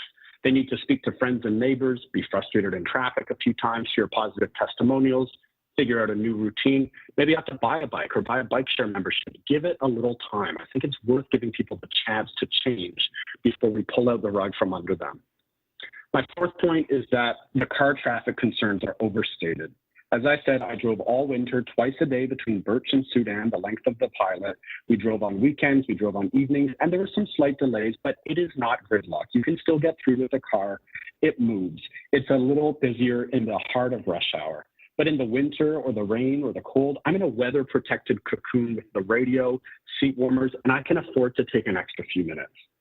My last point is I think there are opportunities to improve the alignment, particularly left turn lanes for cars at busy intersections. I think if staff work with counselors and residents associations and individual residents, many of the concerns and frustrations can be alleviated through improving the geometry at these few really difficult places where conflicts happen. Thank you. I'm ready. I have some thoughts on this. I know other neighbors of mine have thoughts. So let's work together to improve this and not throw out the baby with the bathwater. Thank you so much. Thank you for your deputation. Are there any questions to the deputant? Okay, that brings us to our last deputant on this item, Peter Sipsky.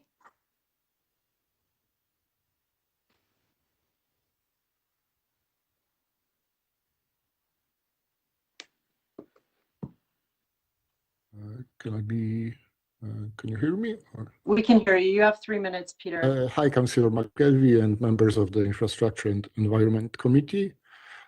Sorry for being late. Thank you for giving me the opportunity to speak. My name is Piotr Sepski, and I'm here representing the Deer Park Residents Group. Our organization speaks for tenants and homeowners in the area between the Beltline Trail to the north and Woodlawn Avenue west and Jacques Avenue to the south, Avenue Road to the west, and Mount Pleasant Cemetery and Vale of Avoca to the east. We support the ActiveTO program and Complete Street pilot on Yonge. We believe that safe and connected cycling infrastructure is an important part of the city's transportation system, helping to reduce car use and create healthier and more equitable communities. Cycling infrastructure is also an important part of the Toronto Transform TO net zero strategy. We also appreciate the benefits that the Yonge project brings to pedestrian safety and comfort. Staff report mentions less speeding cars in the project area. Speed is the biggest factor contributing to road violence, so it's a good outcome. We appreciate that Councillor Josh Matlow and Mike Layton, together with transportation staff and residents, are working hard to resolve any concerns regarding the pilot project. Staff report about Yonge mentions many actions that are being taken to help alleviate the flow of traffic issues. Better traffic lights, timing, and smart traffic light technology will be much appreciated. As the honorable committee members might know, there is quite a lot of construction on our part of Yonge, and we also appreciate that city staff is working with developers on better construction management plans. All road users need to be safe in the areas of construction. Our group is also very grateful for the ActiveTO, which has been a big part of the pilot. ActiveTO animates and supports the businesses along our part of Yonge. We're happy that the program was made permanent. Thank you for choosing our part of Yonge for the ActiveTO Complete Street Pilot. We're happy to support the recommendation to continue the project to July 31st, 2023 inclusive. Thank you for your consideration. Thank you for your deputation. Are there any questions of the deputant? Okay, I will confirm with the clerk that we have completed all the deputations. Okay, questions of staff. I'll start on the screen and then we'll move into the room. Councillor Layton. Yes, thank you very much. First, I have a couple questions with quickly to EMS and fire, and then to our Office of Energy and Environment, and then to cycling staff or to transportation staff. So first, we heard repeatedly from constituents that there's a concern over the response time for EMS and fire. I understand we have the chiefs of both that can comment. Hi there, Councillor Layton. Paul Raft is here. Jim, do you want me to pop in first? Yes, Chief, please do. Thank you. Thanks very much. So yes, Councillor Layton, our team has done an analysis and has found no evidence of emergency response impacts as a result of the Midtown installation. Our average response time for the city is approximately 9 minutes for life-threatening calls. In the area of the Midtown installation, it's approximately 8 minutes or 1 minute better. In terms of the 90th percentile citywide response time that was quoted, that's in the 13-minute range for the citywide, and in the 11-minute range for Midtown, or 2 minutes better. So in fact, in the Midtown area, we currently do better than the citywide average with respect to response times. That's correct. And we have not found any evidence of challenges as a result of the installation. Just to get an answer to the constituent who asked the question and proposed that it might be worse in the bike lane area or in the ActiveTO area. Well, how can you attribute the increase in response time from 2014 to 2021 to anything in particular?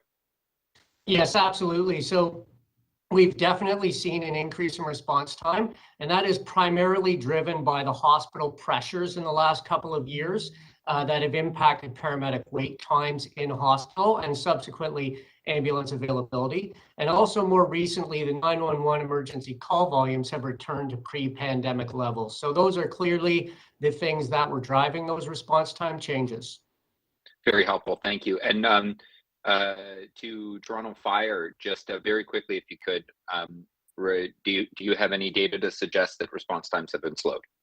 Thank you, Councillor, and through the chair. Toronto Fire similarly conducted an analysis as our colleagues in paramedic services did, and we too found no degradation of response time in this area. In fact, we've looked back across all of 2021, and the two key response time measures that Toronto Fire reports to City Council on, both of the areas that, both of the boards 11 and 12 where the project is, exceed the city average on both of the key performance indicators for response times that Toronto Fire Service reports to. Listen to both of you. Thank you for being here today. I know this isn't the committee you're typically at, and I appreciate your time. I think that may reassure some of the constituents who are fearing that the response time has been degraded. Next, to just quickly to our Transform TO staff, we've also heard that perhaps the addition of bike lanes may be contributing to additional greenhouse gases or us going in the wrong direction with respect to our climate commitments as a city. Would you care to comment for that or to that? Happy to, through the chair. So under our Transform TO plan, I think mentioned a few times today, In terms of reaching net zero by 2040, our modeling identifies that we need to actually shift about 75% of car and transit trips under 5 kilometers to bikes or e-bikes by 2040. And that's about 2,100, a little over 2,100 additional kilometers of cycling and multi-use trails that would be associated with that shift. Sorry, how many kilometers was that? Just over 2,100 in our modeling.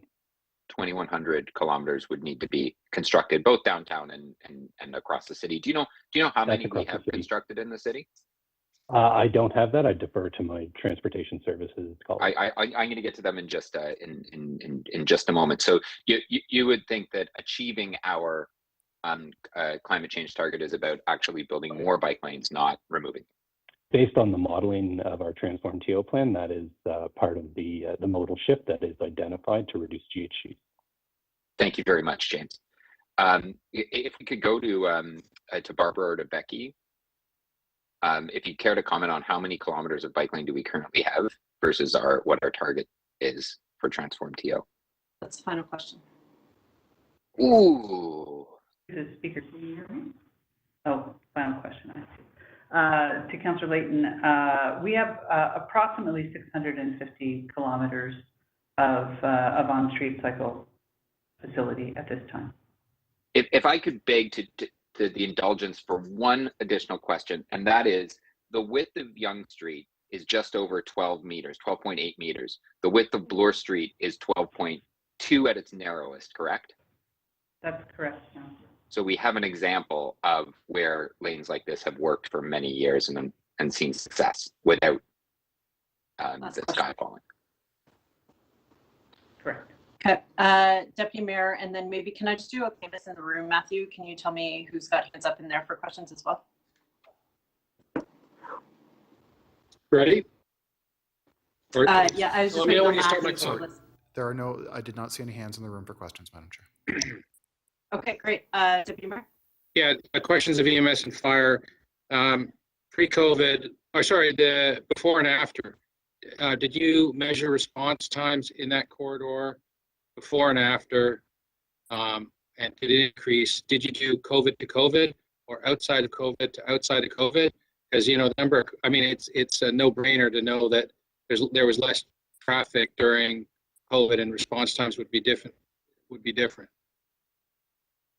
Deputy Mayor Paul Raft is here. Yes, we did look at that, and the increase in response time was very similar right across the city. And we attributed that to the hospital pressures and the emergency call volumes.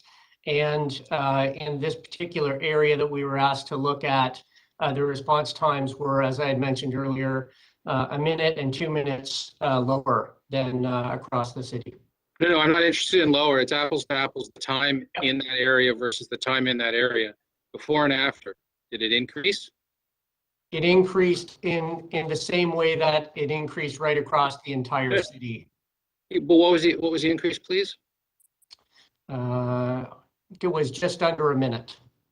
So response times increased by a minute. Fair enough. Right across the city, that's correct. No, I'm asking about on that stretch of land, in that Yonge Street area. It increased by a minute, correct? That's correct. Thanks very much. And Mr. Jessup, is that Jim? Yes, Deputy Mayor, it's Jim Jessup, sir. Yeah. How about you? What was your response time? Did it increase in the Yonge Street area? So through the chair, Deputy Mayor, we pulled the 2019, 2020, and 21 data for wards 11 and 12. Yeah. And consistent through the city, there has been a 1% decrease in both of our measures each year across both of our response time measures, effective firefighting force and first in truck total response time. Let me ask you a different question, Jim. If you got a fire going on and you got a choice between Yonge Street and let's say Mount Pleasant, which would your responders pick? Through the chair, Deputy Mayor, it depends on the day. It depends on what's happening. So our rush hour, I can't comment on that. We've seen incidents across the city based on whether it's a collision or rush hour or construction. So it really is dependent on that call at that day, and our communications system monitors that closely and will advise the crews. So to make a general statement like that, Deputy Mayor, I can't do that. Okay, I have a question of maybe transportation services. What's the delay in car traffic AM and PM peak periods because with the installation of the bike lanes? Through the chair, the delay is plus or minus less than a minute change. Something's going on. I got echoes there. I can't hear. I don't know if anyone else has that problem. If you can stop my time. I'll try again through the chair. That's better. Thank you. Okay, great. Councillor, we have some incidents where delay is up to a minute and others where it's less than a minute. Okay, and during the AM and PM peak period, if you were to calculate the number of cars that were in that area and the amount of greenhouse gases, I mean, that would be a significant increase in greenhouse gases, wouldn't it? What's the greenhouse gas input? How many extra tons of greenhouse gases are produced because of these bike lanes, because of cars sitting in traffic? Through the chair, we haven't done those calculations, but I anticipate it would be less because the volume of car traffic on Yonge Street has reduced. Car traffic, why is the car traffic reduced? Are people not using Yonge Street anymore? Is that because the bike lanes are there and people aren't bothering with it? They're going on to other streets? Deputy Mayor, we have seen some diversion to other streets, including increases on Avenue and Mount Pleasant, which is to be expected when you make a corridor change of this length. So then we're increasing traffic and delays on those other streets. Certainly, Deputy Chair to Deputy Mayor Min Wong, we certainly looked, as you might remember, in 2020 and 2021 at the three corridors, Avenue Road, Yonge Street, and Mount Pleasant. We did that analysis. We looked at a number of factors, including volume, and we certainly found that Yonge Street had the lowest volume of the three, which is one of the contributing factors to why we picked. Barbara, I got one more question. I got 10 seconds. Okay. Are you planning to put? Does your plan anticipate putting more bike lanes on Avenue Road and Mount Pleasant, so all three corridors are going to be jammed up? We have certainly not made that proposal at this time. Absolutely not. But do you have a plan to do that? There's an Avenue Road corridor study that is just kicking off or sort of in early stages, and that group is certainly looking at complete streets on Avenue Road, but there's not been any proposals made out of that study yet. And anything that comes out of that study will take into consideration the network and will also come to council for approval. Thank you. Just to clarify, to follow up again with the clerk, ensuring no questions in the room. Any questions in the room? Yeah, Councillor Pasternak has a question. Councillor Pasternak, 5 minutes. Great, thank you, Madam Chair. Through you to staff, this is quite a large report with a very ambitious plan. I'm assuming it's fully funded and we're not waiting for any kind of other sources to open up over the next couple of years? That's correct, Councillor Pasternak. So on the first page, it says from 2022 to 2024. So, but we don't really know which projects are, I guess, now or in the spring, and which ones are a couple of years from now. Is that dependent on other infrastructure work like Toronto Water or paving or some public realm or other kind of infrastructure work, or? Yes, Councillor Pasternak, that's correct. We'll do our best to coordinate the installation of these projects along with other work so that we can have the least disruption and leverage the cost as best we can. So would you consider the community consultation part of this plan to be complete and done? Are we going out to any more neighborhoods over the next, I don't know, 18 months, 2 years to talk about their projects, or that is, you consider that complete? Through the chair, Councillor, the project on Shepherd in particular, we have only consulted on the portion between Bayview and between Bonington and Bayview, and between Bayview and Leslie is subject to further consultation as well. Each of the projects will involve public engagement in the form of advising people more details about when construction is coming up. And we understand some of the projects that are at a future year, councillors have asked for some further engagement at the detailed design process to nail down some of the specifics once this level of support from council is approved. Okay, so there is some work to do. Now, a few of the deputies said they never got a notice for this. We rely on Canada Post to deliver public notices for community meetings to talk about various projects, in this case, cycling. We certainly do put our notices through Canada Post. We also engage with councillors around making sure that notices for public consultation events are in their e-newsletters. We use social media, and any way we can, we really want to engage people through that process. Okay, all right, thank you very much. Thank you. Matthew, just confirming no additional questions in the room. Madam Speaker, there's no other, sorry, Madam Chair, there's no other speakers in the room. We've already heard from Councillor Passford. Okay. There's no one here. Okay, great. I just have a few questions if you can start the timer. My question is about Young, and if we vote to extend the pilot today, what additional information will be gained over this year? What changes will be made? Thanks for the question, Chair. We are not in a position to really describe the ActiveTO Midtown pilot on Young as a success. We want to further and evaluate. We want to make changes to the optimization of signal timing and turning movements along the corridor, and further engage with local residents who have feedback and local businesses around their needs for loading and delivery. We've done some of those changes to date, but we think it's important to do more because we're in an environment where traffic patterns are expected to continue to change over the next little while with the reopening and recovery from the pandemic. Okay, so collecting more data, making signal changes as you can to improve, decrease congestion, working with businesses, working with residents for the consultation. What about pursuing continued studies on alternate routes?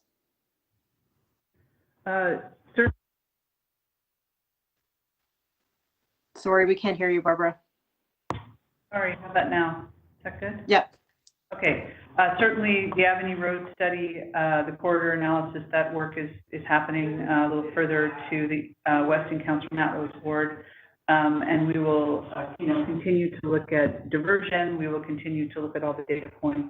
I did also want to point out that it's pretty common for us when we put in a project that does a reconfiguration of a corridor in this way, for us to continue to stay actively involved with the community and working through what they see on the day-to-day as pain points and issues, as well as with the partners that we talked to today with EMS and with fire and with energy and environment. We also have an addition that we're going to put in this summer if the pilot continues forward, which is looking at more of an active traffic management corridor where we can provide more real-time information as well as some broader data analytics on the corridor overall to help to manage periods of peak congestion. So Roger Brown and his team are going to be moving that forward, and we'll actually be talking about that in an upcoming meeting with the IEC related to the congestion management plan. Okay, and there is ActiveTO along Young as well, so there is this loss of lanes in some area anyway, right? Yes, and we believe that at this point, although the registration has not yet closed, it's going to be comparable to what we had last year. I think last year we had about 26 cafe installations, and this year we currently have about 21 that are proposed. So is there any sort of safety improvement that's gained by having the lanes with the ActiveTO, so you're not just abruptly driving, you lose lane, driving, lose a lane? Is there some sort of safety that happens with having the bike lane as a buffer around the ActiveTO, for example, as well? It buffers the traffic in the ActiveTO further.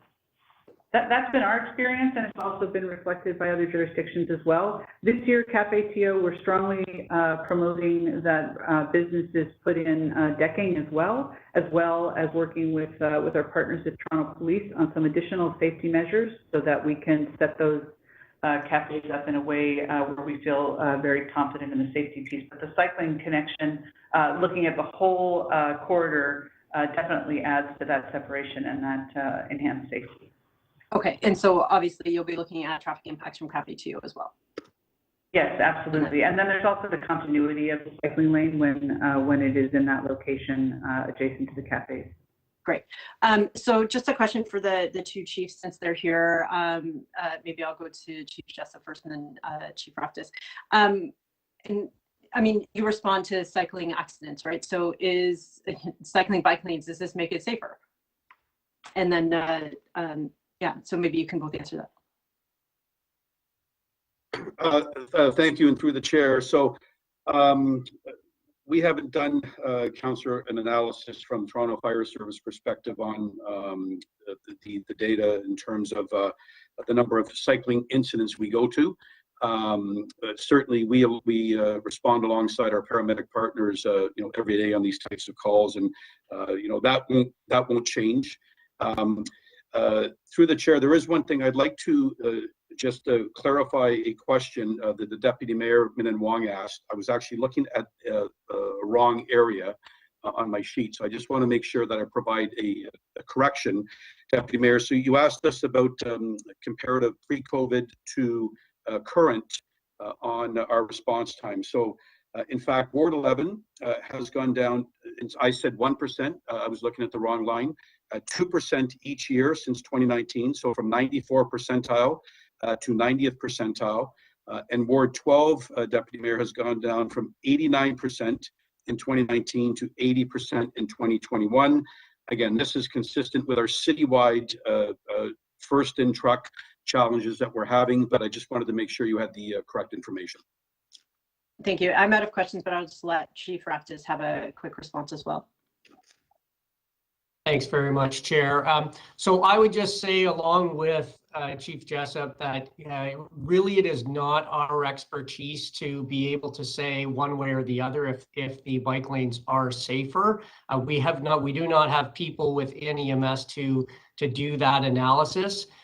So the only analysis that we have looked at is the direct impact on response times, and we did not find any sort of evidence that there was an impact on response times to calls in that area. Okay, thank you.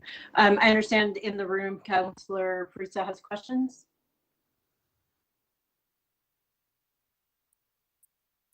Yeah, thank you, Madam Chair. So I just want to, the question is on Sentinel Road, the rebuild that's happening from Lamberton to Shepherd. That's mostly going to be a separated bike lane, correct? An elevated bike lane, safe bike lane, not on the street, right? Through the chair, that's correct. It will be elevated where possible. Right. Well, you're right. Some of it is not going to be elevated, but the bulk of it is, yeah. And I'm just curious. Why would you stop it at Lamberton when Lamberton, there's a school across the street and we had a tragic accident right at that intersection? It's going to be like symbolic, right, in a sense. So one corner of Lamberton is going to have an elevated, separated bike lane with a renewed intersection and safer street. The other corner, the north corner, the one on which the truck made the turn, the left turn, and Violet Liang, a student, a C.W. Jeffries student on the first day of school got run over by the truck and killed. That one you're not going to touch, the north corner. Like, I guess my question to you is, why would you stop the work for that safer lane at the south corner of Lamberton Road on Sentinel? Thanks, Councillor. Through the chair, that's a great question, and certainly the limits of the kinds of facilities and community destinations that a cycling project will serve are very important considerations. In this case, the reason for the limits are because we're being able to build this project as part of other road work that's planned. So we're using the opportunity. That's the limit of your money, right? Like, we got money to only go that far. It's the limit of the road work that's required for that location. Yeah. For the state of good repair improvement. Yeah. So maybe like 75 meters up the street, you have C.W. Jeffries, for example. You wouldn't be able to extend the project to there. or you wouldn't be able to have a more holistic view of this and say, you know what, this safer bike lane should be connected to the new Finch LRT bike lane so that you have a contiguous network, more of a contiguous network instead of like having this broken lane, kind of like, or basically this lane stopping kind of like mid-block and not making that connection to this wonderful new bike lane on Finch Avenue as part of the LRT? Councillor, I'll ask Becky to step in and just follow up on that.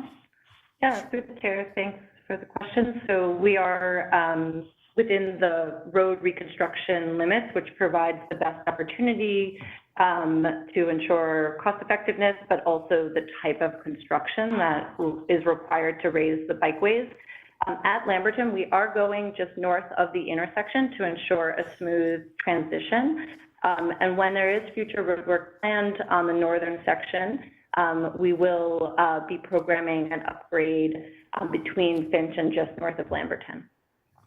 No, I understand that, but you got to understand too that sometimes you need to have, you know, like, forget from a practical perspective, right? You have to have a slightly more holistic view of the world, right? And you understand that on Finch Avenue and just you know, a short block south of Finch Avenue, you have C.W. Jeffries, a major high school. And then you have Lamberton, obviously middle school right across the street that doesn't cover everything. You've had some very, very significant issues occur here. That if you're going to do this rebuild, you're not going to stop it at Allerton Avenue, that you're going to figure out how you have enough money to take it at least to Finch and make that connection to Finch. Wouldn't you think that that's like that would have a more holistic view of how to approach this work? Absolutely, Councillor. I understand your position, and that's certainly our preference. I think we can take another look at the limits of the reconstruction to see if there's an ability to an extent to make that connection. But as I said previously, it's not the money necessarily. It's the state of the road condition that determines where state of good repair improvements are needed, and that's where we've programmed the scale of construction that's required to raise the bikeway at this location. But that being said, we hear your feedback, and we'll certainly take another look at whether that can be improved. That's it for questions. Yeah, appreciate that. Move to speakers. We started on the screen. We can start in the room. Matthew, are there speakers in the room?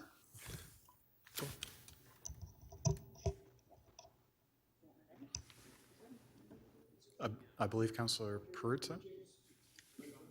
Okay, Councillor Perruzza to speak, 5 minutes. Councillor Pasternak, please. No, thank you. Thank you for the privilege of speaking first. I do have a motion. If the clerk could put it on the screen.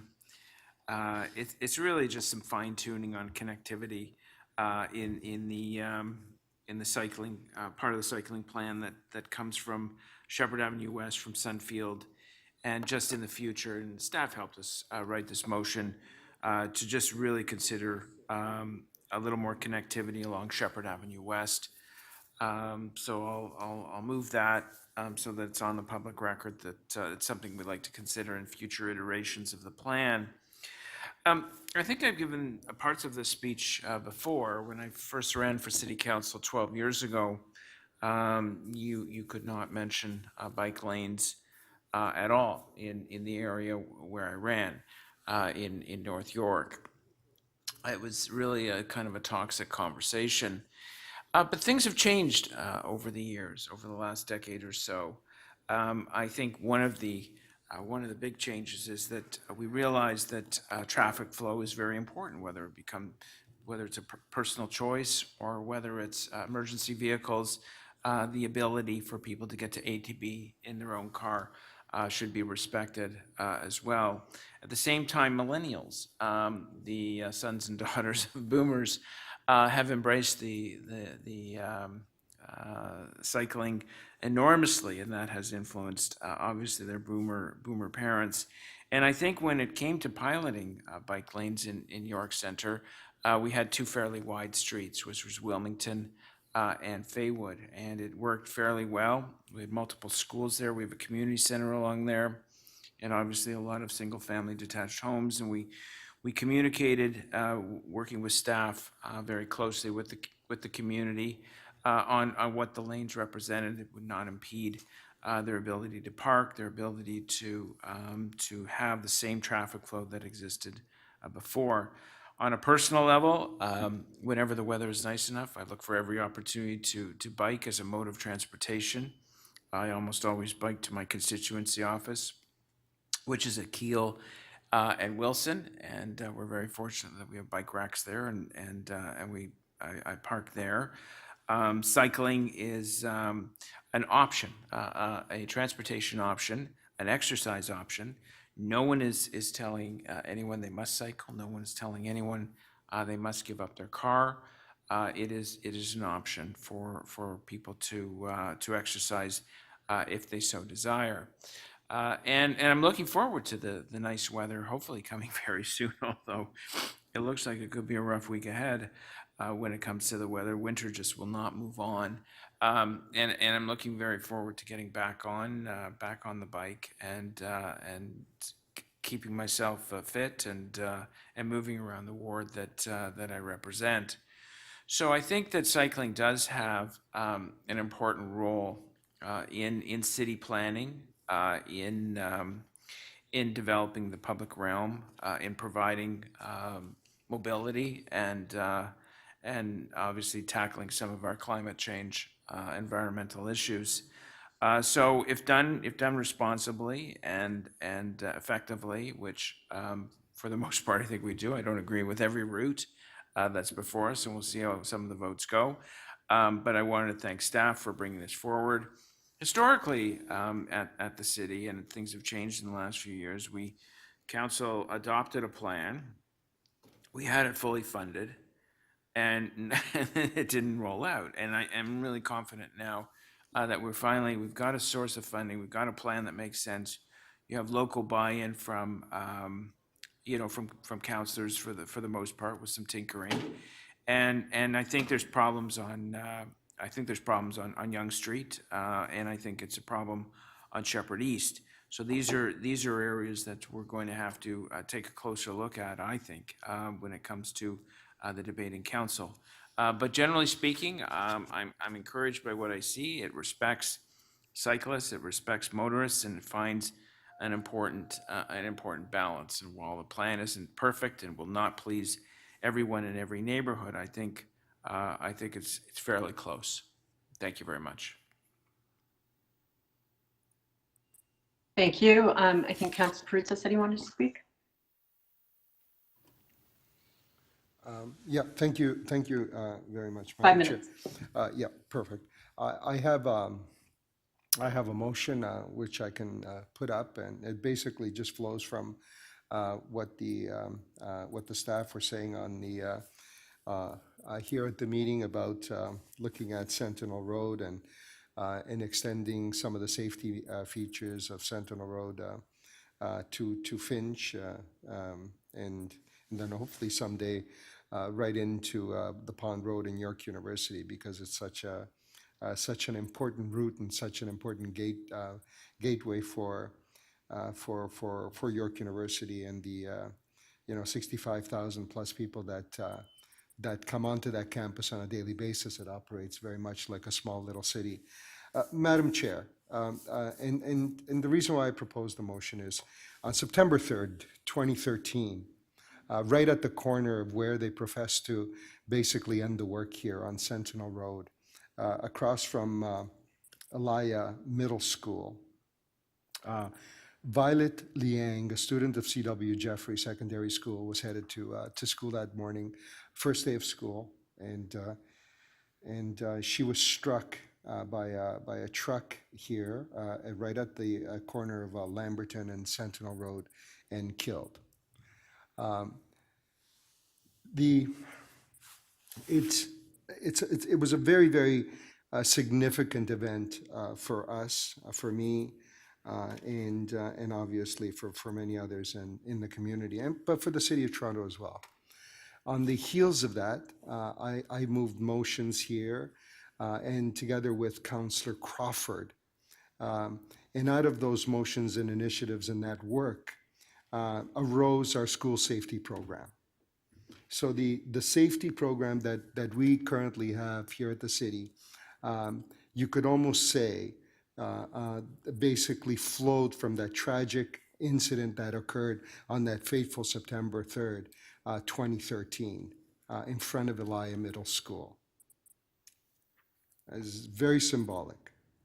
And in our safety program, and not just the school safety program, our Vision Zero, and everything else that we have crafted, promoted, developed, and implemented since around road safety.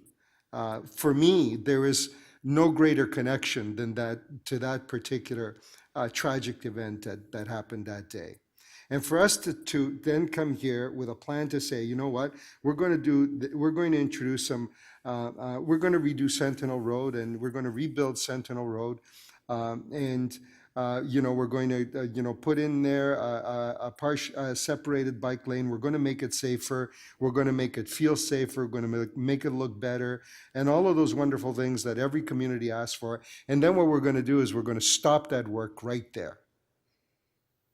Right where this incident occurred, and I don't want to go into that, but I just think that sometimes we need to look at these projects a little more holistically and say, you know what, there is for all intents and purposes this great project on Finch Avenue, this LRT. As part of the LRT, we worked long and hard, and the transit planners and the bicycle network planners at this city know very well how much work. There were basically about 2 years worth of hard negotiations with Metrolinx and everyone else concerned, including, quite frankly, our fire department and the Toronto Transit Commission. To get that separated bike lane on Finch Avenue. They wanted to initially put the bike lane on the road. Why? Because it was intended for our fire and our emergency vehicles to partially use that bike lane on the road when they needed to respond to an incident and so on. And the TTC stood in the way of us being able to get a safer bike lane in there. Why? Because they were refusing emergency vehicles from using the LRT right-of-way and being able to cross that right-of-way. And the TTC stood in the way of that for the longest time. Sometimes we're our own worst enemies. But eventually they relented. And through very, very aggressive and determined conversations and negotiations, that bike lane was eventually taken off the road and put into its own safe environment along Finch Avenue. Here we have an opportunity to connect it to broaden that network, and we're going to miss that opportunity, and we're going to say, oh, when we don't know. And I just think it's a no-brainer, and I think that it makes for better planning all Final around. thought. Yeah, better planning for all around for us to do that, and that's why I got the motion I have before you today, and I'm hoping that people support it and we can get on with this and not approve a half measure. Questions on the move? Thanks. I have a quick question. Just given the timelines for a report back, like basically the next meeting closes in a week and a bit. So just so you get a more fulsome answer, can we roll this in with the next report back on cycling, which is in July, so that will happen before the break, and that way you'll get a more fulsome answer? Look, the work has been done. Let's just get a report back and around thinking, around the thinking of when can this work be completed and what's realistic here. I get it. I understand what the staff was saying. I understand the budget consideration. I understand the work and the rest of it. But and I don't think that it's a very extensive report we're looking at. But we should be able to make a decision on this. And I'd be someone prepared to try to find some money for it, if depending on what that would be, to just even from a symbolic point of view, be able to say, look, we're going to actually do this in a better way for everybody here, and not just stop it at this intersection, right? So appreciated, but can staff maybe give you a briefing and a one-on discussion and then the report come back? I'm only mindful that, well, one, getting it on the agenda next week or next month may not work, but also two, next month is a very full agenda. You know what? It's a full agenda moving forward all the time, Councillor McKelvey. It's just the reality of this new place, right? It's a big place, lots going on all the time. So I'm sure we can accommodate one more little report. And you as the chair, if you undertook to champion something like this, who could say no to you, right? Well, lots of people say no to me all the time, but thank you for that. Thank you for that. Okay, so we can leave this, but I just want to flag that it may not be as fulsome as you'd like, in which case we can also, if it is not substantial, ask for a more fulsome one in July as well. So we'll leave that for now. Additional speakers, I think that was it in the room. Councillor Litton.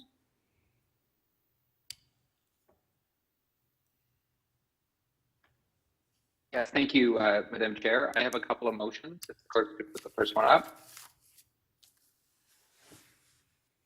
My apologies, I don't know which one's first or which one's second. Here's the first one.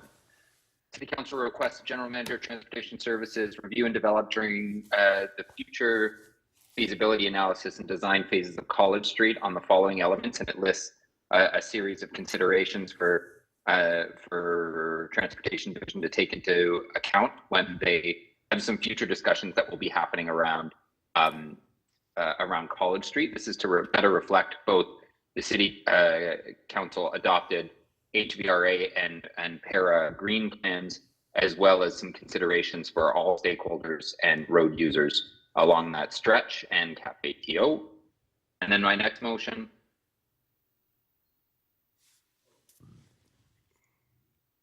This is with respect to the Yonge Street project, the Yonge Street pilot, and that's that we heard this from constituents. This is to add that we request city staff examine all intersections along the ActiveTO Midtown pilot project for the implementation of dedicated turn lanes and implement as soon as possible in coordination with the ActiveTO. First, I would just like to offer my my sincerest thanks to city staff for their work on this, Becky and her team. I know that these were some challenging projects for them all across the city, it sounds. But I think our staff bring a level of professionalism as well as a strong set of values to the work that they do beyond their technical expertise. They sincerely want to make our roads safer, as should all of we. There has been a strong move towards Vision Zero, but not moving forward on the cycling plan would act in the exact opposite direction than that council priority. And I would hope that all of us can support the matters as we move forward to City Council. You know, I hearing all from deputants from across the different parts of the city, one thing is very clear: change is hard. Right, the way our neighborhoods, and we all know this because we experience it every day, when people propose speed bumps or a new stop sign or the width of a sidewalk or a new building going into a neighborhood. Change is hard. People experience these changes differently. Some people that may have relied very heavily on their automobile for multiple short trips a day within the neighborhood may experience the street differently than someone who used to dread that leg of their cycling journey because of just how dangerous it was to travel on Yonge.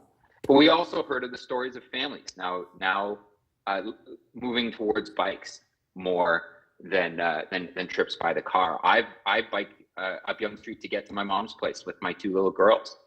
Because now I have a safe option. I'm going to tell you the truth. I'd never done that before.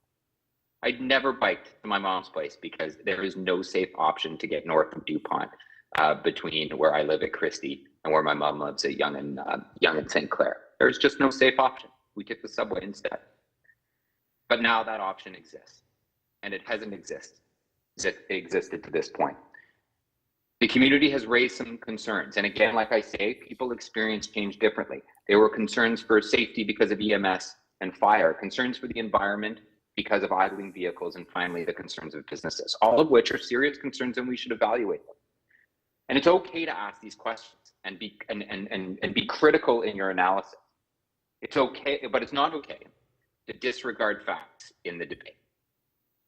It's not okay to discount the feelings of others and the very real impacts that lanes like this can have on helping achieve our citywide plans, like Vision Zero, like Transform Field. We heard from the fire chief and the chief of BMS that travel times are not only perform better in this area than they do citywide, but the changes are reflective, and the recent increase is reflective of the increase citywide. We heard from our executive director of Energy and Environment Division that moves like this will help us achieve our Vision Zero target, not the other way around. And finally, we have experiences with lanes like this where we have done the analysis with respect to businesses. We did it on Bloor Street, and it was determined that businesses do in fact benefit from having bike lanes present. The studies are done, and it's clear. It's okay to be critical and analyze them. It's okay to say they're not perfect, and we can do our best to make it so. I have put motions on the floor to try to address that. So thank you very much. Thank you, Councillor Layton. Additional speakers on this item, Deputy Mayor. Thanks, Madam Chair. What we do know, especially, and which is, I think everyone would agree, well, maybe not in this chamber, but the people who are out on the streets traveling every single day around the city, is congestion is getting worse.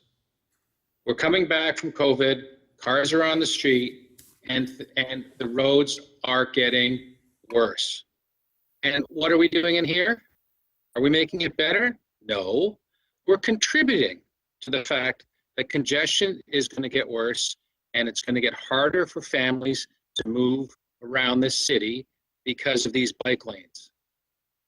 You know, the folks around here, you know, wouldn't talk about it, but everybody knows that if you travel on many of these streets with bike lanes, take Dundas, for example, you could be driving down Dundas during rush hour in bumper-to-bumper traffic, nothing's moving, and you look at the bike lane, it's completely clear. You look at the bike lanes on the Bayview Avenue extension, and I drive down them often, you wonder, who's using these? And I'm sure there are many residents on Yonge Street who feel exactly the same way. They're trying to get their kids to school, they're trying to get home from work, and they're stuck in traffic, their engines are idling, and the bike lanes are clear. What utter nonsense. And we're not listening to them. I think we have to. You look in Shepherd, and you know there may be some cyclists downtown, but you know in the suburbs, people don't drive to work or don't cycle to work. You know there are a lot of people in these communities that have to travel all across town. They're not cycling all the way to Etobicoke or all the way to Scarborough or all the way up to Markham. Yet the folks down in the Ivory Towers want to impose bike lanes on these communities and increase the congestion in these neighborhoods. This is craziness. It has to stop. We are making the city harder and harder to get around. And if you want to talk about, the environmental goals of the city, more greenhouse gases are being created by these idling cars. More. And we are contributing to that. That is simple. That is the truth. And you know the cycling lobby, which I will give them credit, they come down here and they give the impression that the entire city believes in these bike lanes. But most folks who are working in this city, hardworking families, who are trying to get around and do their shopping and get their kid, pick up their kids and drop their kids off from school, they know the truth. That it's getting harder to drive around the city, and these bike lanes are not being used, and it's just making it harder to live in this city. So Madam Chair, I'm going to ask you to separate out 6C in this report. That's the Shepherd Avenue piece that the residents are opposed to there. And I think it's 16B. That's the Young Street piece. You know, the other thing, and I'll just finally say, Madam Chair, we're not listening to these communities anymore. Resident associations come here and they tell us what they want and they tell us why. And they're authentic. They're not like the millions of, all those emails that are just, it's hard to really read through all those emails where, it's just the same email over and over and over again. It's a form letter. They come down to City Hall, they expect to be heard. And, these local residents associations, we're ignoring him. I think that's wrong. Thank you, Madam Chair. Okay, thank you, Deputy Mayor. I think I'm the last speaker. I have two motions. The first one is behalf of Councillor Bizo. It's been advance circulated.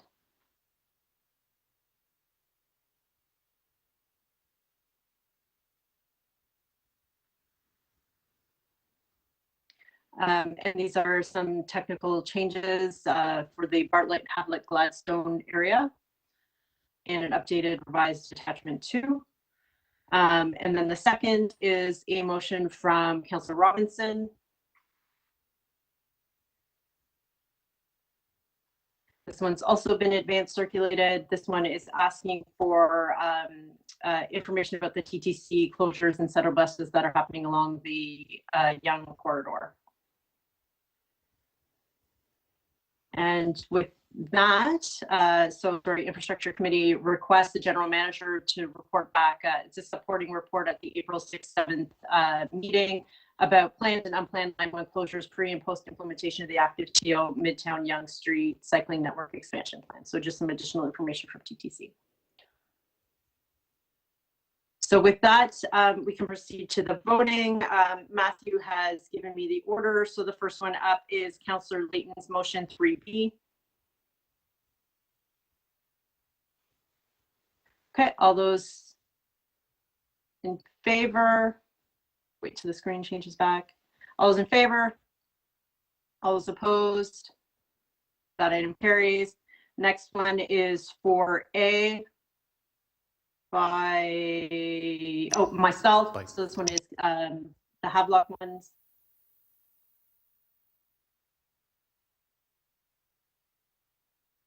All those in favor, all those opposed, that carries. The next one is motion 1.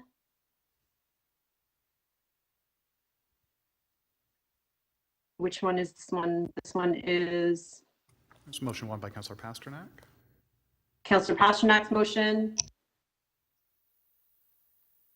Sections on Shepherd West. All those in favor? All those opposed? That carries. Next one is motion 2. This is by Councillor Perruzza. All those in favor? All those opposed? That motion for report back carries. 3A. This is Councillor Layton's motion.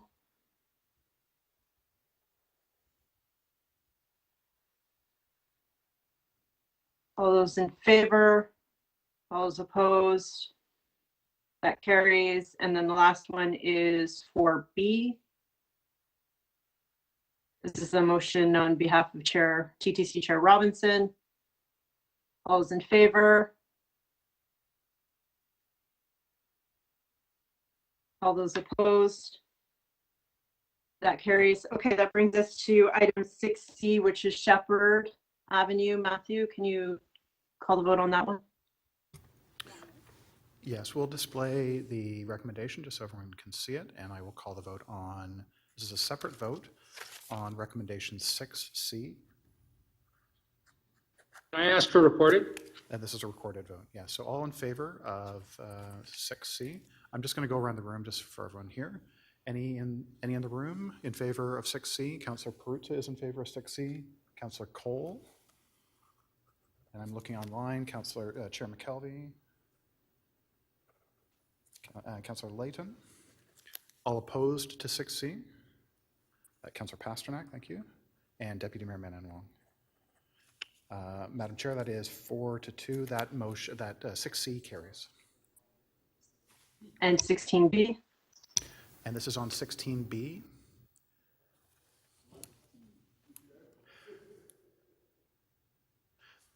So I will note that recommendation 16 was just amended by adding to it. However, 16B remains unamended, so we can vote on 16B.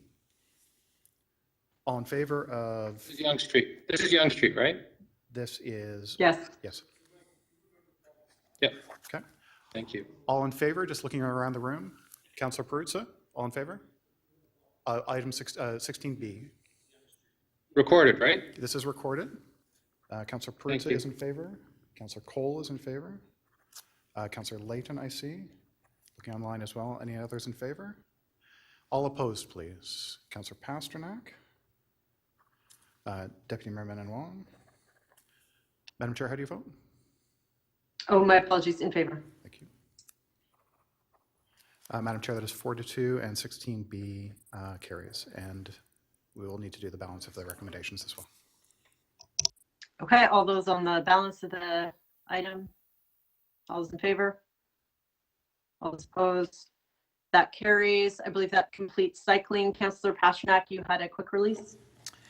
Yes, thank you, Madam Chair. I'd be prepared to release 28A, Developing a Parking Strategy for Toronto. I've reread the report. Oops, I think someone else wants to hold it. Okay. Okay, the deputy mayor will hold it. So he can... Okay, so there are 3 items remaining: the parking, snow, and safe operation of fleet vehicles. Councillor Pasternak will be taking over chairing the meeting. We are going to go for lunch break now. Councillor Pasternak has suggested a half-an-hour break. Are the members amenable to that, reconvening at 2 o'clock? Hey, Jennifer, can I try something? Oh, no, actually, the snow thing could take a while, so I was going to say, why don't we just push through, but let's take half an hour. Okay, and staff need to have some lunch too. Yeah, we need 45 minutes at least. So, Madam Chair, Okay. can you extend that to 45 minutes? We just can't get in any fairness food to everybody. here. There's no food I know here. those of you sitting at home are okay, Pasternak, but are you amenable here to it that? takes a while. You got to go line up downstairs. That's a friendly, I've got some starving people here, so adding the extra 15 minutes to lunch is fine with me. Okay, so Councillor Pasternak is recommending that we reconvene at 2:15. All those in favor? Thank you. You know what? That's the way you. we cobble together. You know, sort of we come together and yeah. Okay. Yeah, no, very moving speech. Thank you, Councillor Perruzza. Okay, let's get out of here.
Chair, if you can just give us a 5-second mental countdown, at which point the YouTube stream will be unmuted and you'll be good to go. Thank you.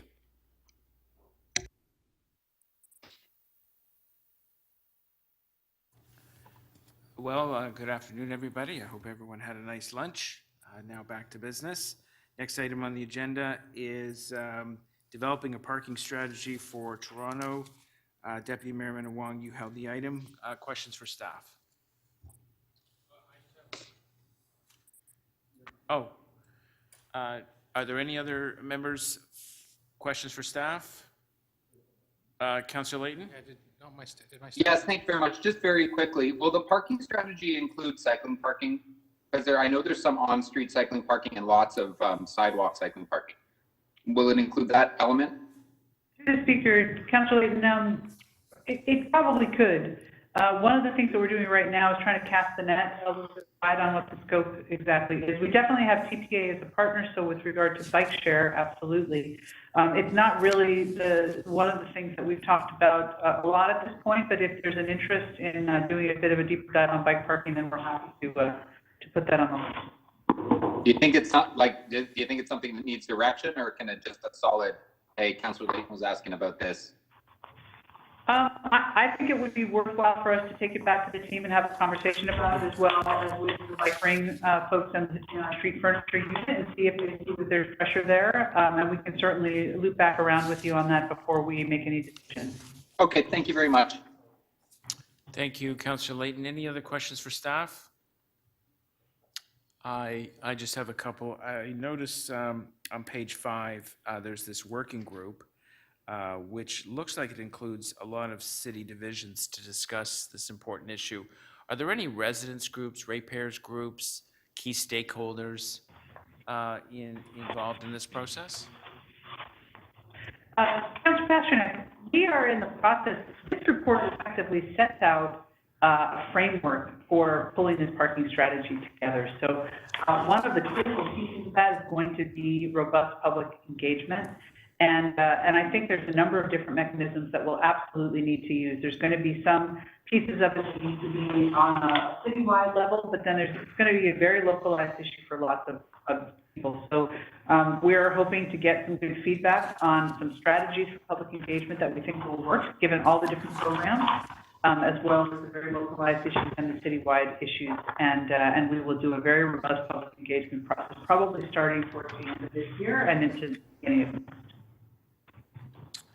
Okay, and last question, permit parking, street permit parking is mostly a downtown thing. Is the working group exploring citywide street permit parking?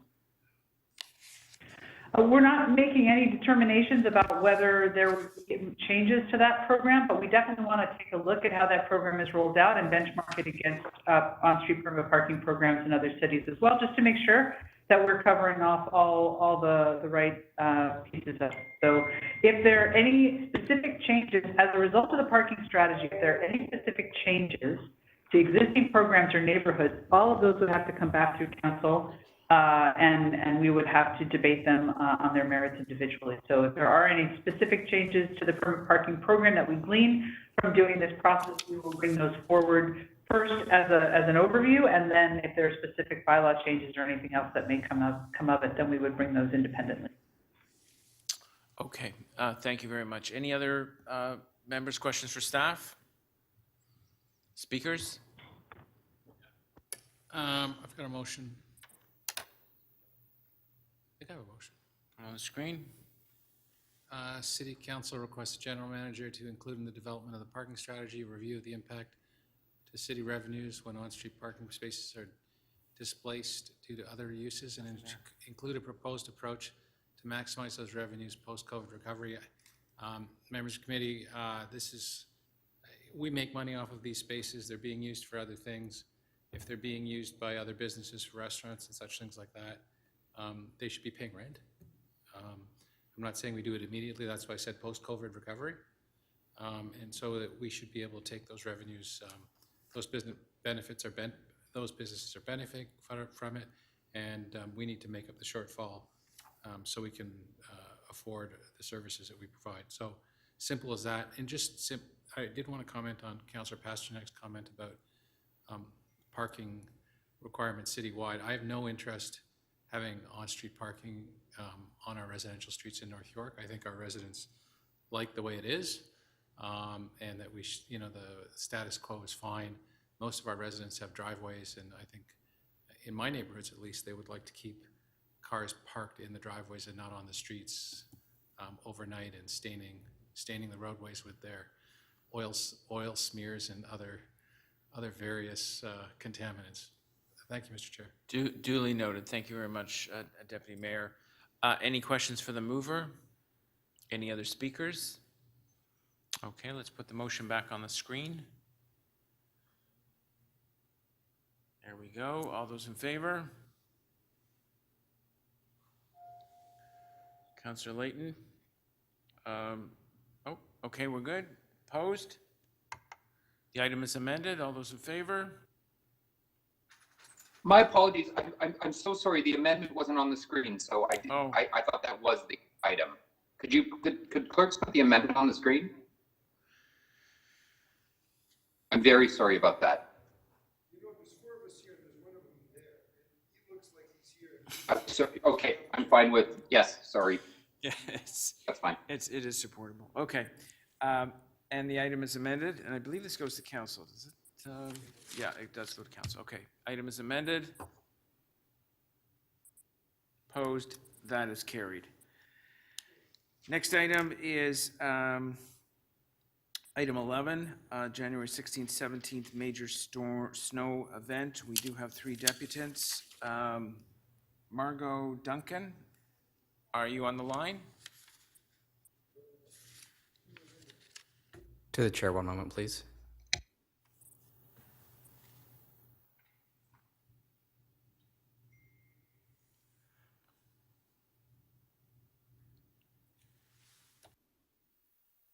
To the chair, that speaker is not present. Okay, Shoshana Pellman?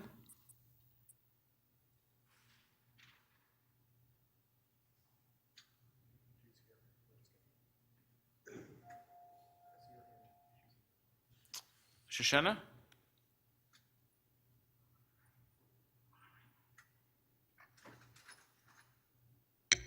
To Shoshana, you are currently unmuted.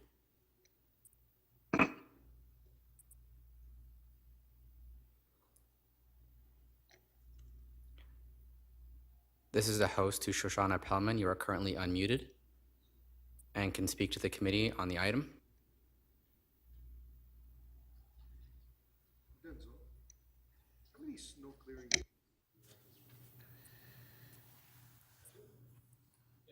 To the chair, we'll attempt to troubleshoot with her in WebEx chat. Okay. Emily Daigle? Oh, great.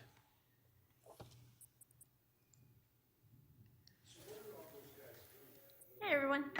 Can I have 30 seconds to set up, please? Sure, Thank sure, you. Emily. Anthony?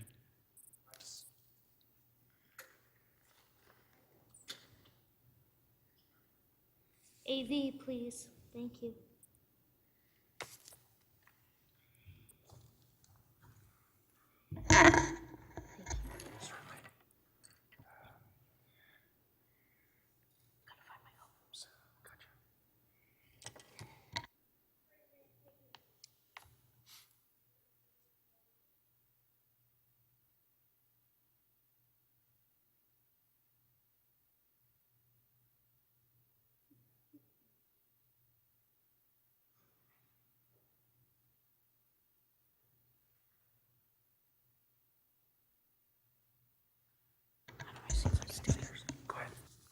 Hey, everybody. Great. Emily, thank you for joining us. 3 minutes. Hello. So I don't know if this is going to show, but my friend will tell me when it is. So the snow issues here in Toronto were a huge issue for people with disabilities. And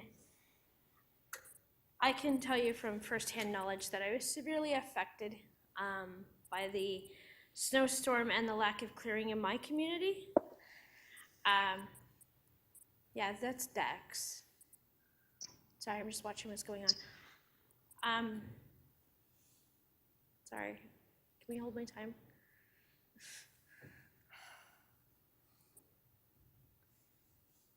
I have the photo showing on my phone. I don't know why it's not showing. But my first photo is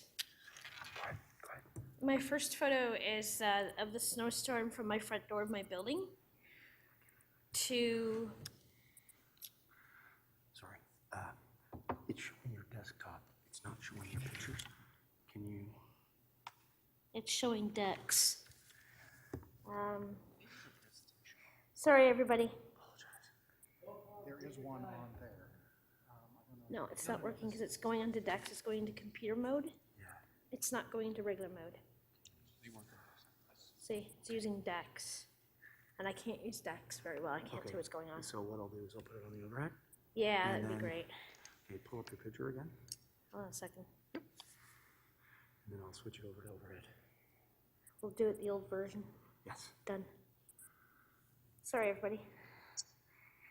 So what I'm trying to show you is, sorry guys, I'm just really nervous. Well, I'm taking your time and you guys have had a long day. Okay. Thanks, Mike. Perfect. Okay. Show. So I just got to go up the stairs and make it work. Okay. And I just flick through and show the photos? Mm-hmm. Okay. Do we need the lights on or will that just show glare? I'm going to turn it off. Okay. Sorry guys, I'm so used to doing this version and not like plugging in all that. I'm pretty tech savvy, but not here. Just Thanks, boss. right in there. Okay. Sorry about this, everybody.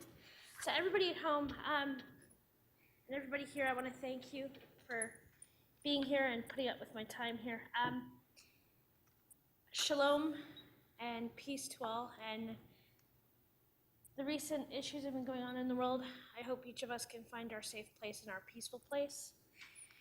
What I'm about to show and tell isn't that peaceful, but I'll try. So this is the picture of the snowstorm from the view outside the door of my building where I live. I live in Ward 5. This is the picture outside from my bedroom window. It shows the Wellington Crosstown main facility, very snowy. And this here is a bus. Hello? Hello, hello? What's going on?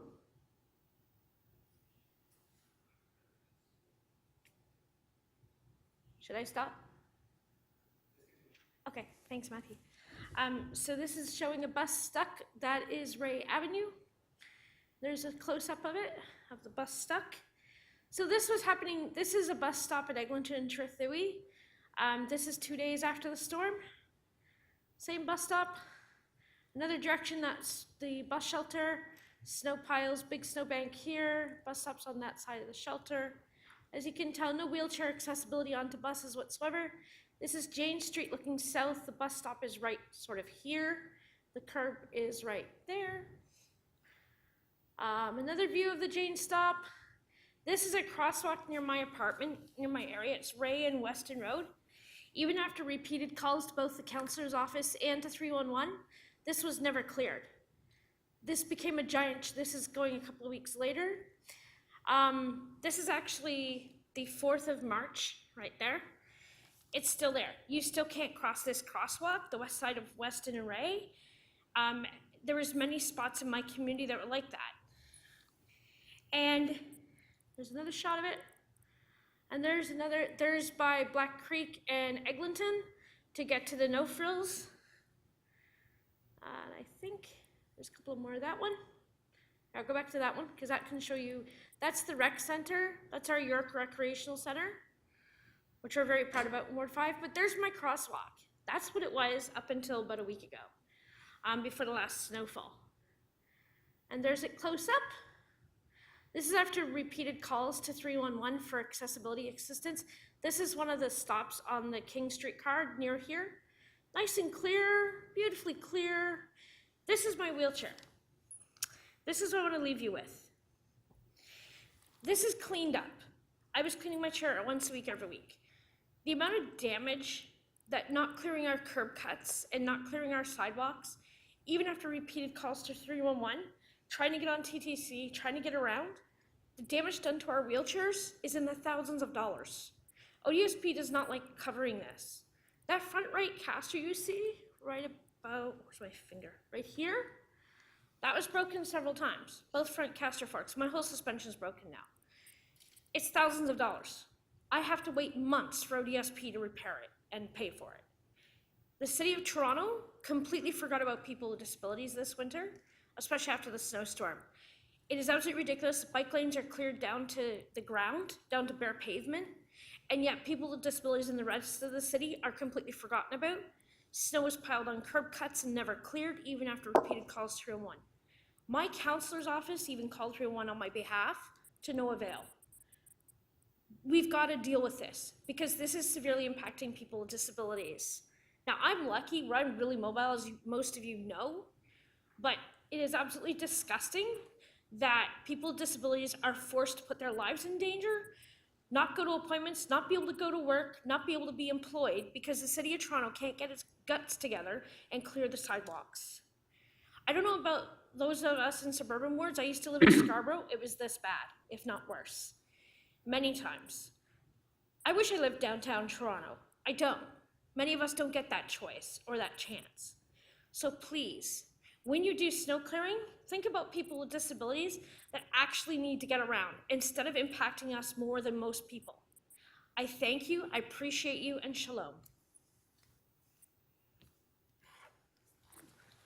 Thank you very much, Emily. Questions for the deputant?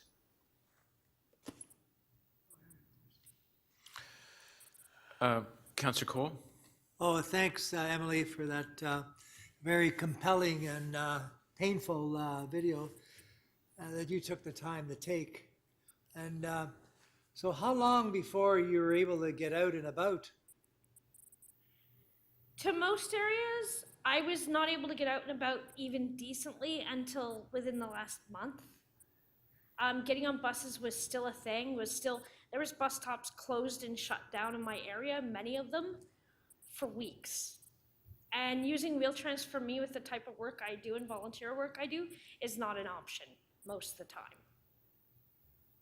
And was there any salting done around the curb cuts at all? Was there any attempt at salting? Yes. In some places, sorry for interrupting you, Councillor.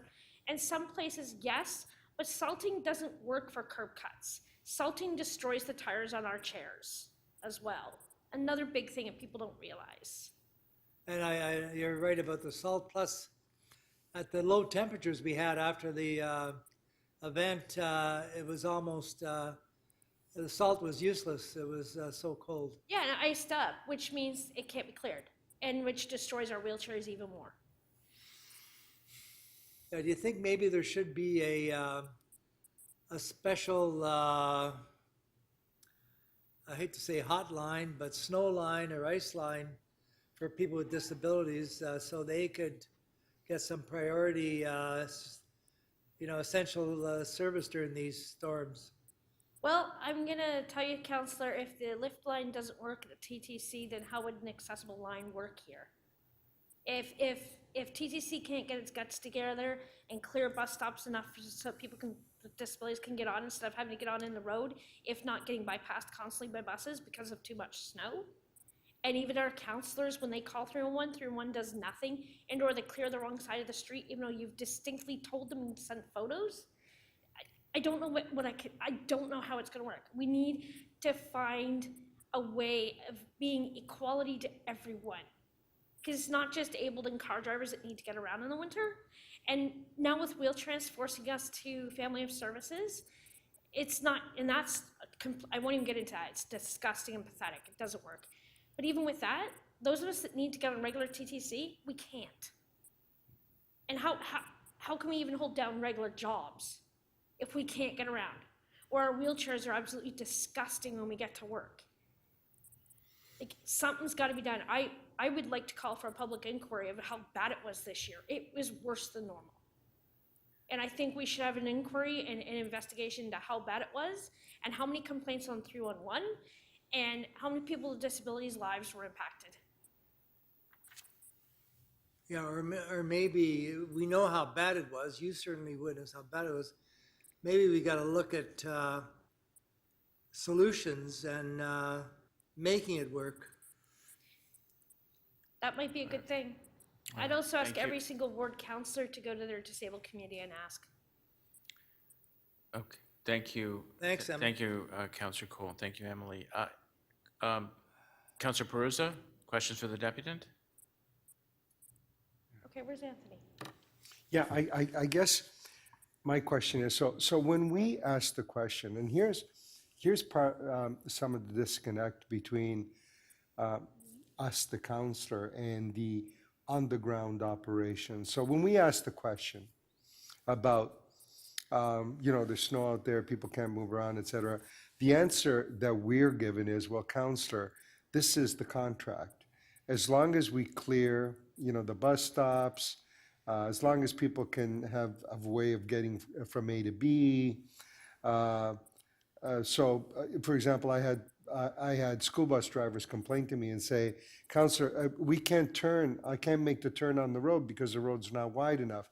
And then I will ask our staff and say, people are complaining that the road isn't wide enough because, as Councillor Coase rightfully suggested, we had some very cold weather and those banks really froze over.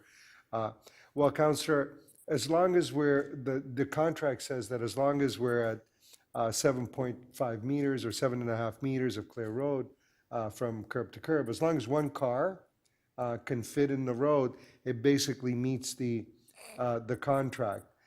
So what you're suggesting, and if I can ask you the question is, maybe the contracts as we've got them worked out with the contractors, they don't adequately address mobility issues like yourselves and many others and some seniors and people who have a harder time of being able to get from point A to point B. Is that what you're saying? Honestly, Anthony, the words you just mentioned of how they spoke to you is ableist and is car driver only centered. Those contracts speak to car drivers. They don't speak to people with disabilities. They don't speak to people getting to the bus, getting on the bus and getting around. I go to your ward. Part of my work is in your ward. And I can tell you from lived experience, I couldn't get to work. I couldn't get to my jobs. I fix computers and I help people get their computers worked on, and I do other stuff as well with accessibility. And I can tell you that that language in that contract, I've read what is public on those contracts, and it's car-centric, as usual. It doesn't mean anything to the people with disabilities. It has no language in there referencing the AODA and the standards or expectations for people with disabilities to even get around this city. That contract was written without us involved. Okay, so those contracts have a value for the city, for you, the taxpayer, of over $100 million, right? Currently, as we said, right, annually. Are you saying that perhaps we should? Let's talk about level of service for a sec. What level of service would you like to see as it relates to snow removal in the city of Toronto? That's a can of worms I'm not willing to open up too far, but open up this far. Equality across the city, a special consideration for transit stops, wheel trans, curb cuts. I'm sorry to say this, but car drivers are always made first. Well, let me ask you the question another way. For example, so we had this big snowstorm. It happened. Oh, Councillor Perusa, you're well over 3 minutes. Am I really? Can we allow him one more? And Yes, last question. We weren't at, it isn't 5 minutes for questioning? 3 minutes in abbreviated days when we cut it down to. Oh, it's 3 minutes to the deputy. Okay, Yeah. That's fine. It usually is like 5 minutes, and then we go down to 3 and 2 when we have a lot of deputants and we want to cut the time short, right? So then we move a motion to reduce it. I don't think we reduced it with this one. No, go ahead. You have 5 minutes. You know what? I'll just speak to it, Mr. Chair. That's fine. You made a good point. It's okay. We need to. I wish I lived in Councillor Layton's ward or one of the downtown wards. We'd be thought of. We use bike lanes. Well, let me ask I you. have a question. Let me ask you one last question. If you had a choice and could pick any neighborhood in the city of Toronto, where would you live as it relates to snow removal, and why would you live there? Loaded question. Councillor Layton's ward or anywhere with good bike lanes? Because they were cleared and I would be able to get places.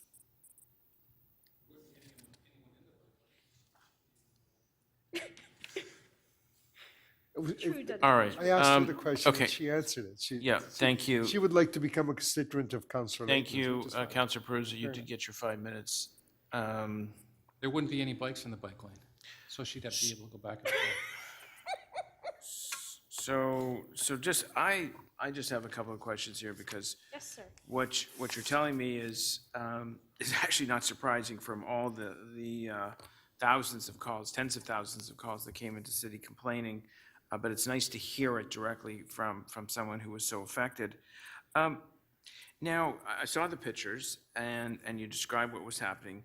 Did snow operations come and do a lousy job, or they just didn't show up at all? Loaded question. For one thing, they did an absolutely lousy job. It's the first year I've ever seen where major bus stops are not cleared and are closed. I was up in Denzelman and Wong's ward, Councillor Denzelman and Wong's ward, quite a few times. His ward was, yeah, okay. There were some places that were good. I go all over the city, as you probably know. There were wards where it was done very well, like Michael Ford's ward, up near his constituency office was great. Bus stops were clear after a week or so. But there were wards where it was just abysmal. Like, I think the snow clearing operations were absolutely abysmal. The whole areas were left out. Consideration for the disabled was absolutely just barely existent. Some wards it was better. Downtown was much better. Scarborough, it was, don't even want to go there. But you can tell where the wards are, where it's stronger to have 311. And I don't want to swear, so I'm not going to say peed off, but I'm so enraged that curb cuts were not, one of the curb cuts and TTC bus stops were not better done. With the contract, I asked, well, gee, what part of the contract included people with disabilities, or what part of the contract went past our accessibility committee? It was so bad. I mean, honestly, I agree with Councillor Minnan-Wong in some ways. Not a lot of cyclists go on the lanes in the winter. It was great. They were cleared. In many places, the bike lanes were cleared. I was like, bye. Okay. My ward doesn't have that.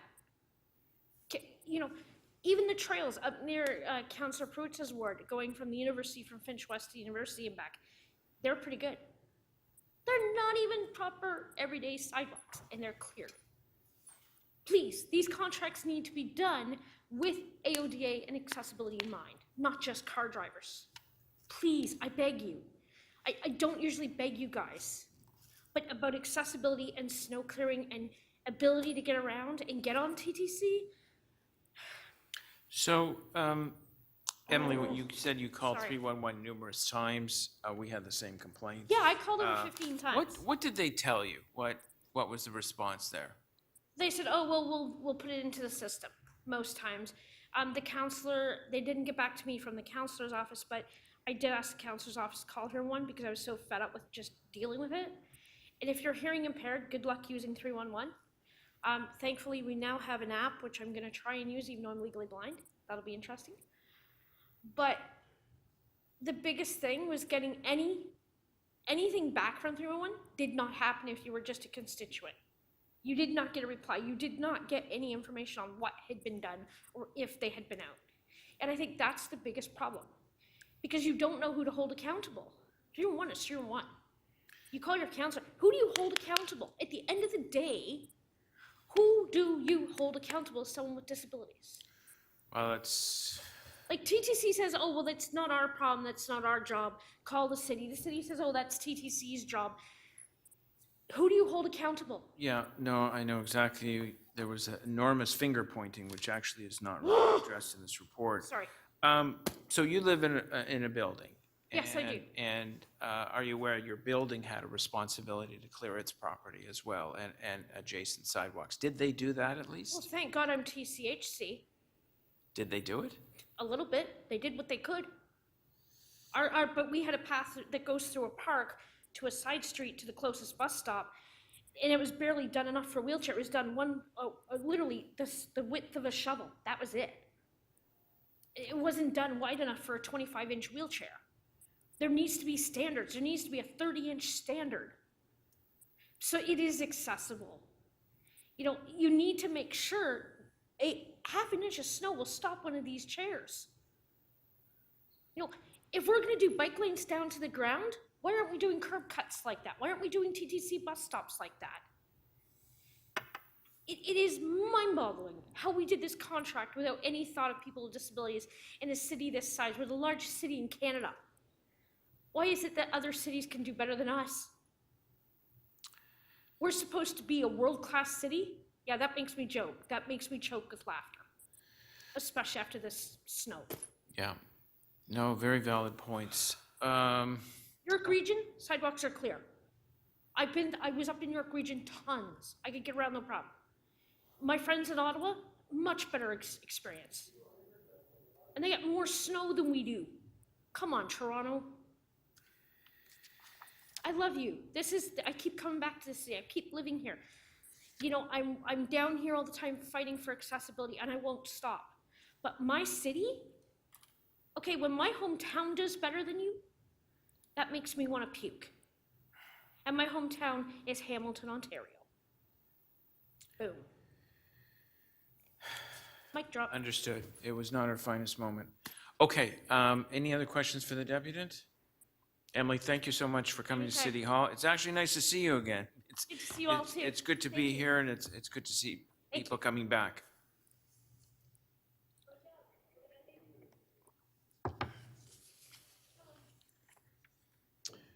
Did we find those other deputants? Ms. Pellman?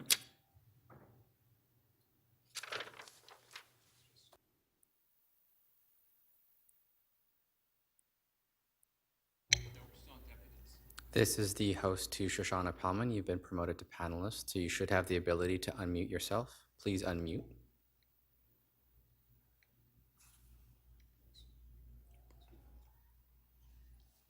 Shoshana, you're unmuted. If you could say a few words, please.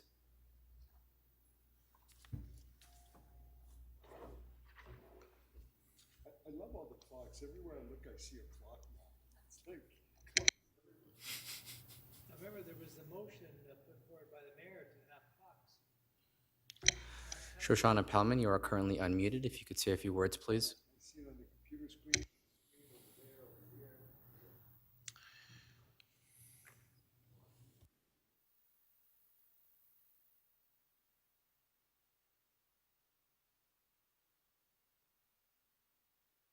Can you hear me? Hello? Hello, Can you hear me? Oh, Ms. Pellman? Yeah, can you hear me? Yes, we can. Thanks so much for joining us. You have 3 minutes. Okay, I appreciate that. Emily basically took almost all the steam out of my presentation. I live at Bathurst and Steeles. I'm a senior. I can see Bathurst Street from my apartment building.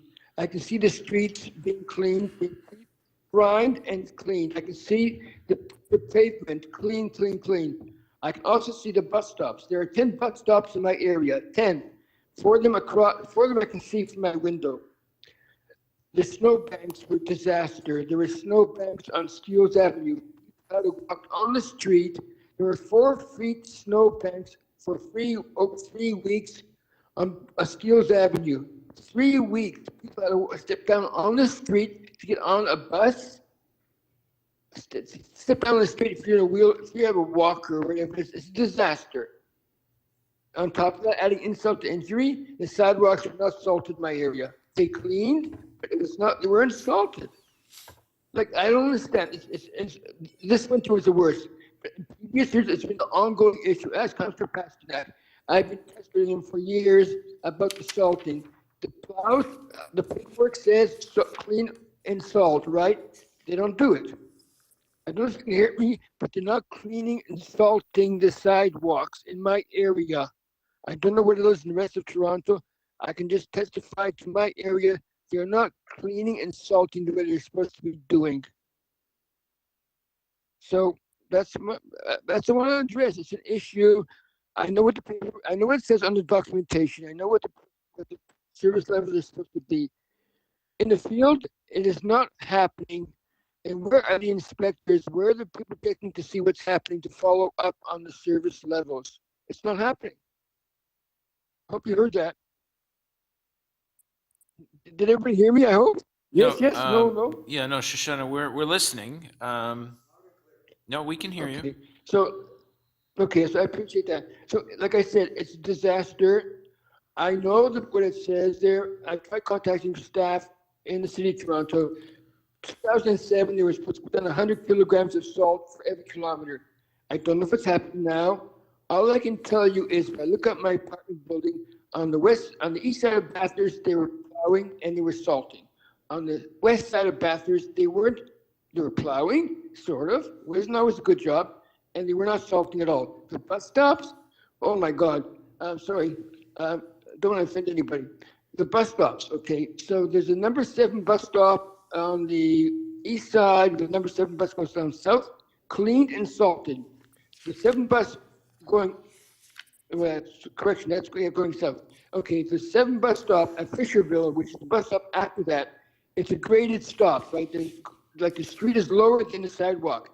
It was barely plowed and not salted. So if anybody wants to get on a bus for 3 weeks or so, you are at risk of sliding down into the bus, not onto the street, but into the bus, because it was sloped down and no salt. On the other hand, the bus stop for the 7 bus coming north, which is like 30 feet away from that, around the corner, the bus stop, the 7 bus going north across from McDonald's, cleaned and salted. You could see the bare pavement. That's basically a couple of examples. Like I could give you more examples. I took photos of this stuff, right? What was happening? I don't know why, and I don't know what's happening, but there's inconsistencies in the level of service. Salt, it does not, like, if you look at the documentation, it says clearing. There's no say clearing and salting of sidewalks. It doesn't. It says clearing and then salting of roads. But if you look at the documentation from the city of Toronto, it says clearing, and sometimes at times it says salting also for the sidewalks. It's not consistent. And I think the problem is it goes down to the level to the front staff. Like, why are salt? Like, you should be cleaning and salting at the same time. Shoshana. If the snow plows, sorry. Yeah, Shoshana, you're over 4 minutes, and I do appreciate your comments, but you might be able to include some of your remarks in any questions that councillors have. Are there questions for the deputant?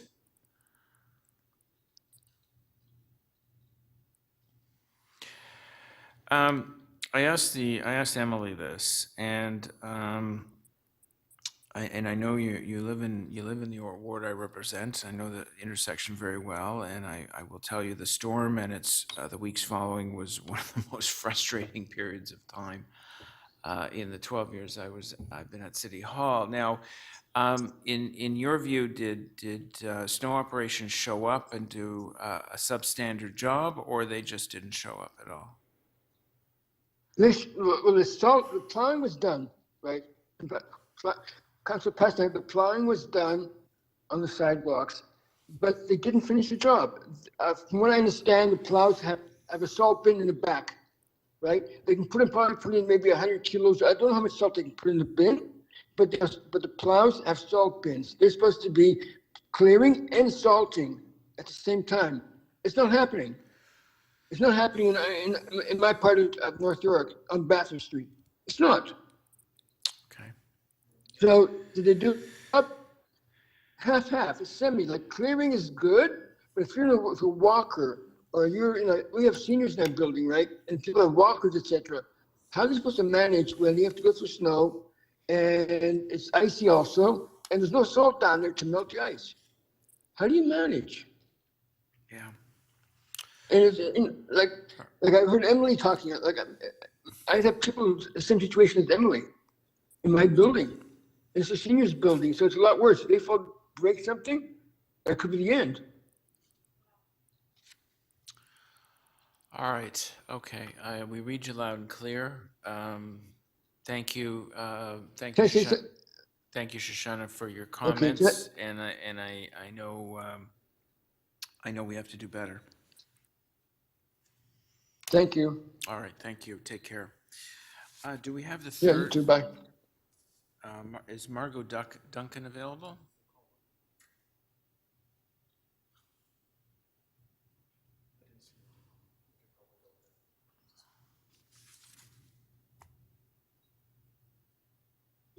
To the chair, that speaker is not present.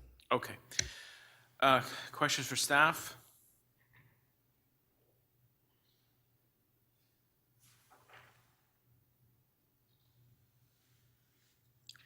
Well, if you, I have I mean, I don't see any hands going up. I'm going to ask questions. If after me. All right. To staff, our snow operations budget is somewhere in the vicinity of $90 million a year. That's correct, Councillor Pasternak. And those are fixed contracts, whether we get 10 snowfalls or 1 snowfall, those are fixed set contracts. Is that correct? Gee, that's not correct, actually. We only pay for what operations the contractors actually use. So of the $90 million,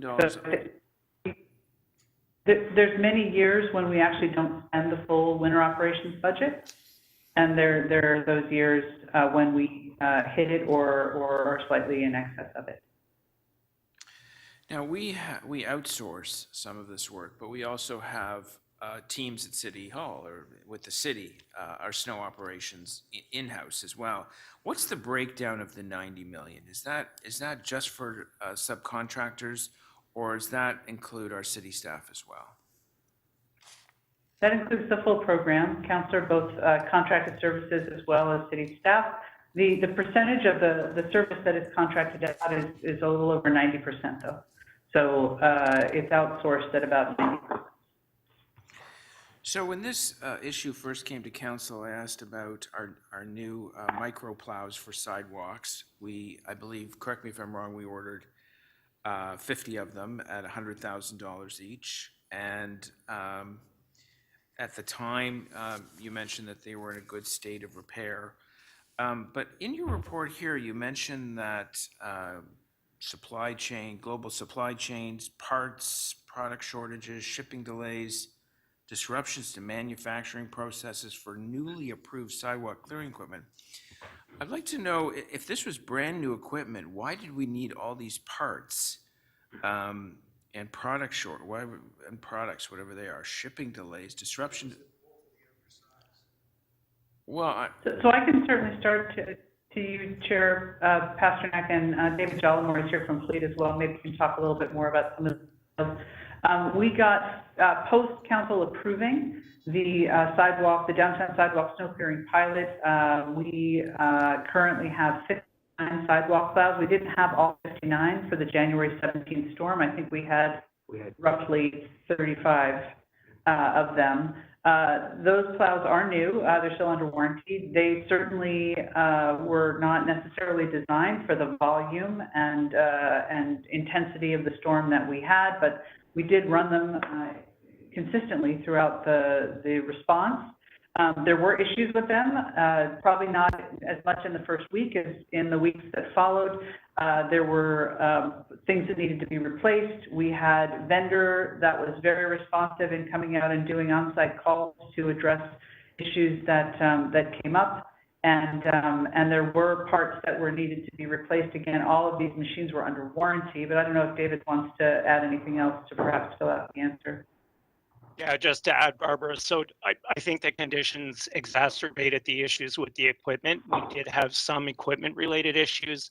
We did have some issues with the equipment related to operator operations, so we provided additional training to deal with those particular issues. But I would say the key thing that really gave us the most issue were the conditions and the impact to the equipment. I also think it's just fair to point out that in addition to the small sidewalk plows, The contractors who do sidewalk snow clearing throughout the city as part of their contracted services also had issues with sidewalk plows based on the volume and intensity of the storm. And in some cases, used additional equipment add-ons like blowers and things that we ultimately were able to get later on in the storm to help to alleviate some of those problems. Okay, so Councilor Peruzza, let me just finish up and then you can ask your own set of questions. So we pay 90% of our snow operations budget to subcontractors, yet in the report you say that the subcontractors were unable to maintain consistent service provision due to equipment breakdowns and staff shortages. Don't we go outside to make sure we have security of supply? I mean, this was really the first snowfall of the winter. Do we hold any money back when our subcontractors don't perform to standard? Councillor, with respect to your question, if there are issues with respect to performance as per contract, then there are terms that allow staff to issue liquidated damages for not fulfilling specific terms and requirements of contracts. The staff are looking at that as it pertains to this particular winter event. But once again, I just want to underscore that it was the conditions, not necessarily because it's the first event, but because the amount of snow, the intensity, and the cold temperatures that, as Barbara indicated, all equipment had issues, regardless if they were city-owned or equipment from our contractors. The conditions were so extreme that all pieces of equipment had issues regardless. But nevertheless, staff are pursuing, as per the terms of the agreement, looking at liquidated damages for performances or lack of performances. So on that issue, several of these companies that performed during this snowstorm knew that their contracts would not be renewed. Do you think, in hindsight, letting them know in the middle of the winter that their contracts would not be renewed was prudent? And do you think there was any deliberate action for those who lost out on future work to take half measures or put in less than a real effort on this in this situation? Through the chair, the councillor, I have no evidence or information to suggest that any of the vendors that are operating with us are operating in a manner as a result of the decisions of the new contract.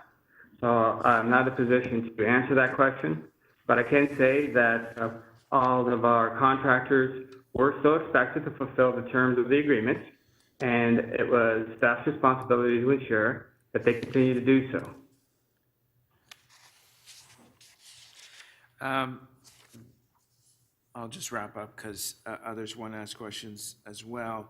What we found in our office as we got dozens of calls was jurisdictions. The school boards said it was the city's responsibility to clean adjacent sidewalks. We said it was the school board's responsibility. Private buildings did not clear properly. Commercial outlets, arts institutions, sports facilities. No one seemed to know what their role was, what their legal obligation was, and that doesn't seem to be addressed here. How do we make it clear to these other parties in our city, our partners, our city partners, that they have a responsibility to clear the snow and ice as well?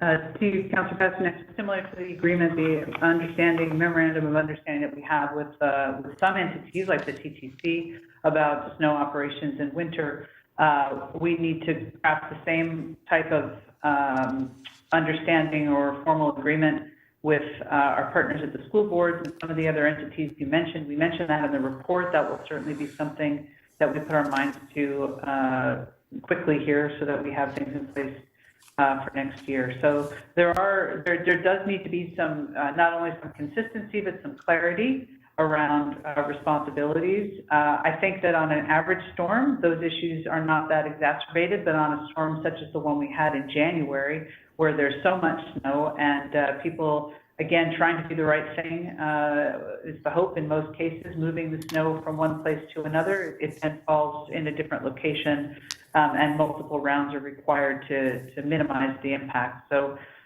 we definitely have some work to do there, as we mentioned in the report. Okay, thank you, Barbara. Any other questions for staff? Councillor Perruzza? Yeah, I guess I understand that we had a very unusual event this year.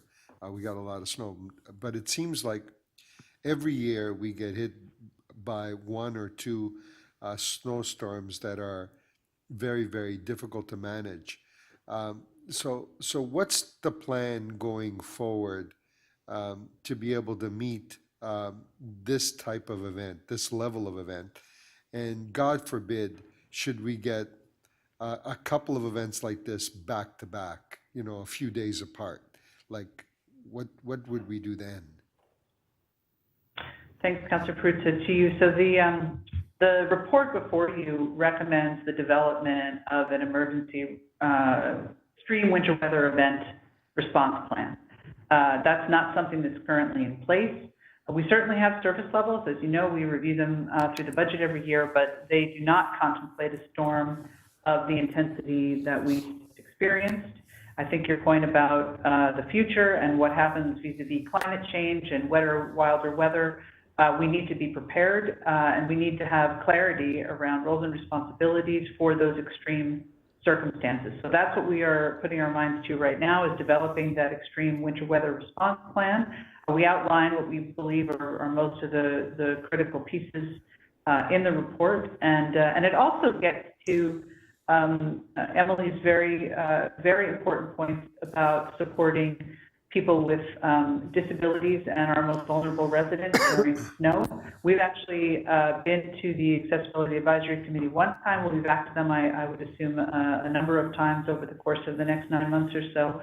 And we've also reached out to our partners in SDF&A, Denise Andrea Campbell's team, to understand how we can leverage partnerships in the broader community to support our most vulnerable residents during snow, when they may be, in fact, housebound or not able to get where they need to go. Yeah. I think our new contracts that take effect in the fall have much better timelines and requirements and performance metrics around clearing of sidewalks, management of bus stops, and are certainly developed with more of a mind towards AODA and accessibility. Thank you for that. I do have a couple of other questions I wanted to ask. Is it my imagination, or do we clear snow less often now? And it seems to me that there's been a bit of a trend where there are fewer snow clearing events. So we don't clear snow until we get, a certain amount of accumulation. I believe it's 4 centimeters or something like that. So how many snow clearing events did we have this season so far? And is that trend going down? That would be the first question. And the next question is, if the answer to that question is yes, climate change is giving us more extreme events, but overall we're getting fewer of them. If that's the answer, then has there been any thought given to the way we do snow clearing, i.e. we now retain these contractors and the way the contract works, we have all these 1,000+ people kind of on standby, on permanent standby during the winter, while our roads are decaying. We got more and more potholes and all that stuff, and shouldn't we be looking at road, snow management and connecting snow management to, the maintenance and general repair of our roads, so that we fill in more potholes? Because with 20 or 25 hot boxes, the way we have it now, we fill in very, very few potholes in relation to what the freezing and thawing events are doing in terms of breaking our roads down. And I mean, I generally speaking, you know, for the $100 million plus that we average out on you know the winter season in terms of snow clearing, is there a better way for us to use that money and maintain our roads better, clear the snow, and have a better plan going forward to deal with these extreme events that have a tendency to just kind of tie down the city and cause us hundreds of millions of dollars in lost economic activity in the days following the events? So I'll take a whack at that, and then and Vince will fill in the parts that I missed. So there's the first part about how many events do we have a year. Typically, in a typical year, we have a response of about 25 to 30 events. I think 5 of them get to sort of the larger variety, 10 centimeters or above, but that includes going out and salting or salt brine, as well as hitting the various service levels.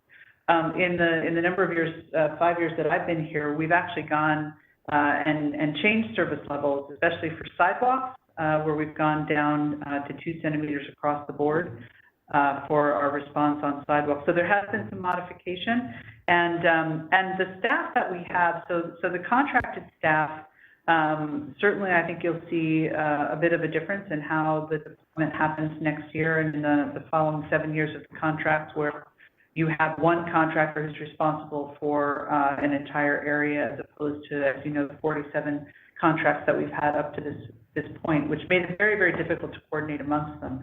Our staff, the staff that work for City of Toronto, when there is not a storm response, are consistently doing the types of maintenance that they can do in the winter months. So they are filling potholes, they are going out and doing management of the road network. And we continue to look at the programs that we have in the summertime, right? The grass cutting contracts, the other pieces of maintenance in the roadway, as well as how we manage potholes and critical interim repairs to really try to get to the level of service that people expect of the city. And climate change is going to continue to be challenging, I think, in a number of ways with regard to winter response. In some cases, we're going to have very mild seasons where we don't actually have a lot of response. And in other cases, we're going to have quite extreme winter weather. And it is challenging to plan for that range of flexibility within the contracts, certainly. So we've really tried, in the rewrite of these contracts and the reimagining of them, we've really tried to address many of the issues. And I don't know, Vince, if you have. Okay. The only other thing I would add to that would be to the first point about how many events we have. I would also look at it from the standpoint of snow accumulation. And this year alone, 2022, we have received more snow accumulation in the 3 months than we received total for every year in 2017, 18, 19, 20, 21 individually. So this year, you mentioned that you seem to recall that there's an event every year. Yes, there is an event, but we've never had an event like what we experienced in January for many, many, many years. And that's what made this event extreme and so unique. And as a result of the fact how we had to manage it. So we did removal this time. We rarely do removal. The 25 to 30 events that Barbara referenced are primarily salting and plowing, and the vast majority of those are salting. Okay, thank you very much, Councillor Perruzza. Any other questions for staff? Are there any speakers? Deputy Mayor Minoir? Yes. Yeah, thank you, Mr. Chair. I'm going to go in another direction, and I think my colleagues know that I can be pretty hard on staff, but I like to think I'm fair. I'm not going to be hard on staff on this one. I am not. It's the biggest snowfall we've ever seen in 25 years. When I saw the snowfall, I knew at the time that it was going to be a big one. I knew. And, you know, Torontonians, we've just got to hunker down. We hadn't seen a snowfall like that in a while, and maybe we forgot what it was like to get a big snowfall. But I mean, part of this is managing expectations. And when you have a big snowfall, when we used to have more snow, you kind of say to yourself, you know what, I can't go out, I shouldn't drive. Sidewalks aren't going to get done. If you have to go out, I went out, to the closest arterial road. I went out to Lawrence Avenue East, and the sidewalks weren't done and they weren't passable. So and people had to go to the grocery store to get groceries. What were they doing? They were walking on the road on Lawrence Avenue East, and pretty far out so that they could actually walk to the grocery store. And, it's a busy street, but people were making accommodations for that. Like, they knew people had to move around, and they were being understanding. And I think the context is really important. And given that the size of this snowfall, we have to kind of respond accordingly.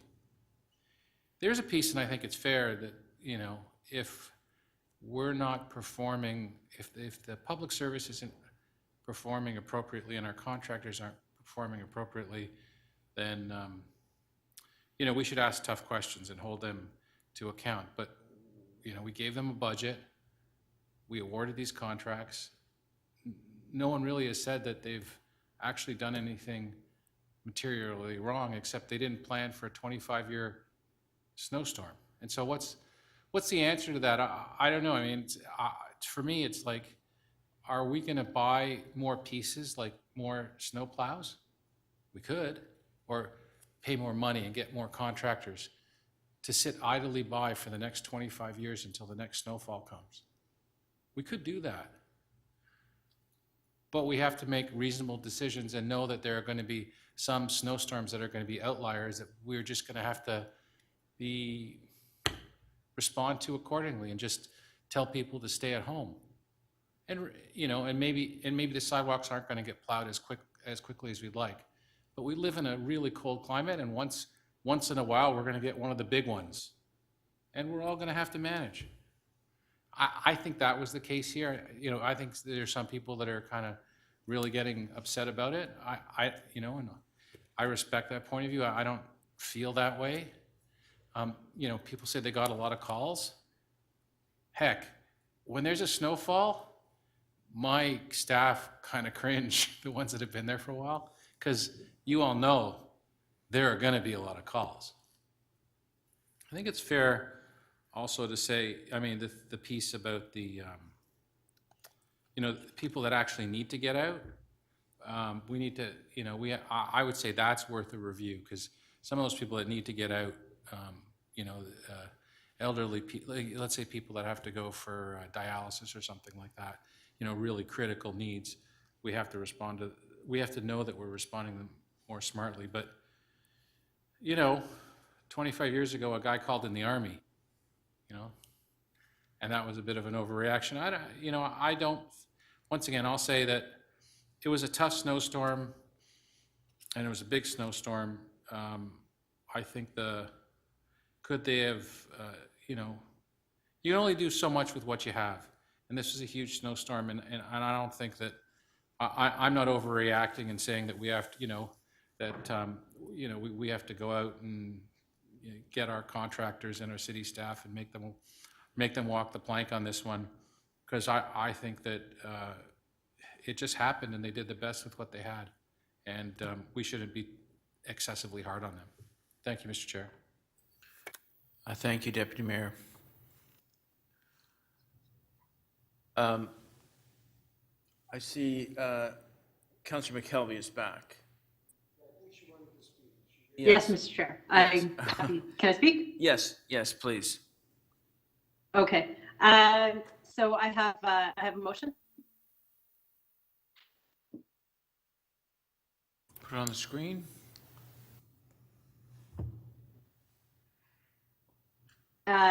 So this is that City Council requests General Manager to implement the initiative and service improvements as soon as feasible in advance of the next winter season. and that City Council requested General Manager Transportation Services to meet with ward councilors in advance of the next winter season regarding improvements to snow services, including ward-specific contracts and measures. So I know that the recommendation says that they're reporting back in January, and we know that they're going to keep doing this work. It's just we don't have council meetings in October, November, December, because there is the election. So this is just so that everybody can be calm to know that this work is happening. And if you want to know specifically what's happening in your ward as a councillor, who is your new contractor, what are those measures that will be in to improve snow clearing next year, then you can have that briefing, you can have that information. And I know that city staff are working really hard on this. This was an unprecedented snowstorm. We have not had this much snow since in a 24-hour period since before Councillor Cole was born. Okay, so more than 55 centimeters in less than 24 hours is what fell. So the last time there was that much snow was before Councillor Cole was born. You know, we need to keep moving to improve, to learn for this. Yes, we do know we're going to have wilder, wetter weather. That means we're going to have more snowstorms, and I think city staff are doing an excellent job at recognizing that, taking pause, looking at the lessons learned, and I have no doubt that the lessons learned from this year will inform those snow plans for next year. And everybody has been offered a briefing on this report as well. And if you have more questions between now and council, that's both the councillors on this committee plus the other councillors. I know that Barbara has been very opening to meeting and going through this and those specific issues in everybody's ward. So thank you very much to the staff for their good work on this. And that's my remarks. Thank you, Councillor McKelvey. Anyone else to speak on it before I wrap up? I would just very quickly, Mr. Vice Chair, I wanted to reiterate one of Councillor Min Wong's points. Perhaps there are 2 points I think he made, one of which I wholeheartedly agree with, and the second one I think was where I diverged maybe only slightly. The first one is that I don't fault staff for any of this. And as Chair McKelvey said, this was a big snowstorm. It was a big snowstorm that we were unprepared for. And we've got to start factoring in bigger snowstorms because of climate change. It's just we've got to measure how much do we need to prepare for, how much capacity should we have on standby, and what order should we do things in. And I think that that's where we have some room for improvement. We had done it a certain way for years before because of the snowfall we were used to, accustomed to. But there are always places that we can improve, and I trust that staff learned a significant amount from this. I too, like Councillor Min Wong, have staff in my office that reminded me when I started emailing them with some requests that we were getting about the speed at which the snow was being plowed.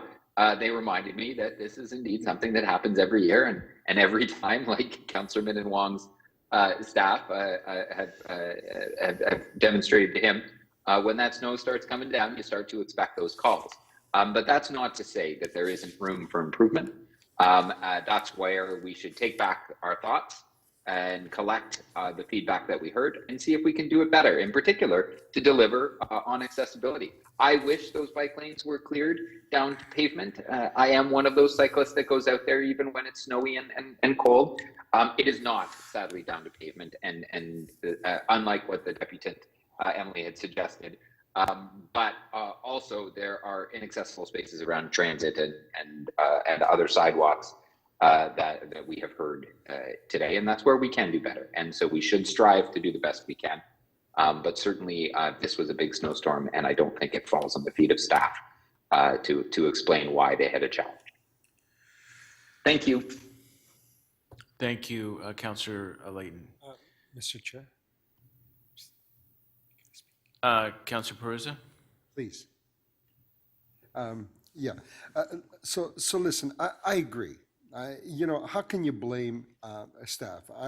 I don't believe for 1 minute that Ms. Gray or Mr. Sferrazza, wouldn't have wanted to remove the snow that day, lickety split. I don't believe for 1 second that they didn't do as good a job, given the resources that they were given to do that job. Absolutely. Nobody's disagreeing with that.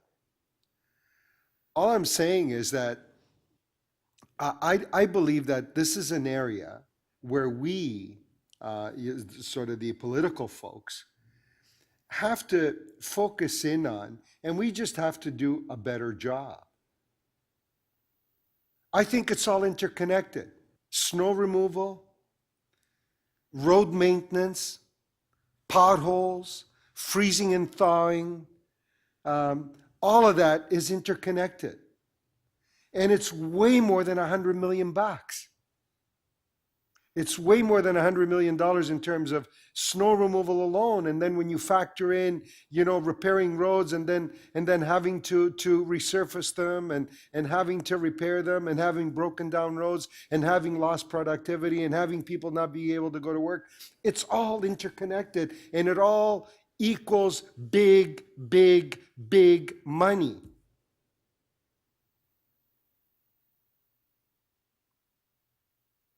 So we decided to do snow removal a particular way and pay for it this way.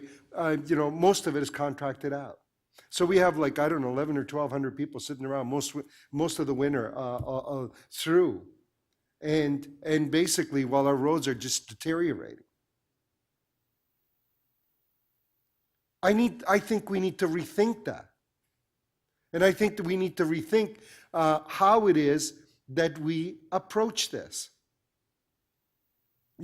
I remember driving a few days after the storm, the event, driving my father to a medical appointment. He had to see a specialist, and I took him in, and he wasn't comfortable driving himself.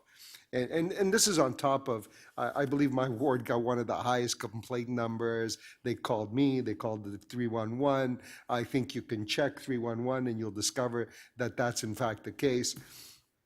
But I went to this medical appointment, and the person at the desk, managing the appointments for the doctor, I remember, I guess she recognized me and just went into a long explanation as to how for several days she wasn't able to get to work because she couldn't navigate, the sidewalks, the bus stops, the sort of the physical barriers that the snow and how the snow clearing operations had basically plugged up the routes for her. That's real. Not being able to go to work is real. I get it. This was a one-off snowstorm. Biggest snowstorm in our lifetime. Okay. So what? It happens. We have to deal with it. And we have to figure out how to deal with it. So if we need to put more resources in dealing with these things in this way, then we have to turn our minds to that.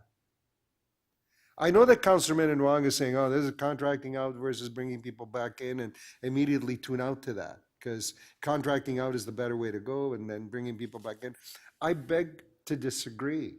I think that we need to rethink this one. And maybe the answer at the end of the day is contracting it out, but contracting it out maybe in a more holistic way.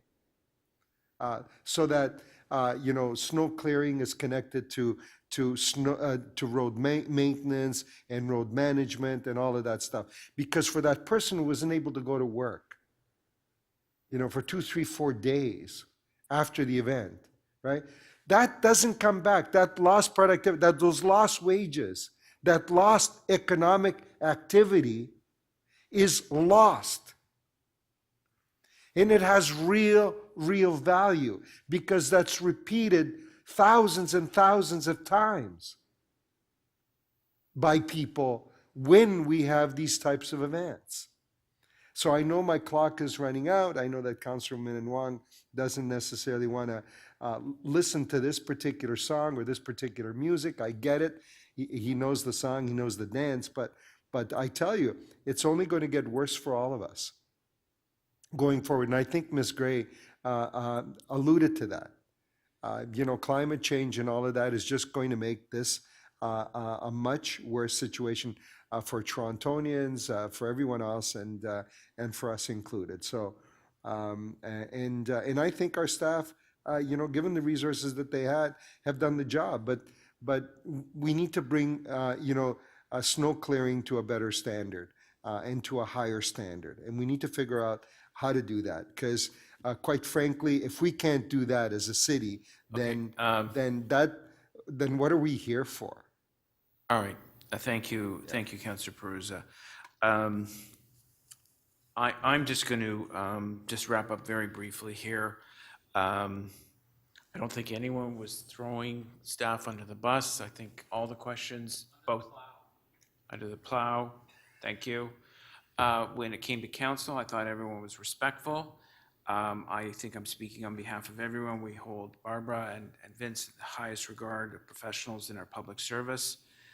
I don't think at the same time there's anything wrong with doing a debrief and a revisit when we are hit with either major industrial or major climate events. We certainly did the same thing when it came to the propane explosion in Downsview. We did the same thing when it came to the ice storm in 2013, when it came to the July rainstorm and blackout in 2013 and August 2014. And I hope we're going to do a revisit and a reappraisal of our pandemic response. This is our responsibility, and I think it's been done very respectfully. In no way is it done in a personal way.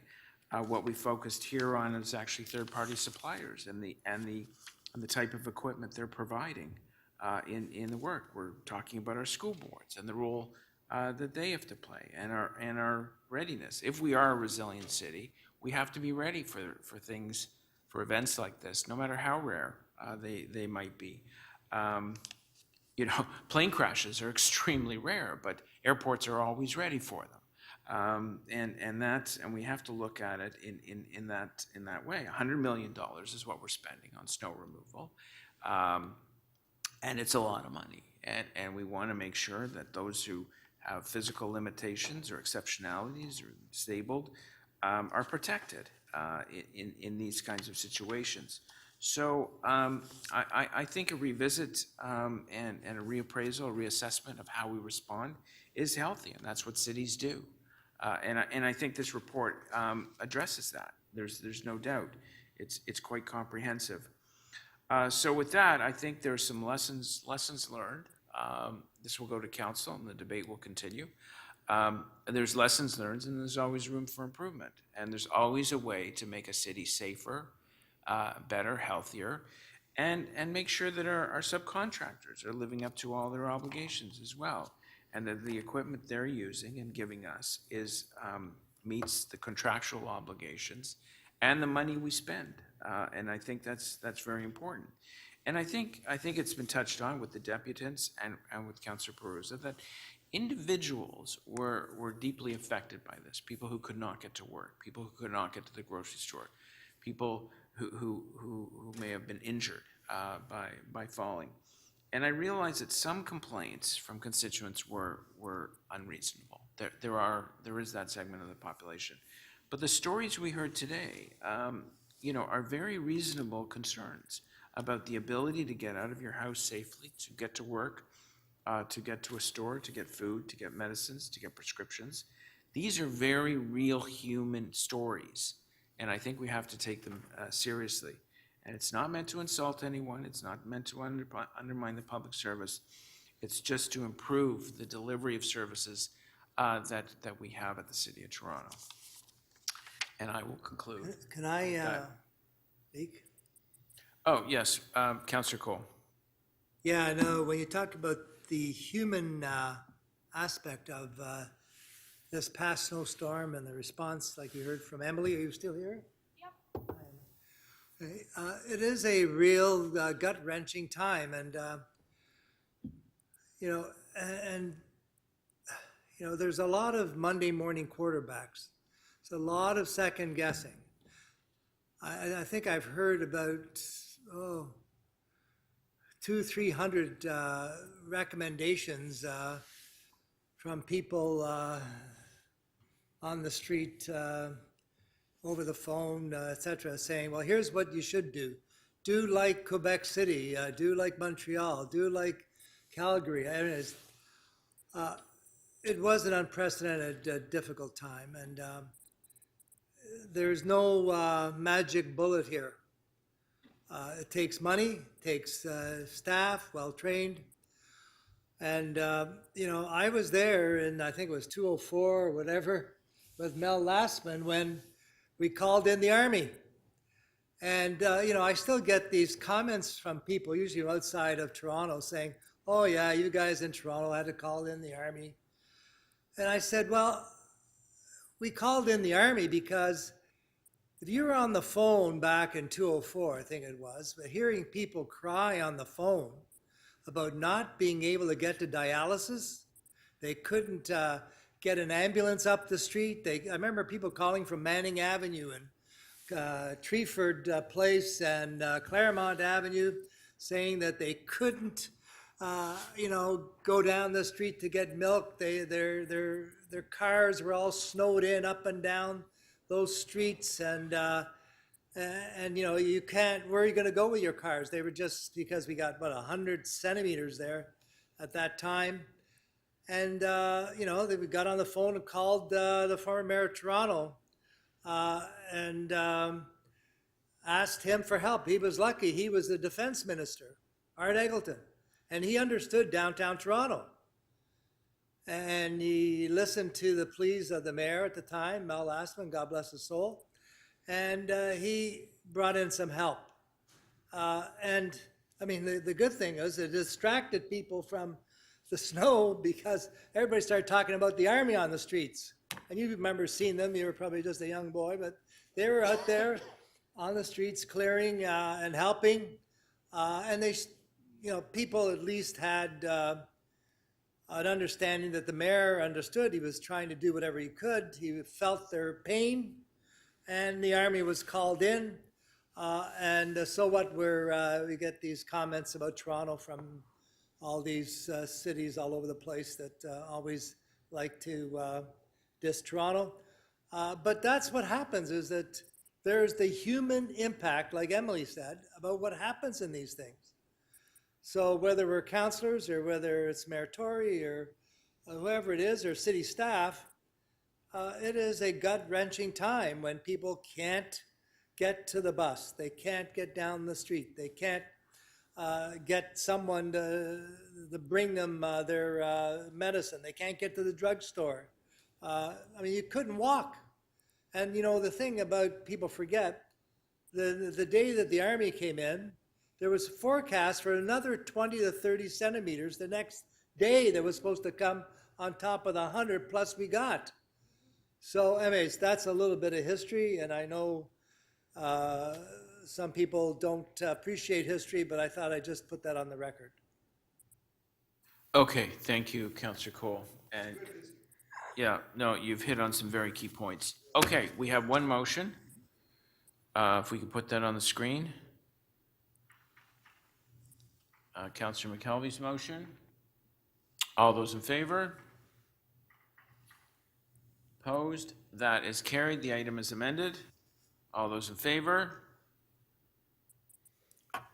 Opposed? That is carried as well. I'll confirm with the clerk that was our last item.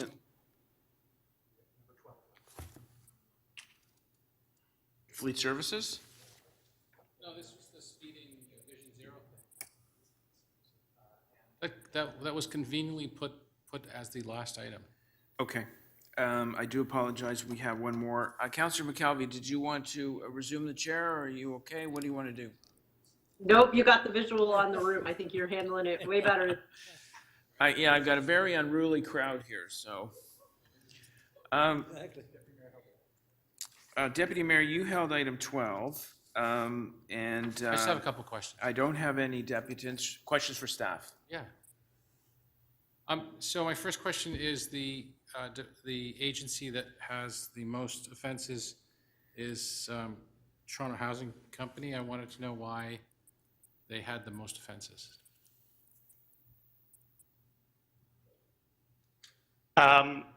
Through you, Mr. Chair, or yes, through you, Mr. Chair. That's actually a very difficult question to answer, Deputy Mayor.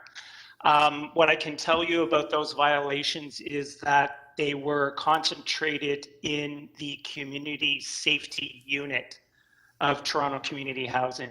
And the community safety unit does respond in the event of an emergency.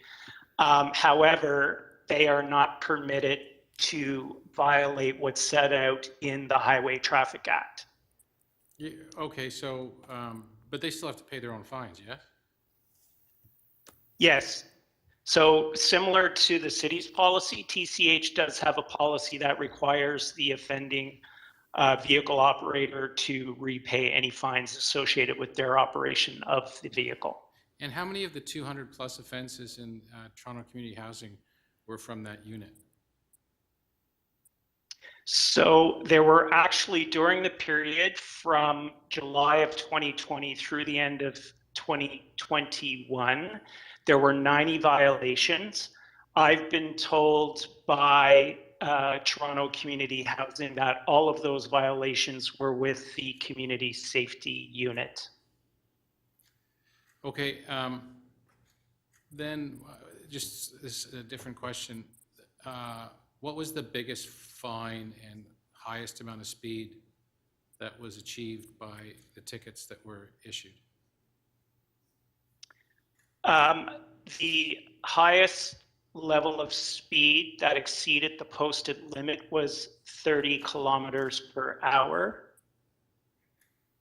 Oh, okay.